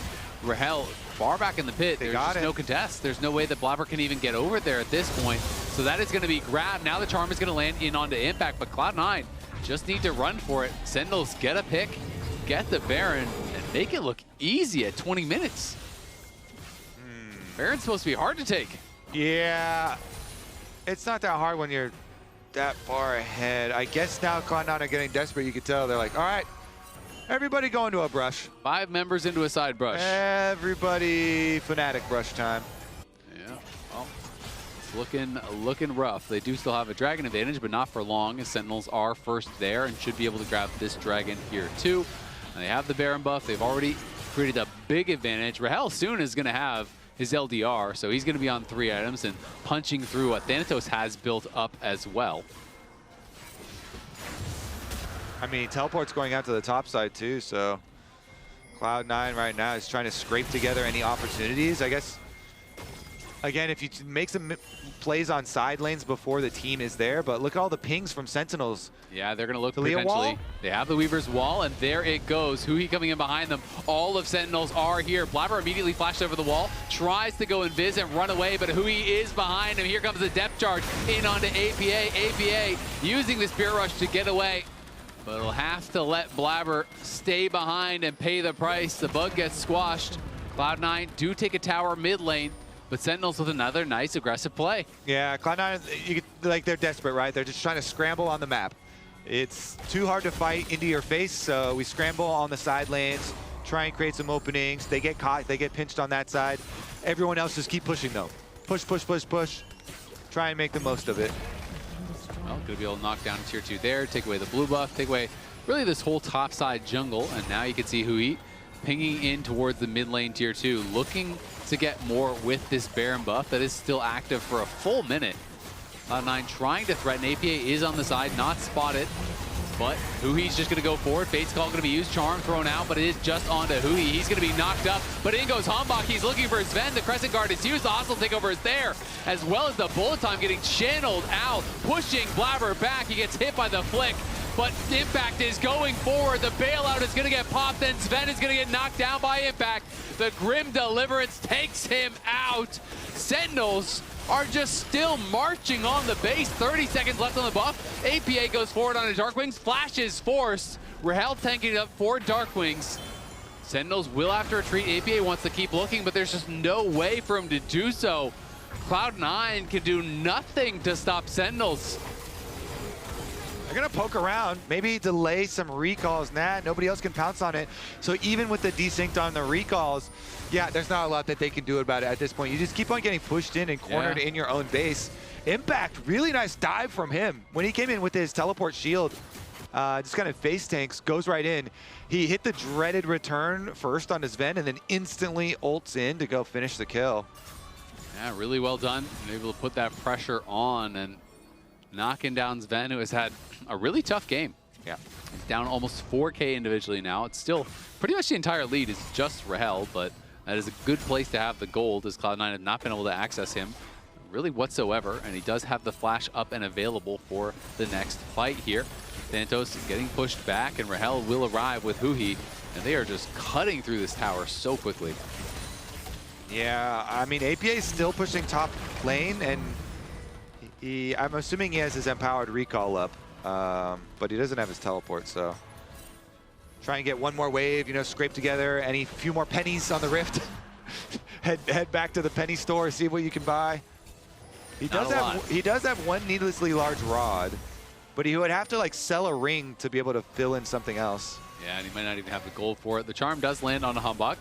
Nice little chunk onto him, but not too much to write home about, as Hambach will just be able to heal back up on this, and even without the smite, does secure the crab for himself. APA tried to steal that away, but now APA maybe has overstayed his welcome. The Weaver's Wall going to come in. APA does get blocked off, but Darkwing's jumped off on the wrong side of it and maybe didn't have the confidence, wondering if C9 could be in that brush. Vulcan going to look here. Hostile takeover does come out, but no one's really there to follow. Ooh. And Darkwing gets chunked down. APA on the side. Hambach jumps forward onto him. There's the Fate's Call coming in, and Sven gets flicked back, but the shutdown comes across onto Rahel. Darkwing gets knocked down as well. Blabber's in the back line, and it's chaos in the Sentinels front line as Impact will fall to Sven. You can see, though, Hambach still fighting, trying to get something back, does kill off Blabber. It is now just Hui alive as C9 find a fight. The charm connects, so does the knockup. They're going to be able to knock him down as well. They're trying to delay a bit, but not too long as they get the kill, get some gold, and maybe this can allow them a way into the game once again. I wonder if they should have delayed longer. I mean, this Dragon and Baron are so close to coming up, but like, Nautilus needs to reset too, though. Yeah, true. Nautilus death timer is pretty low because he's support, so. Yeah. So I mean, he's gonna be he'll spawn like at the time of the Dragon. Wonder if he has death cap. Ooh. For APA, yeah. Yep. And 10 stacks. It's okay. So look at this Renata ult too. They charm MF and then Impact ults, and they get or Thanatos ults, and they get the Scion ultimate right onto the Misfortune. They deleted this Misfortune so early in the team fight. Charm from APA, beautiful setup, and then Thanatos, boom, follows it up. APA played the end of that fight really well too. Sven was down to, I want to say, 100 HP, maybe. Got the barrier out, and exactly, the charm came through and hit Impact, peels him off. He barely survives. Impact also can't stack up his passive because he got charmed. And now C9 rushing down this Dragon will be able to secure it. They'll move to Soul Point. Thanatos frontlining here. I don't think this is a fight that C9 really wants. In comes Darkwings, and Thanatos gets blocked off by the Weaver's Wall. He's just getting focused down now. C9 can't really provide any support. The hook comes forward. Hostile takeover used just to disengage. Without that tool, I wonder if Sentinels just run straight to Baron. Yeah, no Renata ult now for the team fight. That is a critical one, so they're going to try and force here. See if they can bait. They're still controlling on, so you're going to have to clear out a few of these wards before you bait. Yeah, it's going to be a bit tough. Thanatos has no TP. Did lose about 30% of his health there, but still pretty healthy and was able to grab a honey fruit or two. As Blabber spotted on that control ward. Has to be careful. Darkwings is coming in, and Blabber is not really reacting. Does get stunned as he hops out, but secures the blue and stays safe. And now Sentinels on the Baron here. Okay, they see him jump and smite, and they're gonna go for it. They burned it down quickly last time. It is going down very quickly. Still no hostile takeover. They get Vision on it. It's down to 6K. Let's see if APA can find someone on the side. He's hunting. He wants to get Rahel. Nice dash back from Impact. Avoids the charm and the Orbit Deception, though. And that is a lot of the threat gone now. Blabber, though, is over the side here, trying to position for a potential steal. But Sentinels have stopped hitting the Baron. They are pulling back. Blabber is behind them. And it also regened a bunch, too. They backed off enough. Oh! Blabber into the Invis is going to be able to hit onto Darkwings. Darkwings in some trouble, has to flash out. Impact and Hambach in the front line. They're going to turn around on Thanatos, trying to focus him down alongside Rahel, who still has his bullet time available. APA looks for the charm, but it does not connect. He will fall, though. APA, with the reset, is going to look for one more. He flashes forward. The Orb Reception across multiple members. The charm as well. In onto Hambach. He is down. They have no jungle. It's another reset now for APA. He gets the bailout for the move speed. He's looking forward. The charm is going to be sidestepped there by Impact, as Impact is trying to take this fight. He has nowhere to go, though. In comes Thanatos. The Grim Deliverance does not even land. Dies in the air. It's Duck Hunt for C9, and now Baron is next on the menu. Holy clutch from Cloud9. This fight, they dissect Sentinels, pulling them apart. Blabber goes in. He's so annoying with his Kha'Zix, poking them, causing the desync on the recalls here. They get them really spread out, and then the good engage. I feel like APA is actually really showing up in this fight. He's been smurfing the last few. He's really smurfed. I mean, this one going in, he flashes forward. He ends up getting the charm onto Hambach to kill enemy jungle. Here's another look at it, though. Blabber stops him. He sets him up for Thanos to go for the engage, and then flashes back to the team. Here's the turn with the handshake, and then they isolate. Hui hooked the wall. He goes deep while Impact was retreating. And the APA here, this is the flash we're talking about. Yep. Charm, you know, he goes forward, nails it onto Hambach, flashing in with the last charge of the Spirit Rush, kept getting these resets. He was just playing so aggressively, so confidently. And I think, you know, APA, it's fair to criticize him for some of the play in this series, but you also have to give him credit when he is playing well here. And that from Impact is frustrating. If he lands with the Grim Deliverance, going to get a big heal. You can see, ooh. Not happy. No, not happy at all. Kind of a look of pain almost on the face of Golden Glue there, as he knows if they lose this game, their tournament is over. It is match point for Cloud9. Sentinels have to win 2 more in a row here, and Cloud9 now have the Baron. I've reclaimed a 3,000 gold lead, but Sentinels have come back from worse. I mean, the gold lead was almost this much in the early game, and Sentinels were able to make it happen, so we'll see if they can manage to pull it back once again. Yeah. All right, the siege continues. Blabber is mid. Kha'Zix is actually very good at doing this because he can rotate really, really quickly. Blabber pushes up. He still has his spell shield. He gets here comes the bullet time. It's in on APA, and APA is shut down by Rahel. The hostile takeover comes out, but it is way too late. APA gets caught by a Huhi and burst by Rahel, and now Hombach wants more. Thanatos has got to run. Pops the ulti to immune the seismic shove there. Will stay safe. The rest of Cloud9 is trying to retreat. Blabber playing with fire a little bit. It is just a 4v4 though, as Zehen is not with Sentinels. Just when you think they're actually putting together the momentum. Good defense from Sentinels here. Nice snipe onto APA. Cutting his Dark Seal was fully stacked too. That was 5 stacks off the Dark Seal. In addition to getting that bounty, it was, I believe it was a fully stacked bounty. I'm pretty sure he had It was 1K, yeah. Full 1,000 gold for that kill. Done for Rahel now. Off of that, he got the 1K. That's actually such a big deal. It's big. Now you have to try to kill him twice. Did APA have Seekers in that fight, or did he buy it after? That's what I'm kind of curious about. Must have been after. Because if he didn't get the Seekers off, that's tough. But it's going to be down to this Dragon. And now C9 are still on Soul Point. It would be Ocean Soul for them, which would make Thanatos really hard to kill off. The hook comes in. APA on the side, nails the charm. He finds Dark Wings, and Dark Wings is gone. In comes Impact, but the TP was too little. The TP was too late. Cloud9 piling forward. It's up to Rahel. A 3-man knockup, though. And from the Fate's call, Rahel is in trouble. He's got to run here. Hombach is left alone, flashing out with the Crescent Guard. Sven flashes forward. Good sidestep on the hook. The hostile takeover catches on a Huhi, and Huhi is down. Rahel is next on the menu. Sven is hunting. The GA has been popped. And Cloud9 get the fight. APA gives with one hand, takes away with the other. He gets caught in the bot lane, finds the pick to win the game in the mid lane. And now it is Hombach versus the world for your tournament life on the line. The charm connects. The GA is popped. There's still a minion there, and Thanatos is taking up the wave. The next one comes in. It was not always clean. It was not always crisp, but Cloud9 stay alive, win back-to-back series in the lower bracket, and will advance for a rematch with FURIA in the grand finals. Woo! And APA did a lot more taking. Really big charms in a lot of these fights. I think the most critical one, and maybe we'll take a look at it, maybe not, but was the one in their blue quadrant of their jungle where he snipes Misfortune with the charm to set up for Thanatos, Cyan ulting and killing him, and that led to their Baron setup. It led to so much. So those are big moments, you know, being able to clutch it up there as Sentinels had started to put together some momentum. They really did, and credit to Cloud9 being able to stabilize in what was a game that looked like it had really gotten out of control.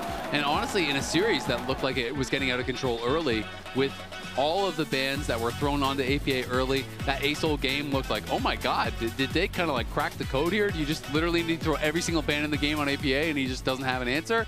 But he comes out in this last game here with the RE, looked really, really good, and came up with some huge plays. So Cloud9 are able to scrap together the win. It was a 3-1 at the end of the day, and does mean that they have won now back-to-back series in lower bracket. They will get a rematch against FURIA, and we'll have to see if they can put up more of a contest than our LCS teams have been able to so far, because FURIA is 5-0 against the 2 LCS teams combined thus far at America's Cup. Yep, they cleanly defeated both of these 2 squads that we just saw fighting for the right to re-challenge them.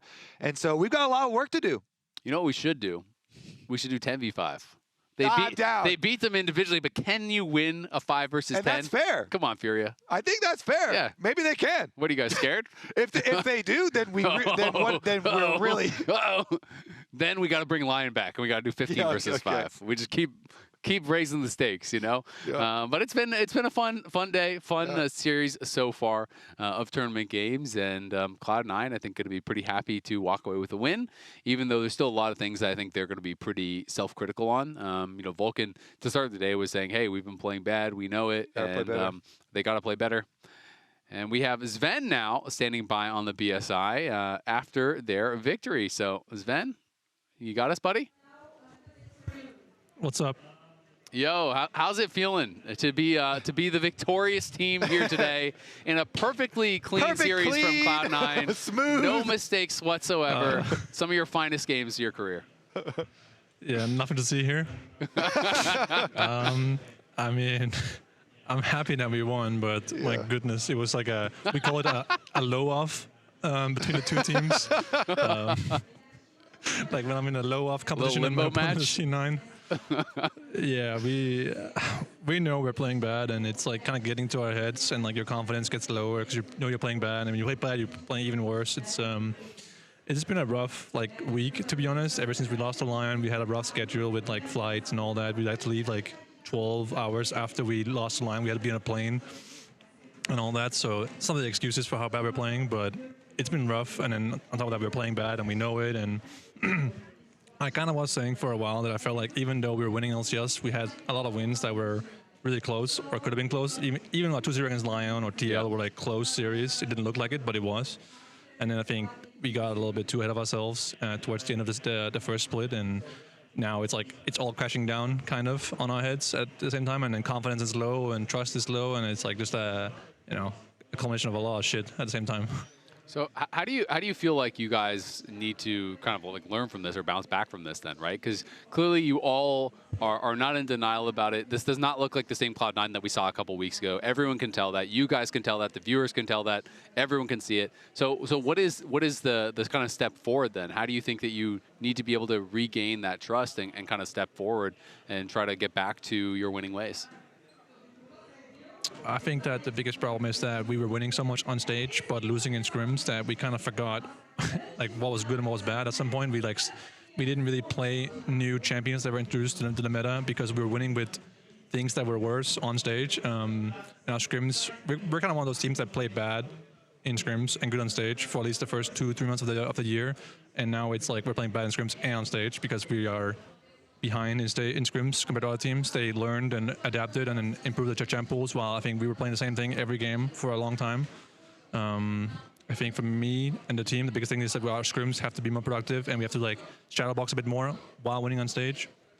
And then I think we need to gain confidence back as a team. I think we're making mistakes because we're too hesitant or we're too scared of screwing it up, and we've been screwing up so much recently. Like sometimes when we had like 6k gold or something, we're just AFK, win for next Drake. So it's just we just need like a little bit of a break and look at everything all together, and then we'll be good. So for your rematch with FURIA that is coming up, are you guys looking more internally at your own play or at specific things that they did to you in the previous matchup that you need to change? I mean, besides the Yasuo and Tavares pick, I don't think they did anything like crazy, to be honest. And even that pick was not the problem in that game. It was how we played. I think that day was our worst day by far. And I think FURIA isn't like crazy or anything. They're just a pretty solid team that play normal League of Legends, and they play on the right timers, and they don't do anything stupid. And I think if we just don't do anything crazy like we've been doing, we will also have a competitive series on our hands. I think that today we could have played a lot better, and I think we can also show everyone tomorrow that we can play good League of Legends as well on a good day. I think that we've been having like a slow, like very slow rise throughout this tournament. So I think tomorrow will be fine. Yeah. This Whenever is the training good arc. sleep and good drafts, we'll be fine. Yeah. This is just the training arc, you know. The main characters have to go through a little bit of adversity. Got to have some struggle, you know. You can't be like making it look too easy all the time. You should draw from your time on Dignitas. You know, you went through losses before and came ahead. I really don't want to think about that actually at all. Lose is improved, buddy. Don't worry about it. We believe. We'll be cheering you on. Real talk, I think Sentinels had big advantages in at least 2 games from what I remember against FURIA. I think in the first game they were like 3 gold and they blew it. I think that Yeah, maybe 1-2, yeah. I think that in both those games they could have won. I wouldn't say easily, but I think they could have won. And FURIA isn't like crazy good, like I said. They're just a solid team that play well, and they're very cohesive and aggressive, and they're decisive. That's their advantage. And I think we used to be, you know, FURIA of LCS, right? Play the same way, play aggressive, play confident, and you know, no hesitation. So I think that's something we need to gain back, this confidence, and just go hard tomorrow. All right, well, thanks so much, Ben. We're wishing you the best of luck tomorrow. We'll be here cheering you on. Go LCS, go. And we are now going to let you go on your merry way. Have a good night. All right, good night, guys. All right, so player of the series, my money was on Vulcan because I feel like he was really consistent throughout the whole series. And I felt like when you think about the Nico game, absolutely smurfing. When I think about a lot of the big moments in the Renata game, that was kind of him as well. To me, he was their most consistent player. And I thought he was very, very strong throughout the whole series. Yeah, 100% agree. Thanatos also had a lot of really good moments. Really good too. And then APA clutching on the RE game was big, but man, there were so many. The lows were much so many lower. Yeah, so many lows. Yeah. So congrats to Vulcan. Congrats to Cloud9. Cloud9 get their rematch, and you know. LCS won today. There we go. We won. Woo! Ah, no, dude, we lost today too. That's okay. Let's take a look at the bracket. We'll see where we are ending up here. It's a rematch between Cloud9 and FURIA. It's the match that started us off all the way back. The first day, first match. Time is a flat circle. Yep. We're going right back to the origins. We gotta at least get one on the board. We can't allow allow them to 8-0 us. Oh my God! This please. is not allowed. Oh my God! Cloud9 must win at least one game, but I'm hoping they're gonna be able to improve. And Sven, very introspective on his interview as always. Yeah. So hopefully they'll be able to get together and show up tomorrow and take down FURIA. Yep. All right. That's good luck, Cloud9. We will see you all here tomorrow.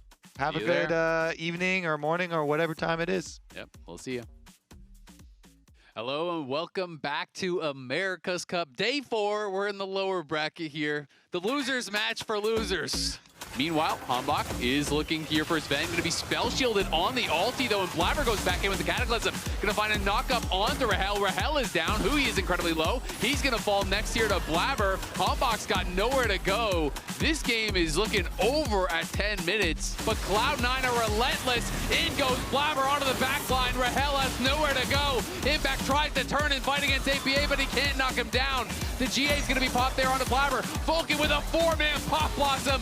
And surely that is going to be the end of game number 1.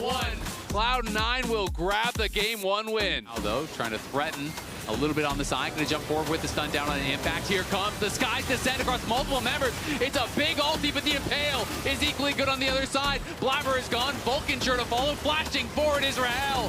Sven is on the run, but he's got nowhere to go. Sentinels with too much power will not be stopped. They push forward, they take the Nexus, and they tie up our lower bracket finals. Well, and now Sentinels looking for APA. Will Remwarp out to safety. That tower was very low. Darkwings is going to die. Darkwings is actually going to die. Oh, no. I'm casting Arc of Judgment. Oh, yeah, nice. Yeah. Center killed herself. Guys. We'll take it. The pair is still at 2K. Impact going forward here. It still is not reset. Blabber might get knocked down. Blabber is dead. It's anyone's game now. Rahel is trying to go for the bear, but he kills himself to do it. Rahel ran melee range into the Thanatos. They could have just won the fight. Oh my God. Impact trying to make something happen here on a Thanatos, but he just doesn't have the damage. The Fear Tether will land, but Hui is back. Hambach pops the Cyclone. The base is dying. The bubble lands. Hambach falls. Cloud9 win a clean one. They're moisturized. Are still on soul point. Would be Ocean Soul for them, which would make Thanatos really hard to kill off. The hook comes in. APA on the side nails the charm. He finds Darkwings, and Darkwings is gone. In comes Impact, but the TP was too little. The TP was too late. Cloud9 piling forward. It's up to Rahel. A 3-man knockup, though. And from the Fate's call, Rahel is in trouble. He's got to run here. Hambach is left alone, flashing out with the Crescent Guard. Sven flashes forward. Good sidestep on the hook. The hostile takeover catches onto Hui, and Hui is down. Rahel is next on the menu, but Cloud9 stay alive. Win back-to-back series in the lower bracket, and will advance for a rematch with FURIA in the grand finals. Porque no volvemos a darnos energía tú y yo. Ya son las